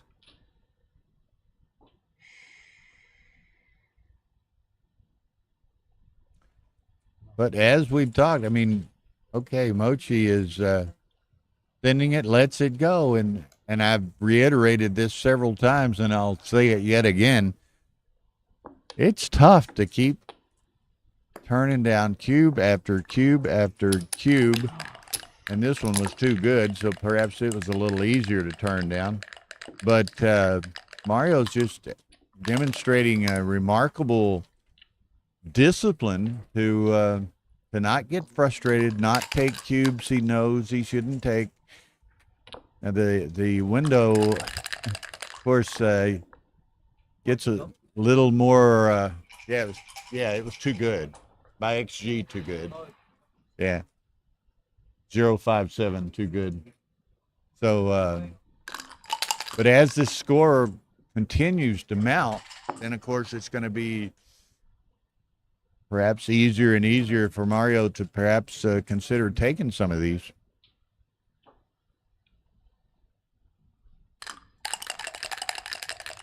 Okay, now 6-3. Now he can make the 3-point, and he has, some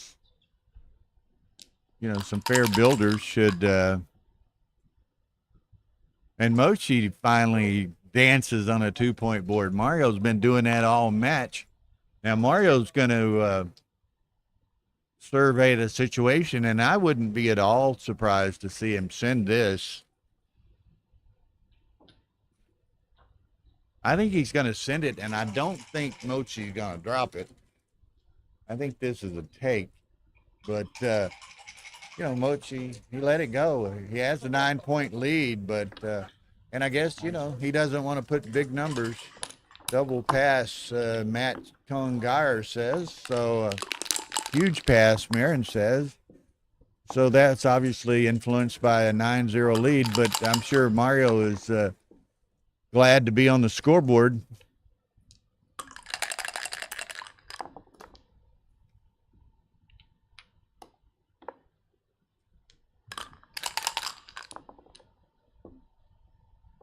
Okay. Now Mario liked the taste of that double pass in the last game, but I don't think he's quite there this game. But kind of likes the feel of scoring. Yeah, Matt said it was a huge cube. Oh, she dances again, so he got to seize the opportunity, I think.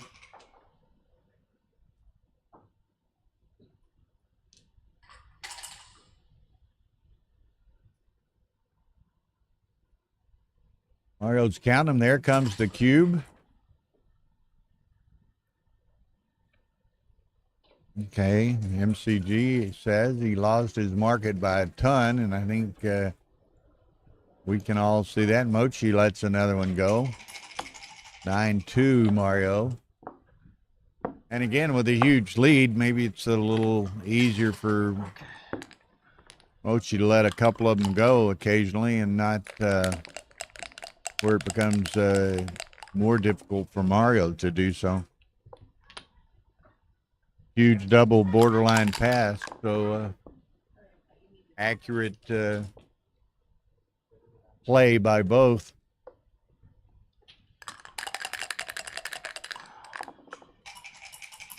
Nice set of aces. A hit. He's going to play 6-5. He's going to play 24-23.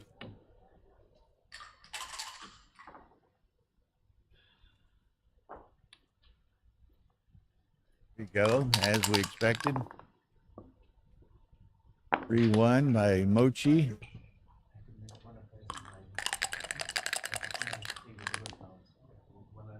Six five makes the 18.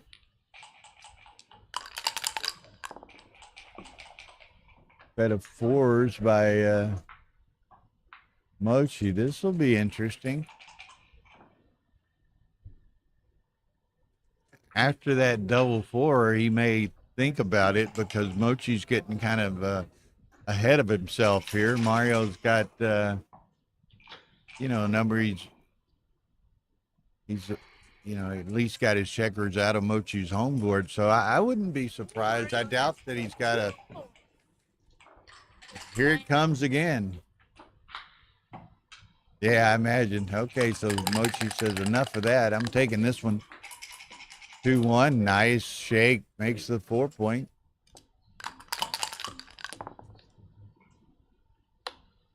Five and 2. Steps up. Ooh. Double take was correct. Mirren informs us.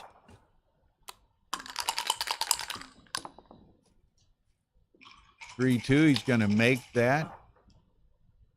I guess it's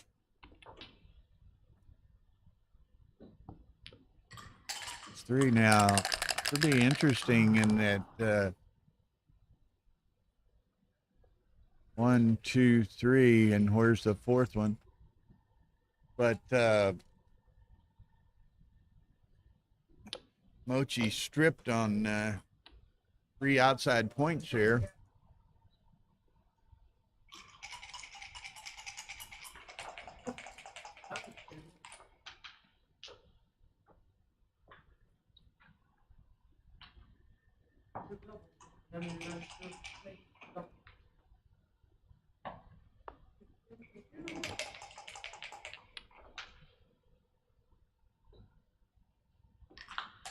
Okay, Mochi would like a 5 dearly.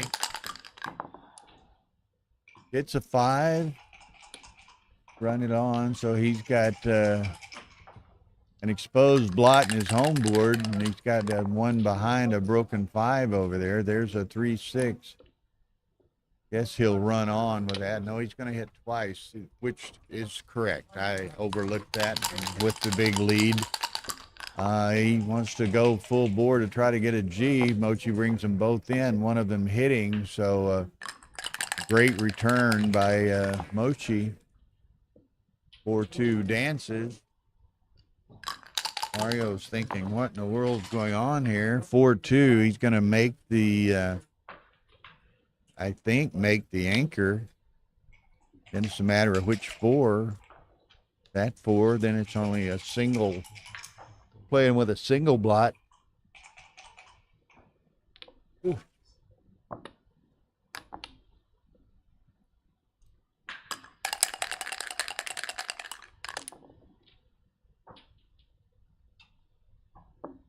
A 1 and a 4, so he comes down and remakes a broken 6 prime.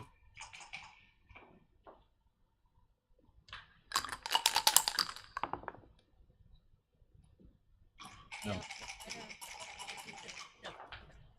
World Championship. Tar was asking if the winner of the high roller here, if the winner of that got more than the winner of the World Championship. No. High roller, what was it, 78,000? World Championship first place is 88,000. Plus the side pool, and it's fairly substantial, something like 25,000 if the winner is in the side pool. So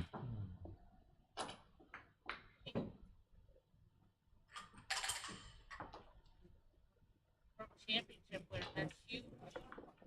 Fantastic.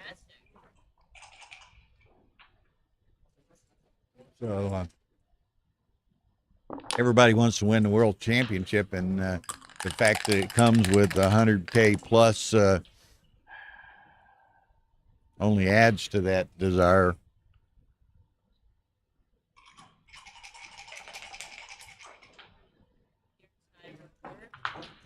Yeah, both Mario and Frank won over into 6 figures last year. Frank by winning the world championship, Mario being a finalist and the super jackpot champion as well.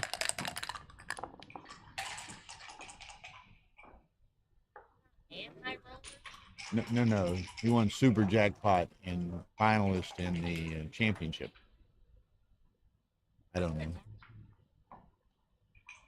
Maybe I'm confused. He won either the high roller or the super jackpot.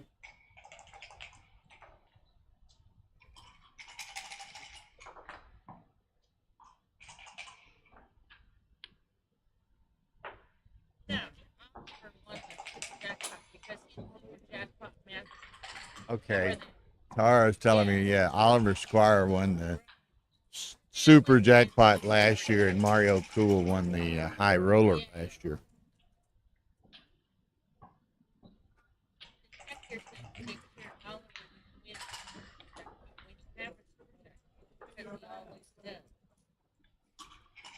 Oh.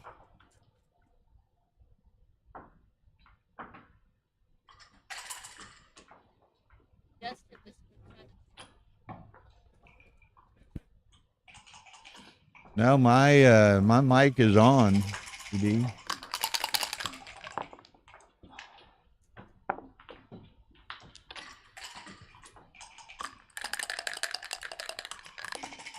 Okay, Mario, he doesn't think about it, just plays that. He had to move, he wanted to move that checker. He would just as soon have been able to move it around, but he wasn't.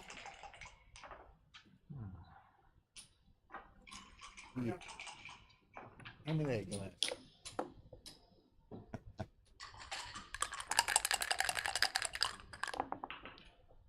Okay. Set of 4s dancing. Mario's made a habit out of dancing on 1 and 2 and 3-point boards today. Tara's going to take over for just a second. I'll be right back. Hi, everybody. It's nothing like commenting on a match between Mario Cool and Mochi. There's Marin. Hey, Marin. And hey, Matt. And there's Elena. Is that Elena? Maybe that's Elena. Hi, how are you?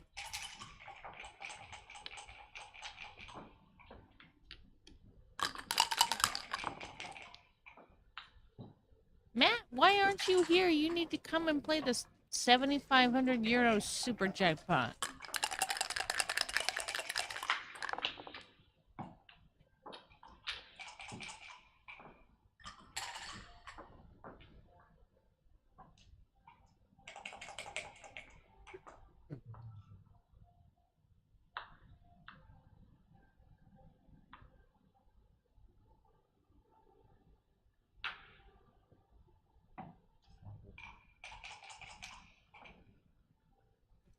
Okay, so Mario's trying to decide how to play this 6-1.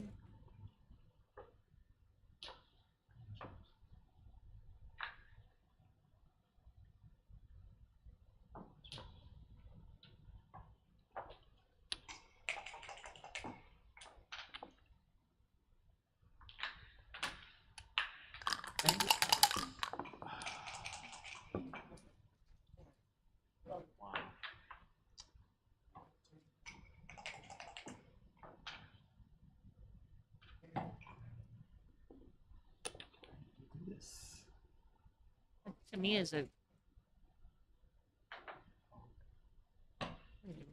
good roll for Mochi.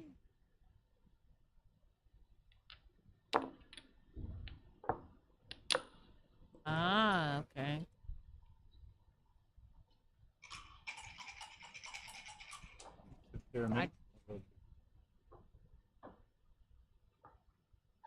Everybody's saying hit. Okay. That to me is a tough one.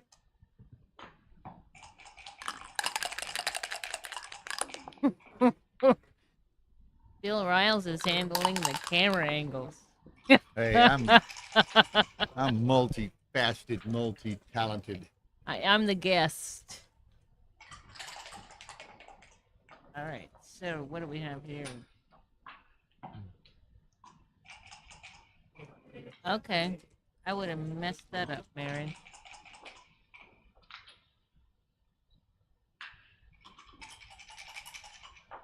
Okay, Mario needs to enter here. Does not. And Mochi needs a 5 or a 6. Mm-hmm. Does not. 4-3 is not it.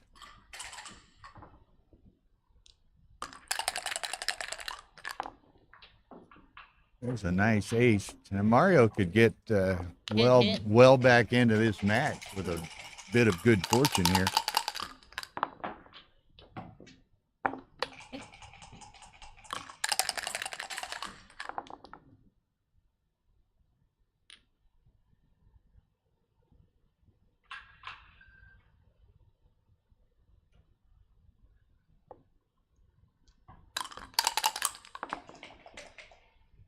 Okay.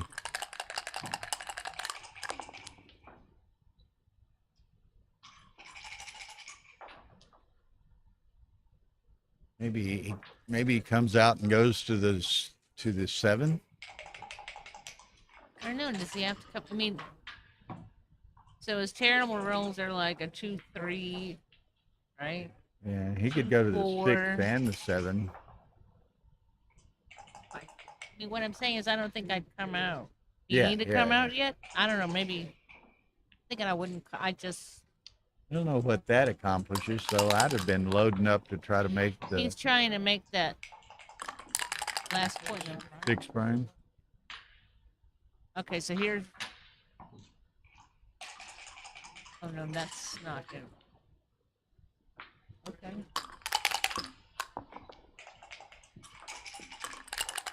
Okay.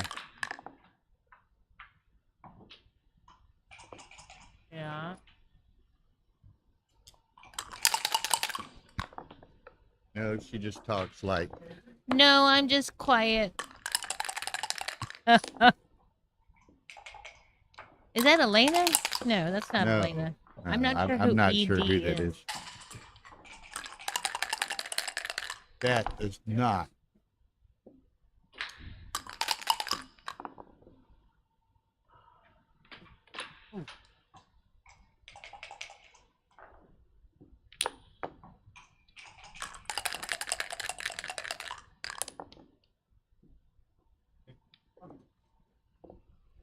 Okay. Now what do we have?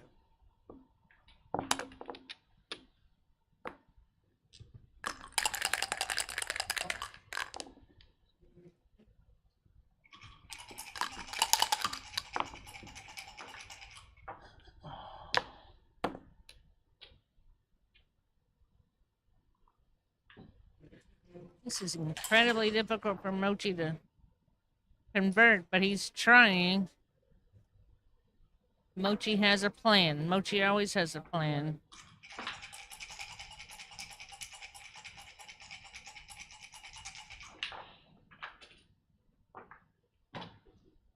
Exactly, Brighton Backgammon. Who is with Brighton Backgammon? That is who is it? Wayne Joseph, maybe? It's Tim Suki's in Brighton, but that's not Tim Suki. Okay.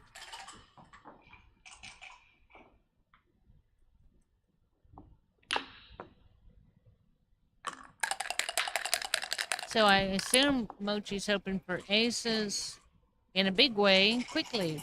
Hello, Brighton Backgammon. Oh my Okay. goodness. Mochi's, This is tough for Mochi. Even for Mochi, it's tough. Now that checker on the 18 point is a white, no, is a blue checker? We need to do No. something about that glare. It's tough for me to It's see. a white checker. Okay, a white checker. All right. Just double checking. That's where the ultra glare hits. All right, now let's see how. There's one ace for Mochi, definitely needed. It is Wayne. Yeah. Hello, Wayne. Good day. Another ace for Mochi also needed, and a 4, which he doesn't have Now to Mario move. needs to enter here. He does. Wow. All right. Again, that's Mario's blue checker on the 18 point. We'll see what we can do. Okay. Yep, so Mario's got full command of this position. Waiting for Mochi to pop out.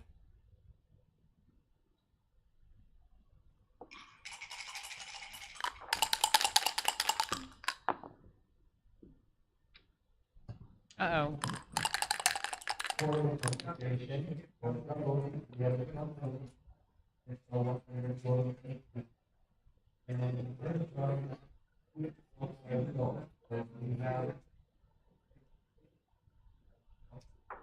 So we have a lot of tournament announcements being made by Arda. So you might hear a little bit of background noise. Okay, there's Okay, so that Mochi's at the edge with all 3 checkers. yeah, which gives him the one spare to run with without breaking an anchor. Again, but Mario has double sixes covered to make that number play badly for Mochi. Because he would be forced to hit one of those checkers while he still has a blot on his board. Oh, now he is blocking double sixes completely. So, well, yeah, now he realizes he really wants to make it play badly instead of just blocking.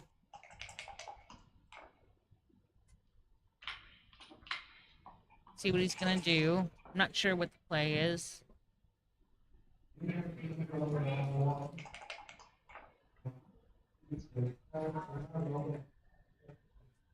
He's thinking it over. All right, so he's going with the block. So Mochi would have only 3 sixes to play, not 4.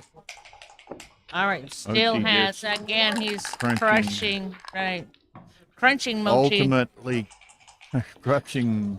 Okay, so now it's try to get Mochi to play a force 5 or a 6.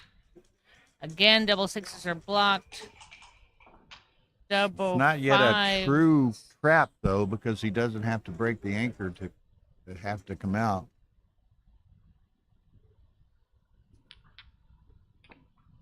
All right, rethinking. Okay. So a 6x.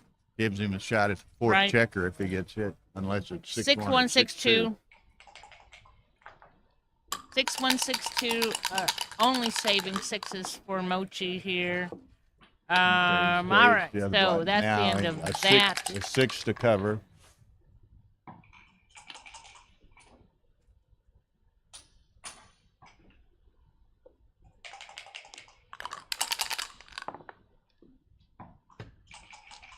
5-1. Okay, so Mario rolls a 6-2. He's probably maybe... eventually he's going to have to break that bar point, which is, I think, typically what XG likes you to do Before in this position to make things like 5-1s not play. Like even here, sometimes you just play straight to the ace, but I'm not sure. I'm sure somebody else, it's one of those, got to run it with XG to see how the bot plays that.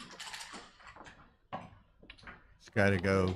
I would play that.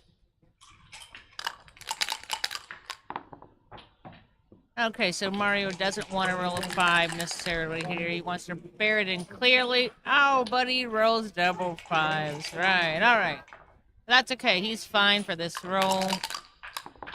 Again, no 5-1 preferably, but Mochi is crunched to 2 points. Even a 6-1 is not a big deal.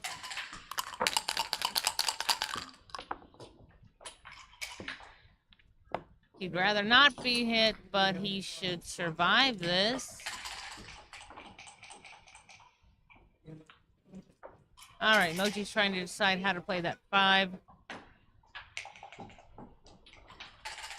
Which is a really tall order because he has no board left to be able to contain Mario's checker.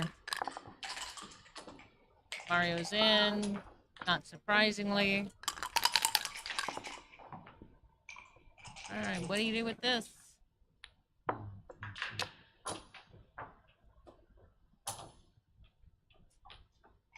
I assume Mochi wants to somehow attempt to save a gammon off of this,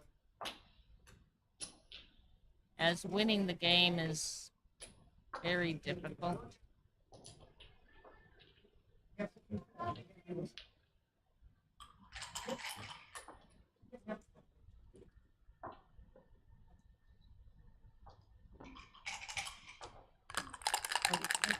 Well, Matt says this is like a joker. Mochi is trying to win now. Can Mochi actually win? How many checkers does Mario have off? 1. 1? Okay. Whoa, what was that? 7 and hit. Big, okay. Chance. Now this Sorry, could, I looked down and looked up, and then I have 2 of Mochi's checkers on the roof. All right.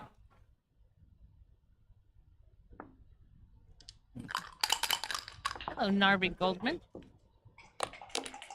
Oh, Marin says no checkers off. Oh, he's got one stacked on the 8s. Ah, okay. Thank you, Marin.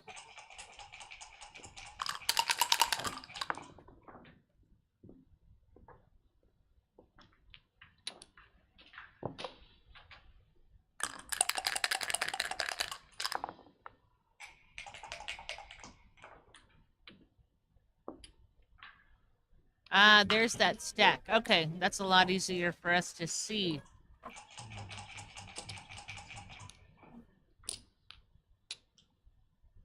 We really appreciate offset stacked checkers so the viewers can see. So again, there are, what, 6 checkers on Mario's ace point.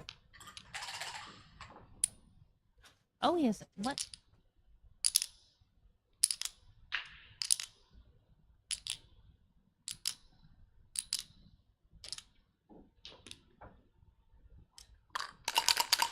That's a tough question, Shaq.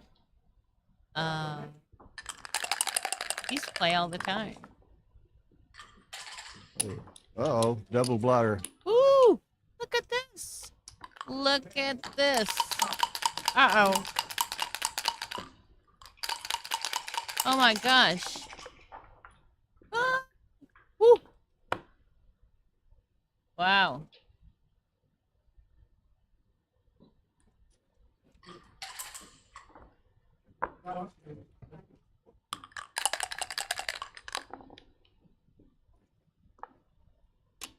Safe right. as that, so no chance of getting the second checker.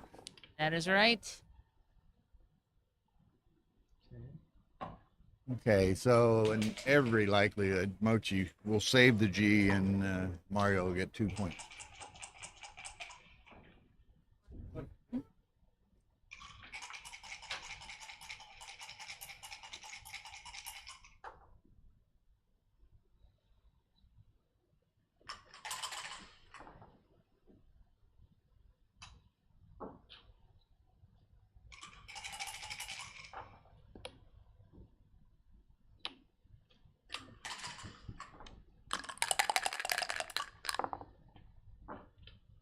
All right. So that is that. Mario's past Mochi's contact. So here we go. Some of those.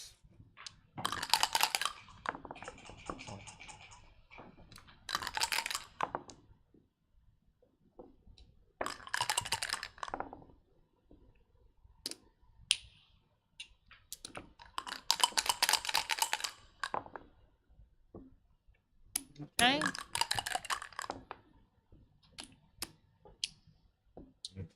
And there must be some deck checkers on Mario's ace point.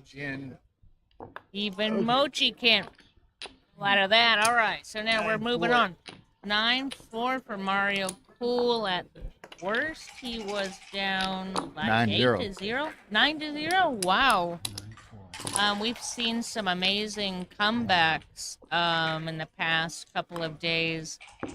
This may not equal the one I think we saw. Well, like Nevzat 11-1? was Something Nevzat like was that? up 11-1 and, Okay. and lost 17-11. Okay. I guess it was. All right, so we're back. 138, 168. Oh my goodness. As usual, Marin Rose is amazing at not only commentary or contributions in live chat, but she is also a master at transcription.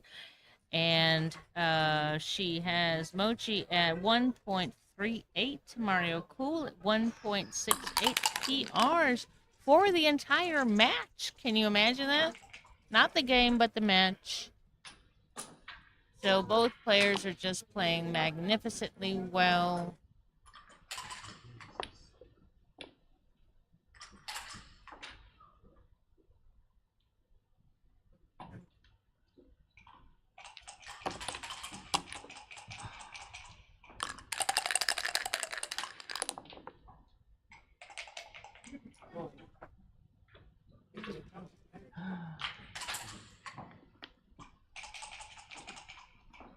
Yes, I agree with Jack.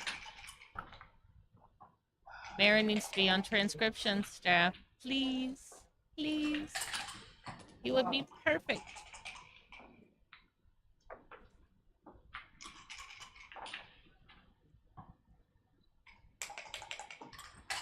Okay, so I'm not quite sure. I'm make sure I didn't miss anything. Oh, okay. So here's the original position. Are you deciding whether he needs to come out? Maybe. Is he taking a count? Maybe. Maybe. Okay. Yeah, I'm not sure, Kremyer. Whether out's right, out's not right. Alright, so here's Mochi. Now it's Mochi's turn to figure this out.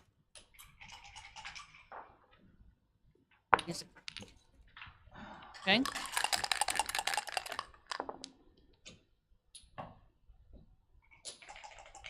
Alright, so again, Mario rolls a 9, but the 6-3 version, so he's running with this.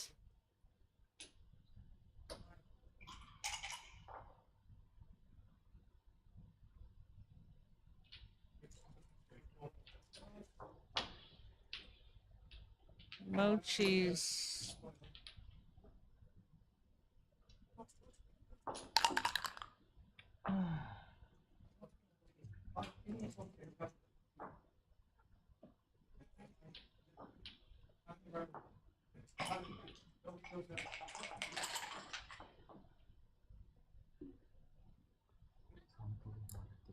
that's what I was going to ask because there were so many, there were different options for that 5-4. Thank you so much, Marin, for contributing that. Yeah, there was 2 down from the mid. There was running from the 18. Yes, all of that. Thank you so much, Marin. I guess that has to do with what the pip count was. I'm guessing that means Mochi must have been ahead.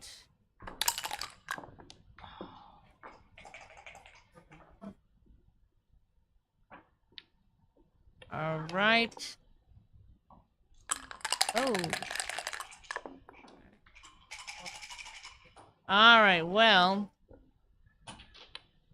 Mario's leaving a blot. Where does he want to leave it? That looks like that would be the spot for the blot. You want to stack 3 on the 2-point. Yeah. All right. Here we go. Oh, man. All right. So he's got to hit. Got to make the 4. Cover the 4. Could cover the oh, ace. excuse me. Yes, the ace is a possibility, but I like making the 4 instead, at least because since there's Blot Mario's board, it's going to be tough to cover that. Fill in those gaps. That just looks... Shots is that? Shots. That's 4 blocks. Yeah, I thought I'd rather cover have the the ace. 4. Yeah. Does Well, you'd everybody rather say have cover the the 4, ace? but All right. Shoot, Marin's calling me all these blunder. I would have... Is it? I need to get lessons from Marin. Okay, so Marin, thank you so much. Says it's correct to make the ace by a big way. Okay. No. No, thank you, Marin. Okay, very good. but, At least I can say Mochi is thinking about this. And again, not unusual for Mochi, but All right, so Mochi makes Marin's using play. a lot of time. And Marin makes Mochi's play, so it's all good. There you go. There's the fan.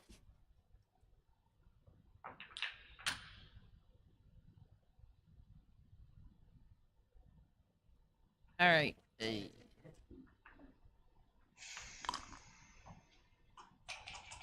What's everybody do here? All right, Mochi doubles. Reasonable, of course.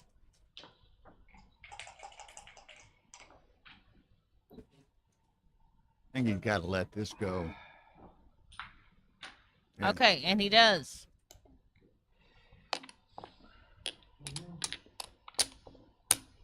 $10-4. 10-4. It's the convoy score, right? 10-4. Here we go. This is a Mario can do this. Mario has incredible stamina, focus. This is not phasing him at all, I would expect.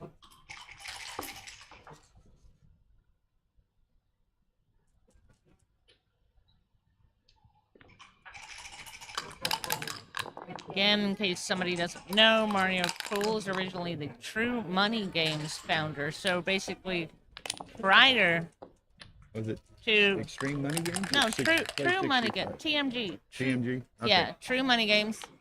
So that would have been the almost like the Backgammon Galaxy of that era.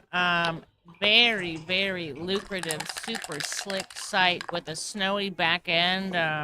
Wonderful, super nice site.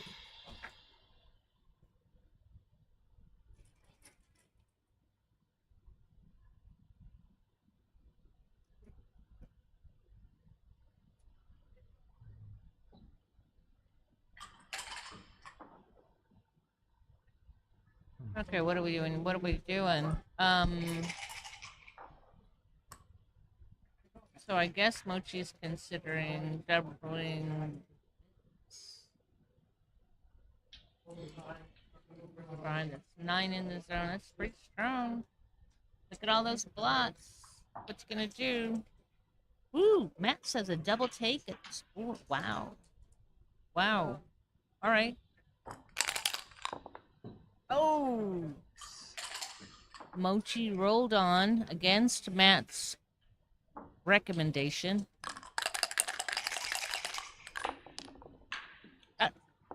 Mario's rolling off the table. Nice number. Okay, there's one. Mario anchors. You just got to hit. What? Step up. Yeah. Okay. He does that. Yeah. Slide. Slide move. Gets hit. It's tough. Okay.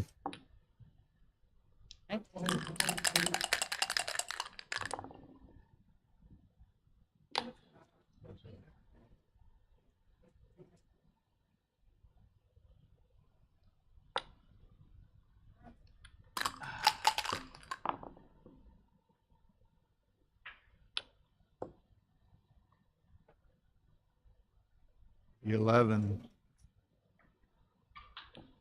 He comes out.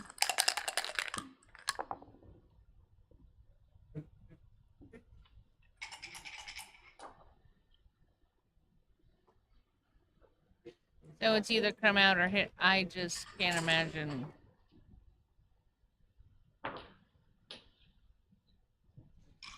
Come out. You like hit. Oliver likes hit. We have a vote for hit. Okay, Mario's hitting. All right, that's double twos by Mochi. He has 2 more twos to play.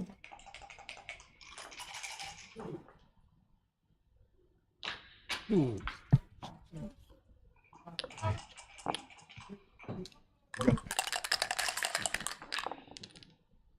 got to step away. No.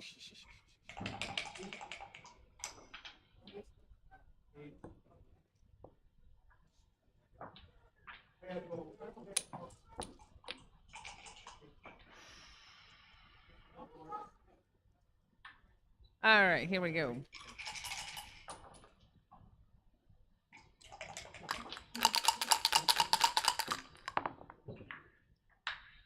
All right, Mochi rolls 6-2 from the bar, which plays okay. Not really what he may have wanted.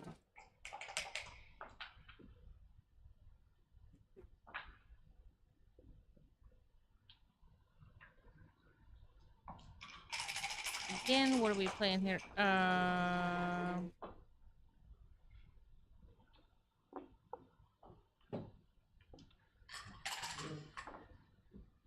Okay.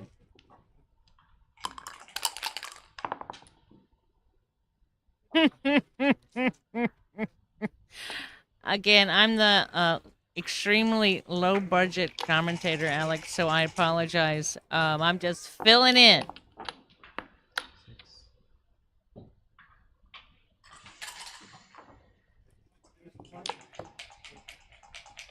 I'm looking down to see how Marin plays everything.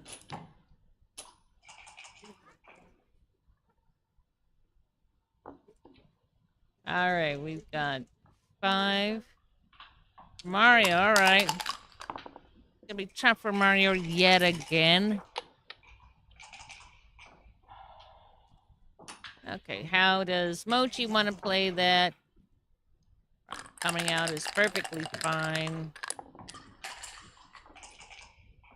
Making it tough for Mario to...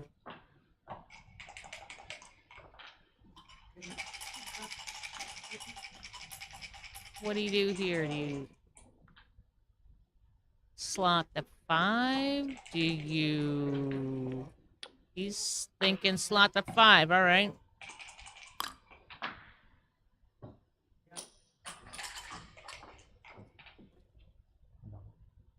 This is big.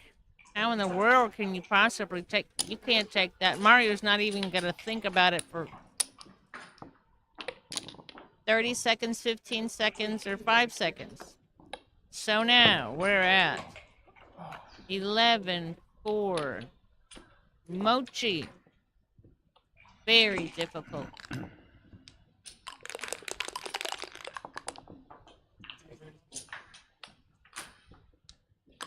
Ah, was it too good? Okay, yeah. I can imagine that definitely being too good. It looks like everybody thinks taking a roll was the right decision.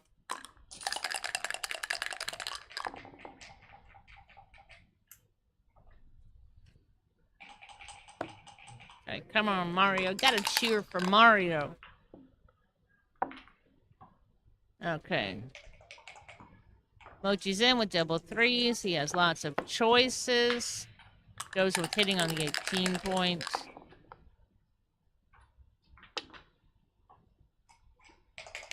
Mario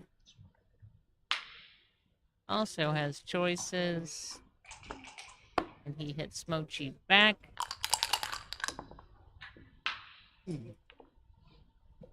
All right. Getting lots of action in this game. The Witch 6. All right, there you go.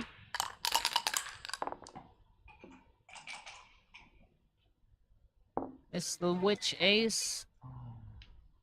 How can he not slot? Marin, do you slot? All right, Mochi slots. All right, gosh.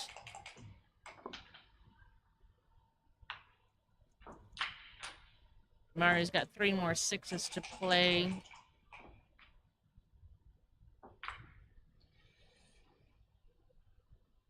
Yeah, 1 out. 1 there, 1 there. All right.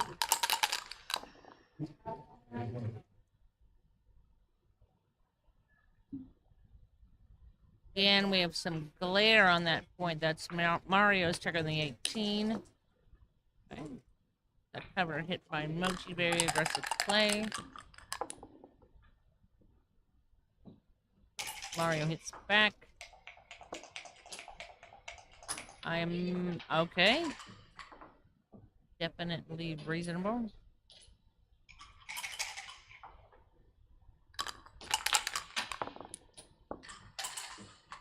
I'm on the 4. Okay, is he hitting that next checker? Yes, he is.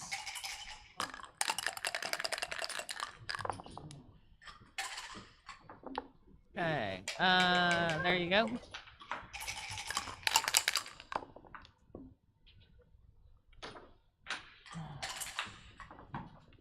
Nothing but a hitting 6.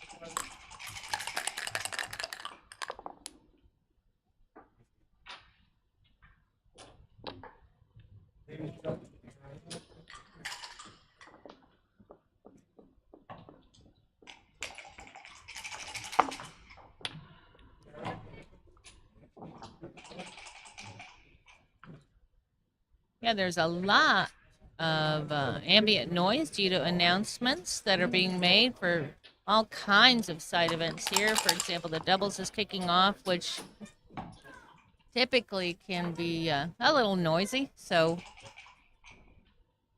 sorry about that. Yeah. All right, Mario needs to roll something a little small. That's good. Mario's got a 5 point and a 4 prime.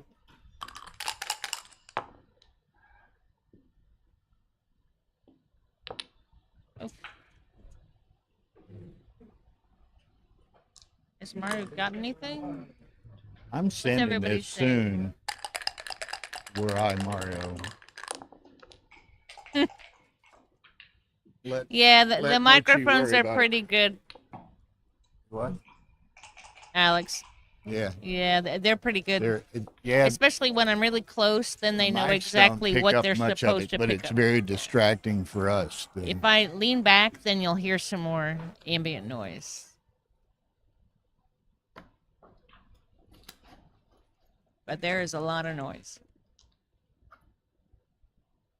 All right, what do we have here? Yes, I can see that Mochi is 2 minutes 48 seconds on the clock. which really appears to never affect Mochi. Okay, so Mario has a 5 to play from here. Oh, excuse me. Mochi has a 5 to play.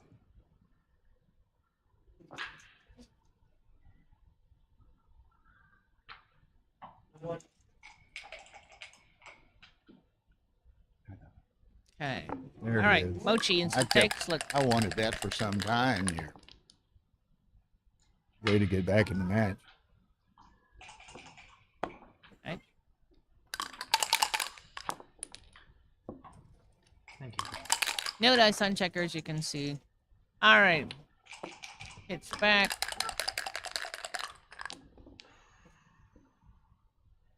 Six He two hits from again. the bar again is fine. Sliding in the back of that 4 prime. Oh wow, a fan. 4 3. No 3 though if he doesn't. It's He really a has pretty no ugly 3. roll. Yep. No 3. He can make the 4 point.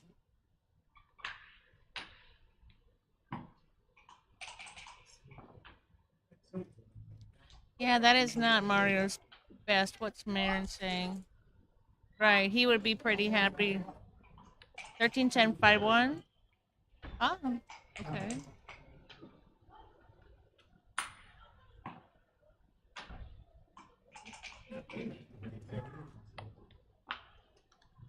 $13.6, like Matt has suggested, is a possibility too. Or 13 10 8 5. What's wrong with that?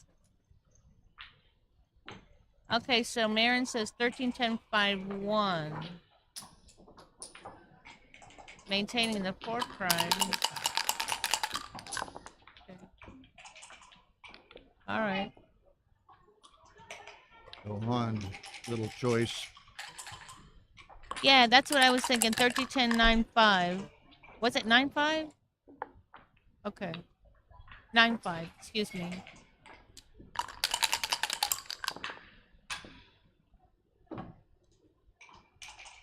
Okay, Mochi will play a 5 4 here.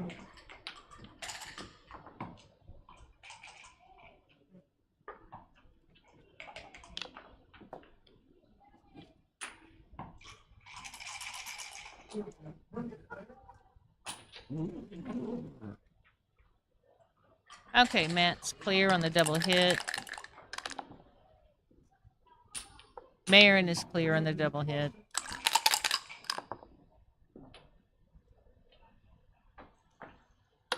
Okay.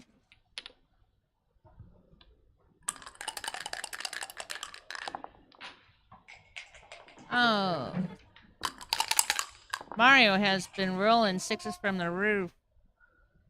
I think this is 3 times now.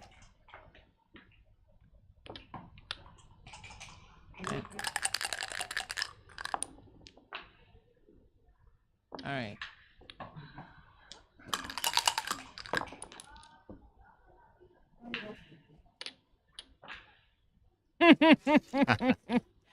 Well, I think probably you might prefer more Marin-only commentary. But thanks for the opportunity.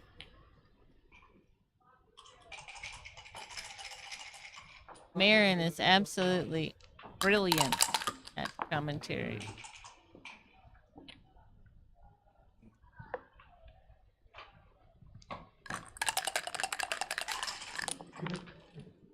All right.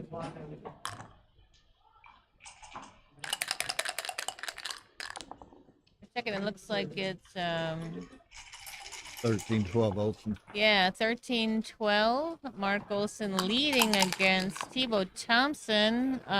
Looks like a barrel position. Yeah. Not quite sure whether. Tebow's head, so it should be going to DNP. Is there a cube in play? No, Okay. not that I see. Not yet. That's at a distance. That's definitely there will be. All right. Back to this.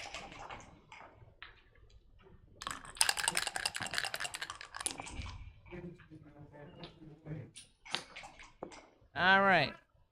Mario. Mark's going to win the game, so it's going to be 14-12.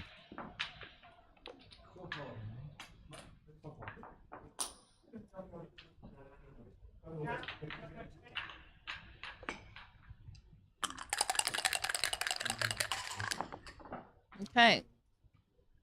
6-4 Mario. There's that. And there's that. All right.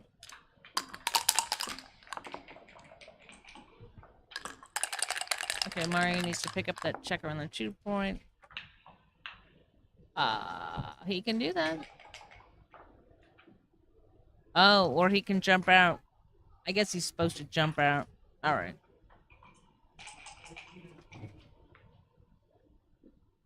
I would think you gotta jump out. All right. Yeah, out. Right.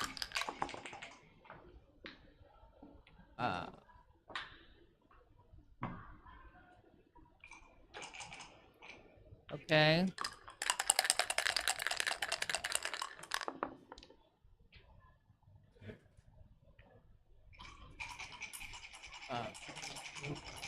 Come up to the edge or hit loose. Somebody's alarm's going off. Right? Not quite sure what he just did there. He hit out here on the mid. Okay. All right. Mochi has 3 more force play. That's 2. 2 more. 4. All right.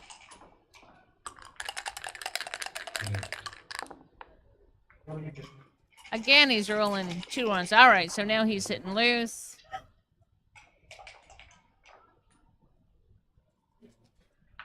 Those are entering. X, ace are not that. All right, there's that. It's going to be a little bit of a long game, I would suspect. That's not really what Mario wanted. Not at all. No. This could be a huge swing right here. No, not what he wanted. Oh, no. That's also not what he wanted. So, Mochi has all kinds of choices with this. So now he went with the 5 prime. He has no sets. Also not what he wanted. Just a Ugh. terrible sequence of rolls for... I mean, from Mario's perspective, Mochi, What's he doing? Hitting Mochi's loose? enjoying it. I would think it's hit loose because he's got to split those back checkers somehow. This is so tough for Mario. Oh boy! All right, 2 or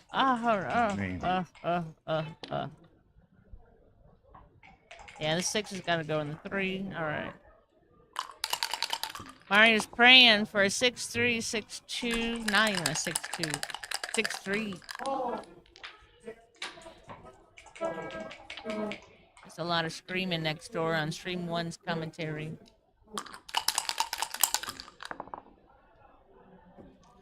Oh, that was the roll that Mario needed. Let's see what happens. Oh, no. This is so tough on Mario, but he's got to do that.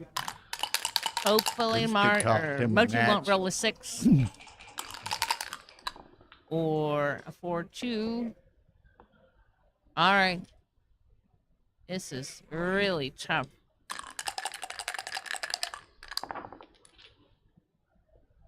Okay. Now.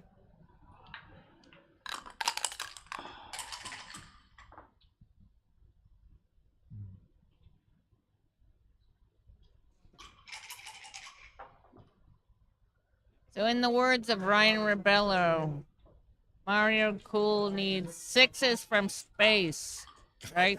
Yeah. That's the only thing that will save him right now. 6s from space. And they hit. Oh, that was not 6s from space, but he gets another chance. We need one of those super shake Victor. Like 20-second shakes. All right, 6s from space. Really, see, Mochi's ready for it. Okay, that's a nothing, which is okay. Better than a 5-1. Oh, whoa. They got.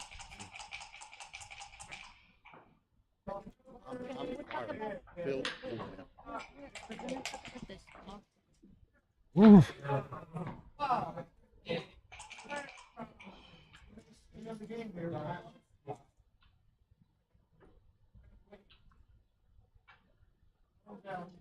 Okay.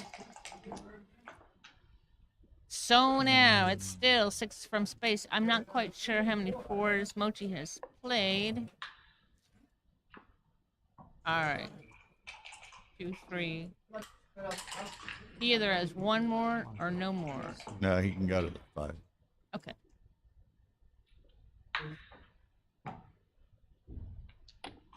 Yeah, time is low. A minute 20 seconds. He's down to a minute 20. All right, here we go.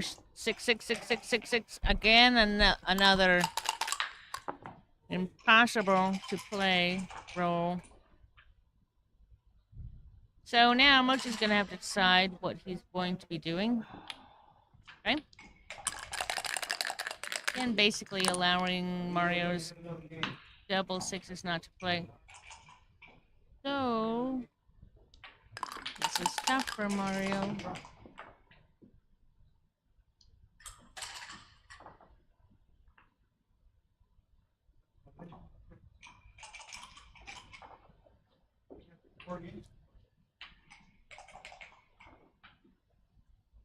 I'm assuming.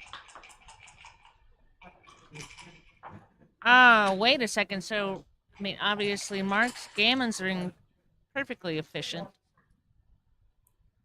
So, how did I say Mario? Mochi's. Maybe I said Mark's gammons, right? You did. Excuse me. One of those Freudian slips. Mochi's gammons are perfectly efficient, so he's going for the trap play, which is very interesting here. Woo! Again, can't move it. Can't move it. It's great to see Mochi play a trap. Yeah, Ilja Tardine likes Mochi's play. That's really cool. Yes, Marin. That's right. Rigged dice. Okay, here we go. It's going to be tough for Mario to come back from this. But, okay, there's a hit loose. And there's that to the 8. So here's where Mario, well, no, those 5s are. Okay, there's that. Look at here. Pick up 2 or lift. I pick up 2. Yeah, I would think. Absolutely. Hitting 2. Ilja Tardine. It's cooler if Mochi likes my place. That is for sure. That is for sure.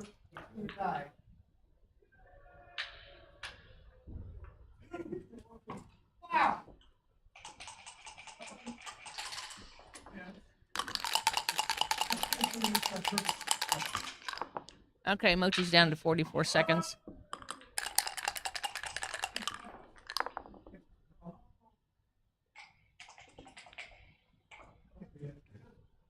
Okay, look at this.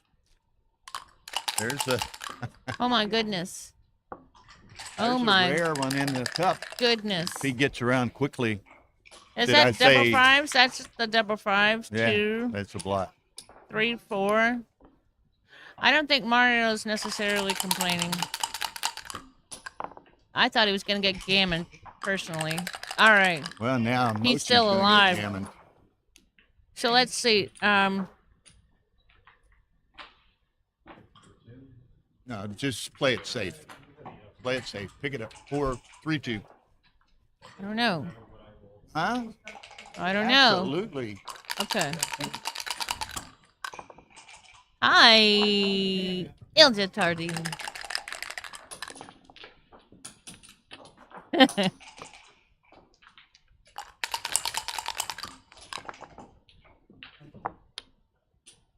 All right.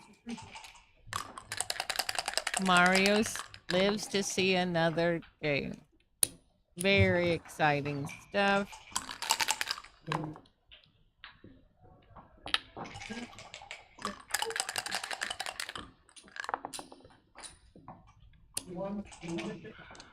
Okay.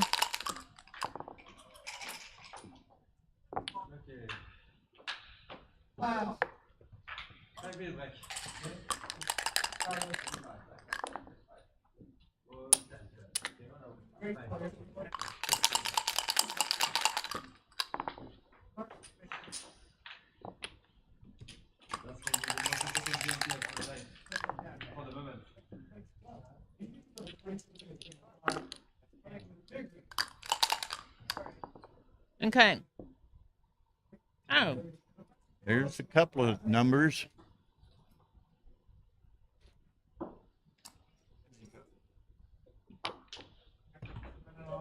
Fours. He's making fours happen, right? And there's Gigi. Gammon. Okay. Okay, 11-8. so now, yeah, 11-8. There's Gigi. Oh, they're taking a break. Hi, Gigi. 5 Hi. minutes. Okay, sure. And hang on, let me also. No, have take a picture no, later. no, let me have a second. Okay. Anyway, all right.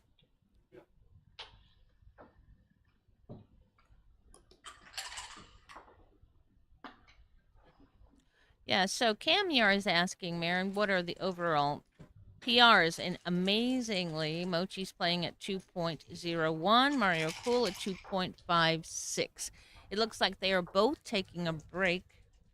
Actually, stream 1, stream 2. I have no idea what's going on with stream 3 simply because I normally do not do commentary. But hang on tight and we will be right back. My apologies. Be right back.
Can you warm up the room a little bit?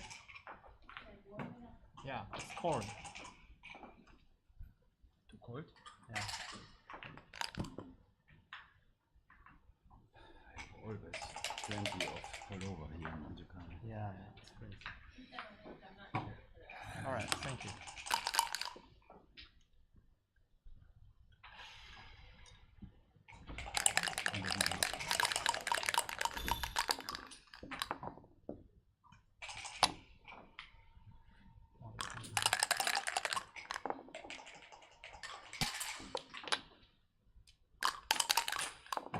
Would you turn it off? Sorry, folks. I had the mic off for quite a while, or the mic had been turned off. But now we're back to Mochi and Mario. 11-8 to 15. Mochi has but 42.4 seconds remaining.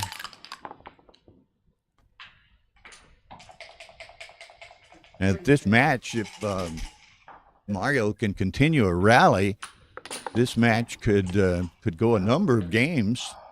And Mochi's playing with now 41.2 seconds. Mochi was up either 8-0 or 9-0. And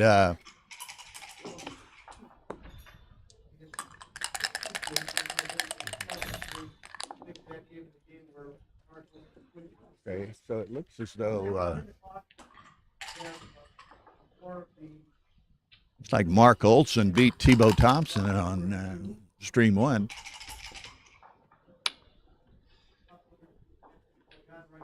But again, Mochi was up either 8-0 or 9-0, and Mario has rallied to 11-8.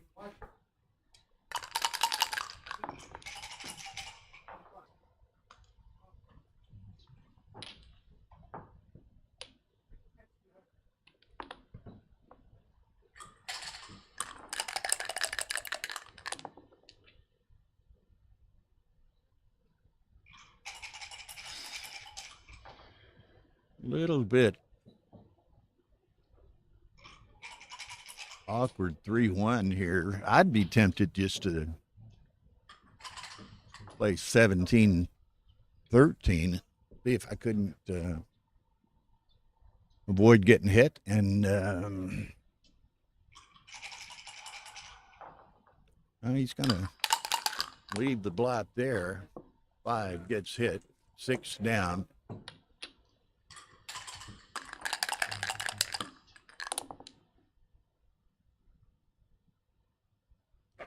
3-4, so that hits on the 9.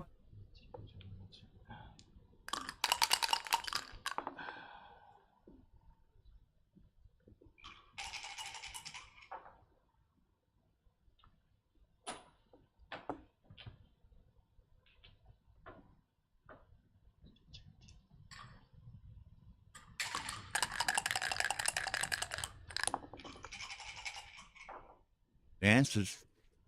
He's done that so many times today. 1-point board, 2-point board, 3-point boards in critical situations. Hits and covers. Well, that smarts. So here, I think Mochi just plays on, certainly.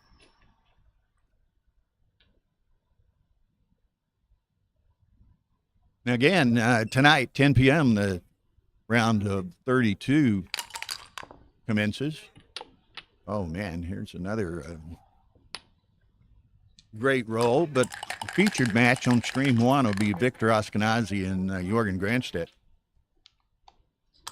Steve Sachs will play on Stream 2 against a French gentleman, and his name escapes me for the moment, but I'll have to check on that. And then on Stream 3, we'll have Kimon Papakostopoulos versus Mark Magali.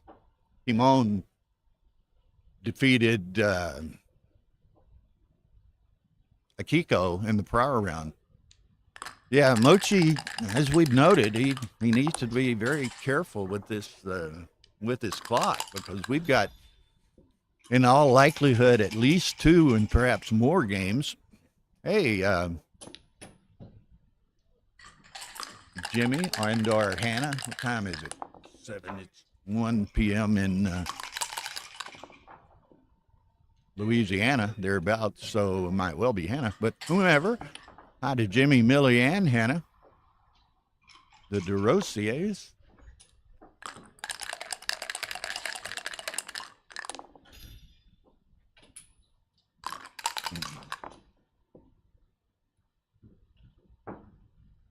Mochi very likely is going to win a gammon here. Lunch, it's both. Okay, Jimmy and Hannah. And very likely Mochi's going to win 2 points here to make it 13-8. But, and again, ideally, this is a position that one would think he'll be able to play using very little time in doing so. He's just, I ended up burning a couple of seconds, but you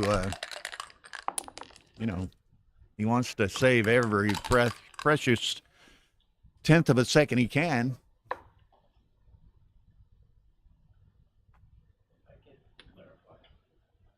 No, that's not what he wants to do, I don't think. Double sixes, double blots. No, it doesn't. He's right. It's single blot. My mistake. 5-3.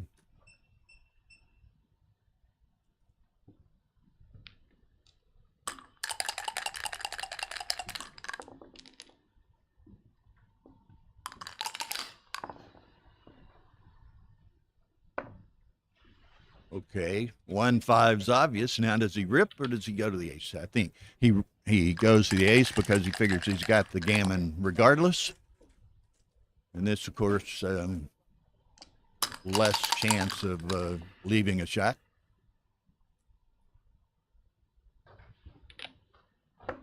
3-1.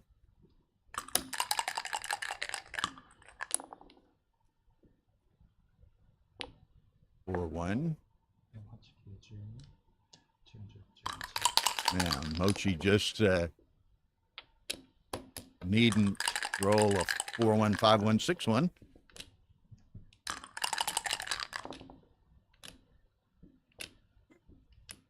Probably little way that Mario's going to escape again, a gammon, absent a shot here. A shot and a hit. But there's almost no way to save it. 4-2, so that's it. It's going to be a G, 13-8. Mochi.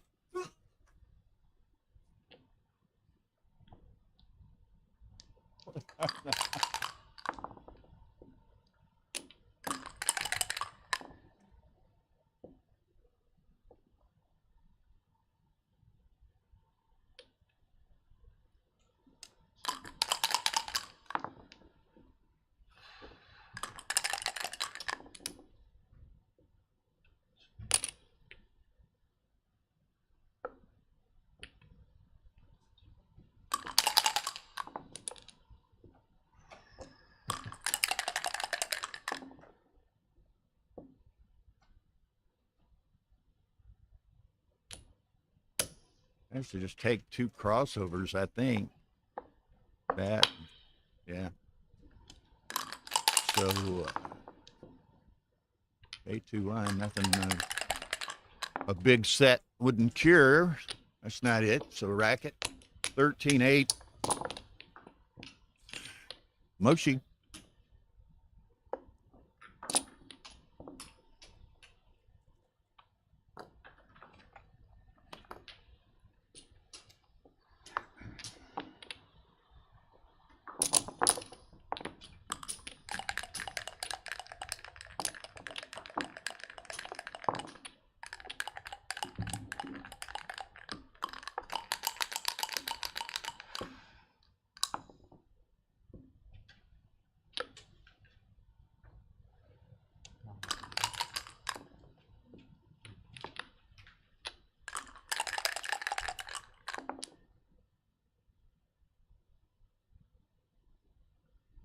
Okay.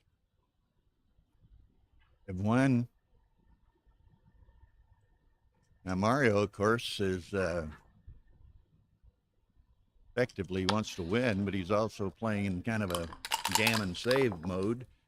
Mochi needs 2. Mochi needs 2 in the expenditure of very little time. 2 and hit.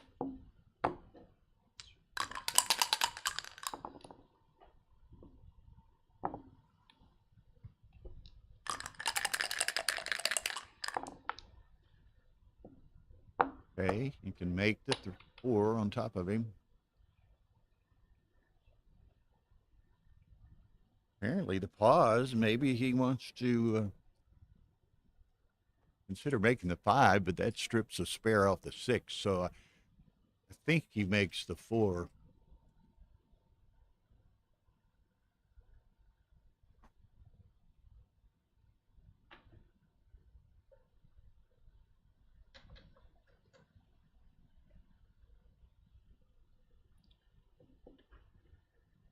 Yeah, exactly.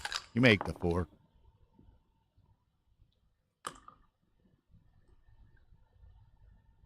Not huge, but, you know, it's a game of thin margins, and there's not much room for marginal errors at this score and at this time.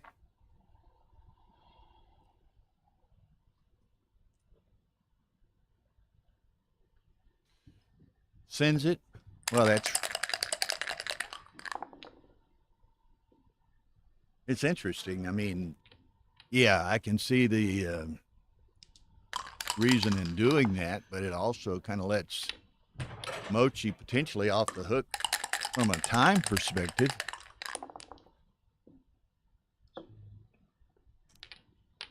Makes the point.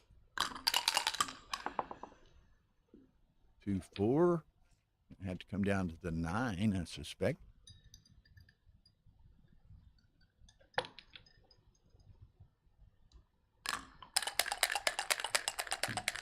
Allie Joy, hadn't seen her in a while. Hello, welcome.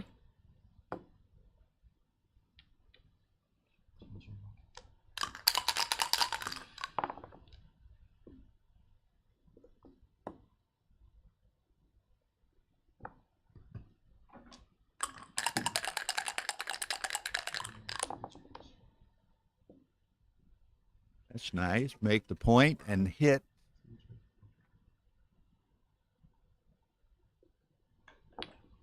Oh, well, even better. I didn't even pay attention to the fact he could hit outside. Okay. So,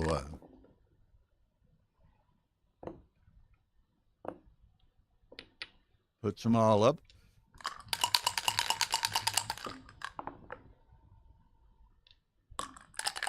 Okay, this is not looking good for Mochi. Got to split the 8. Maximize your builders. He doesn't. I thought he should have, but we'll see.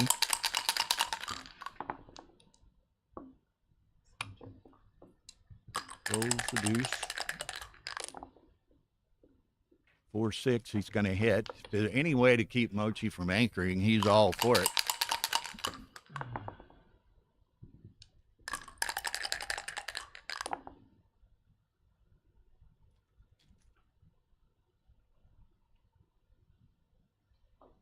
Now he could play a 2 and then shift 3-2. There you go.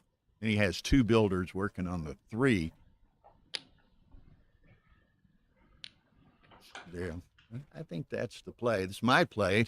Whether it's correct or not, it's another story. But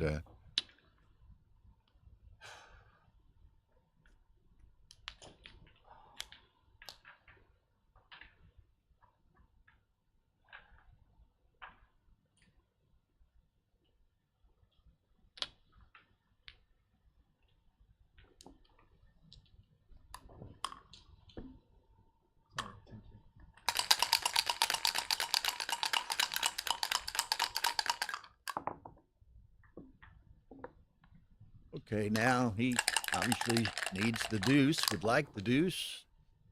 doesn't get the deuce. What goes? That doesn't fit. 1, 2, 3, 4. Okay, puts them both up. Mochi needing to enter. Gets the deuce. Mario.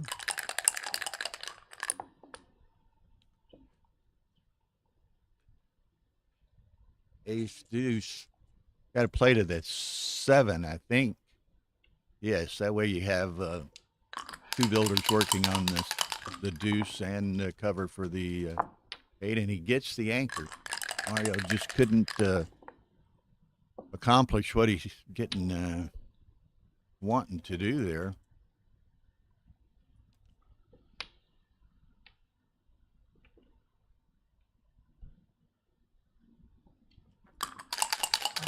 Yes, the clock is operating. There's the 2. Really fortuitous set of rolls for 1, 2, 3, 4. 3. Does he lift? Probably. I don't know. I mean, you could trap Mochi off the deuce.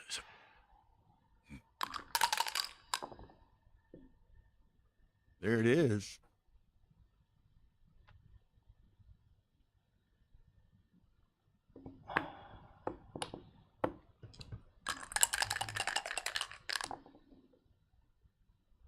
Four, 6.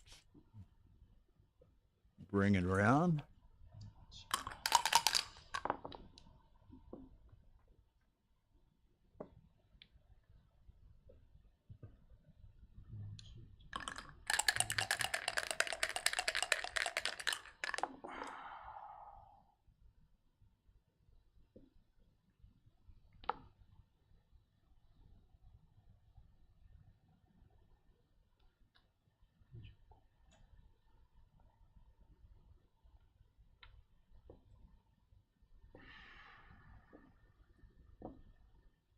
Yeah, very much pleasant sequence from 3 on the roof. He could have easily been gammoned there and made it, a very close game, but wasn't able to do so.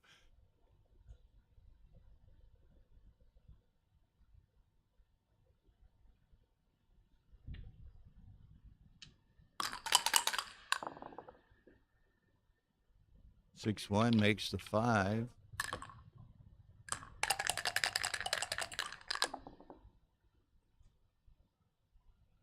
Here's 1, 2, 3, 4. So that's a nice shake. Set of 4s, 2 points inside. The other checkers are blocked.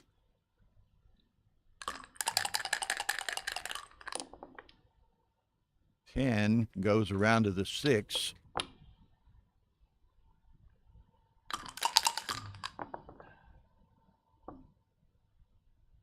Mochi can't move. He's going to not burn pips inside. He's going to try to save the G where the potential to arise where he needs to do so. Mario hits on the deuce, but he doesn't have immediate direct covers, so it may take a couple of rolls to do it. What's he, 9 away?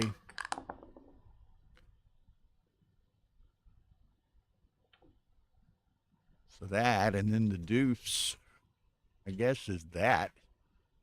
We still need, so it's a 3 and a 7.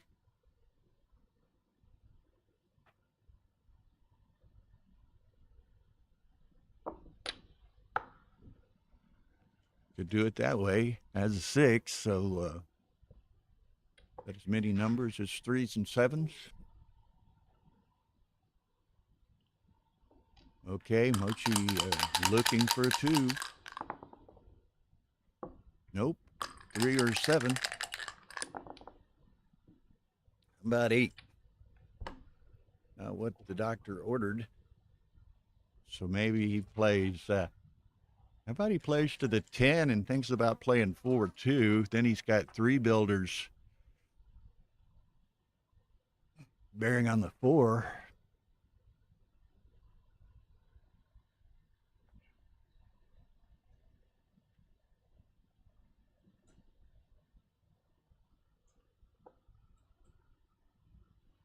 Yeah, got to have the 3 builders.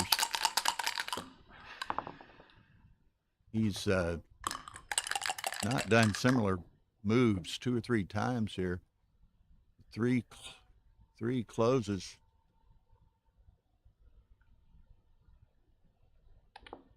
Trying to decide whether he wants to close with a 3 or the 6. He does it this way. So very possibly Mario could claim 4 points here. But Mochi's managed to negotiate this game with only 3 or 4 points having been spent. Nice. Takes the checker off. Still his maximum high spares. 5 and 6. Oh, that's beautiful. Takes all 3 off without having to crack. 5, 3. He's just going to play it. 4, 8, 12, 13. Going to be real close unless Mochi comes in immediately. He does.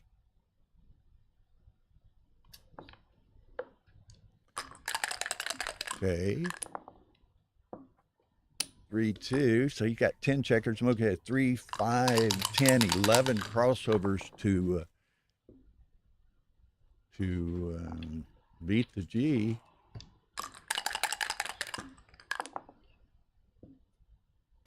Three, 1, 4, 8, 9 against 8 checkers over there.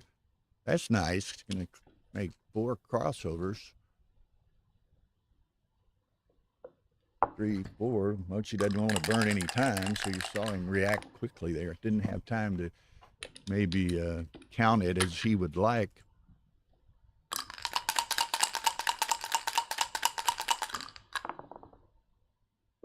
Oh, nice shake. 6 and 5. And Mario almost needs a set. Might need a set. Mochi 6, 5. Yes, Mario needs 4s. Doesn't get it, so only gets 1 point, but he's even away, so it. Oh, it's 2 points. He did get the cube in. Yeah, I apologize. So it's 2 away, 5 away.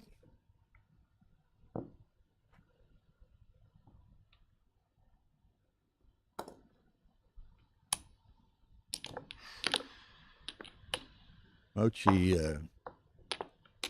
didn't use much time, but he doesn't have much time to use, so we'll see what happens. 2-2-3 and 2-2-9 PRs. Amazing. 4.52 combined.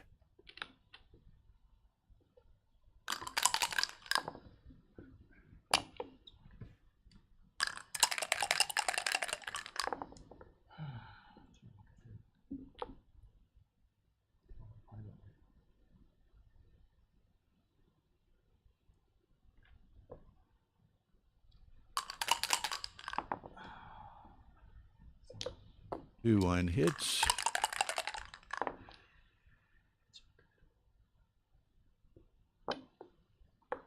And Mario's going to try to bring some ammunition down. Now he's going to step up. Well, he could make a 4-point board, but I think he's got to step up.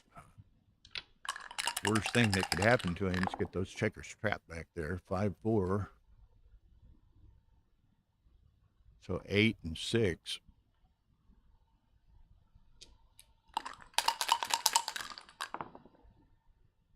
Two, 1. So again, 2 down and 6-5 leaves a what 6-3, 6-4, 4-2. Normally, you would like to think you could make the 4-point, but of course, Mochi is anchored on the 4-point. 4-1. Now what? Okay, makes the 9. 6-4 hitter. Wow. but does he want to? He just makes the 18. With that blot in his home board, he didn't want to offer that up. Set of fives really works nicely.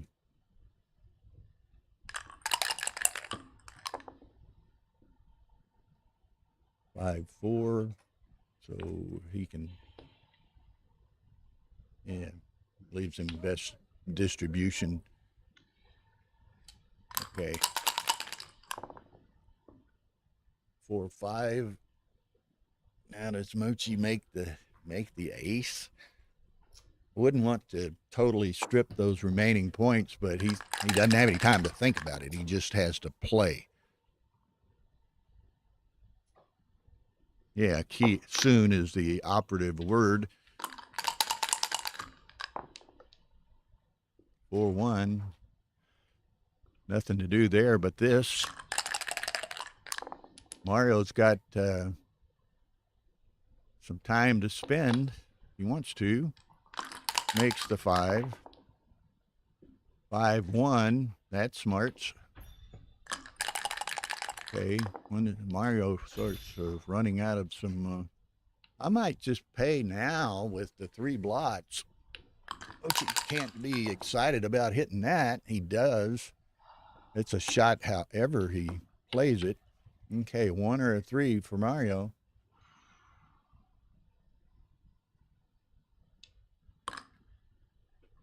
This could be extremely key. Sends it, got a hit. Misses. Repeat, if he didn't hit, he he makes the points on the 3. He shifts off the 6, covers them both. 3-2. Looks like not looking good for Mario.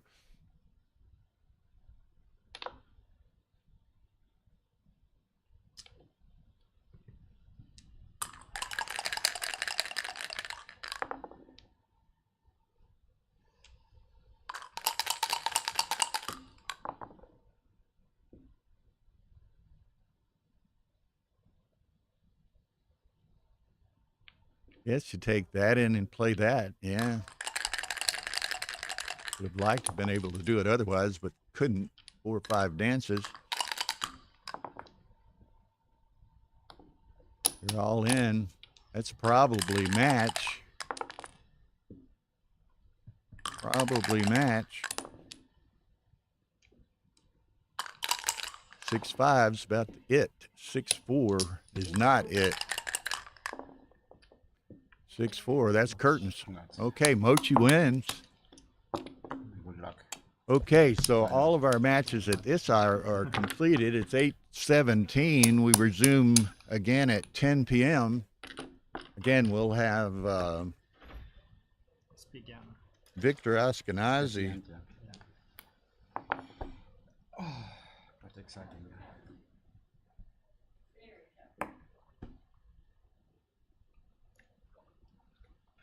So what I said, Jorgen Grenstedt, Victor Ashkenazi, Steve Sachs, and a French gentleman who I'm not familiar with. I'll have to look up his name. I apologize. And who's the third? Mark Magali and Kimon Papakrisopoulos. So we're going to try to pack it up briefly and grab a quick bite before we have to resume. So thank y'all for watching. See you in an hour and 45 minutes.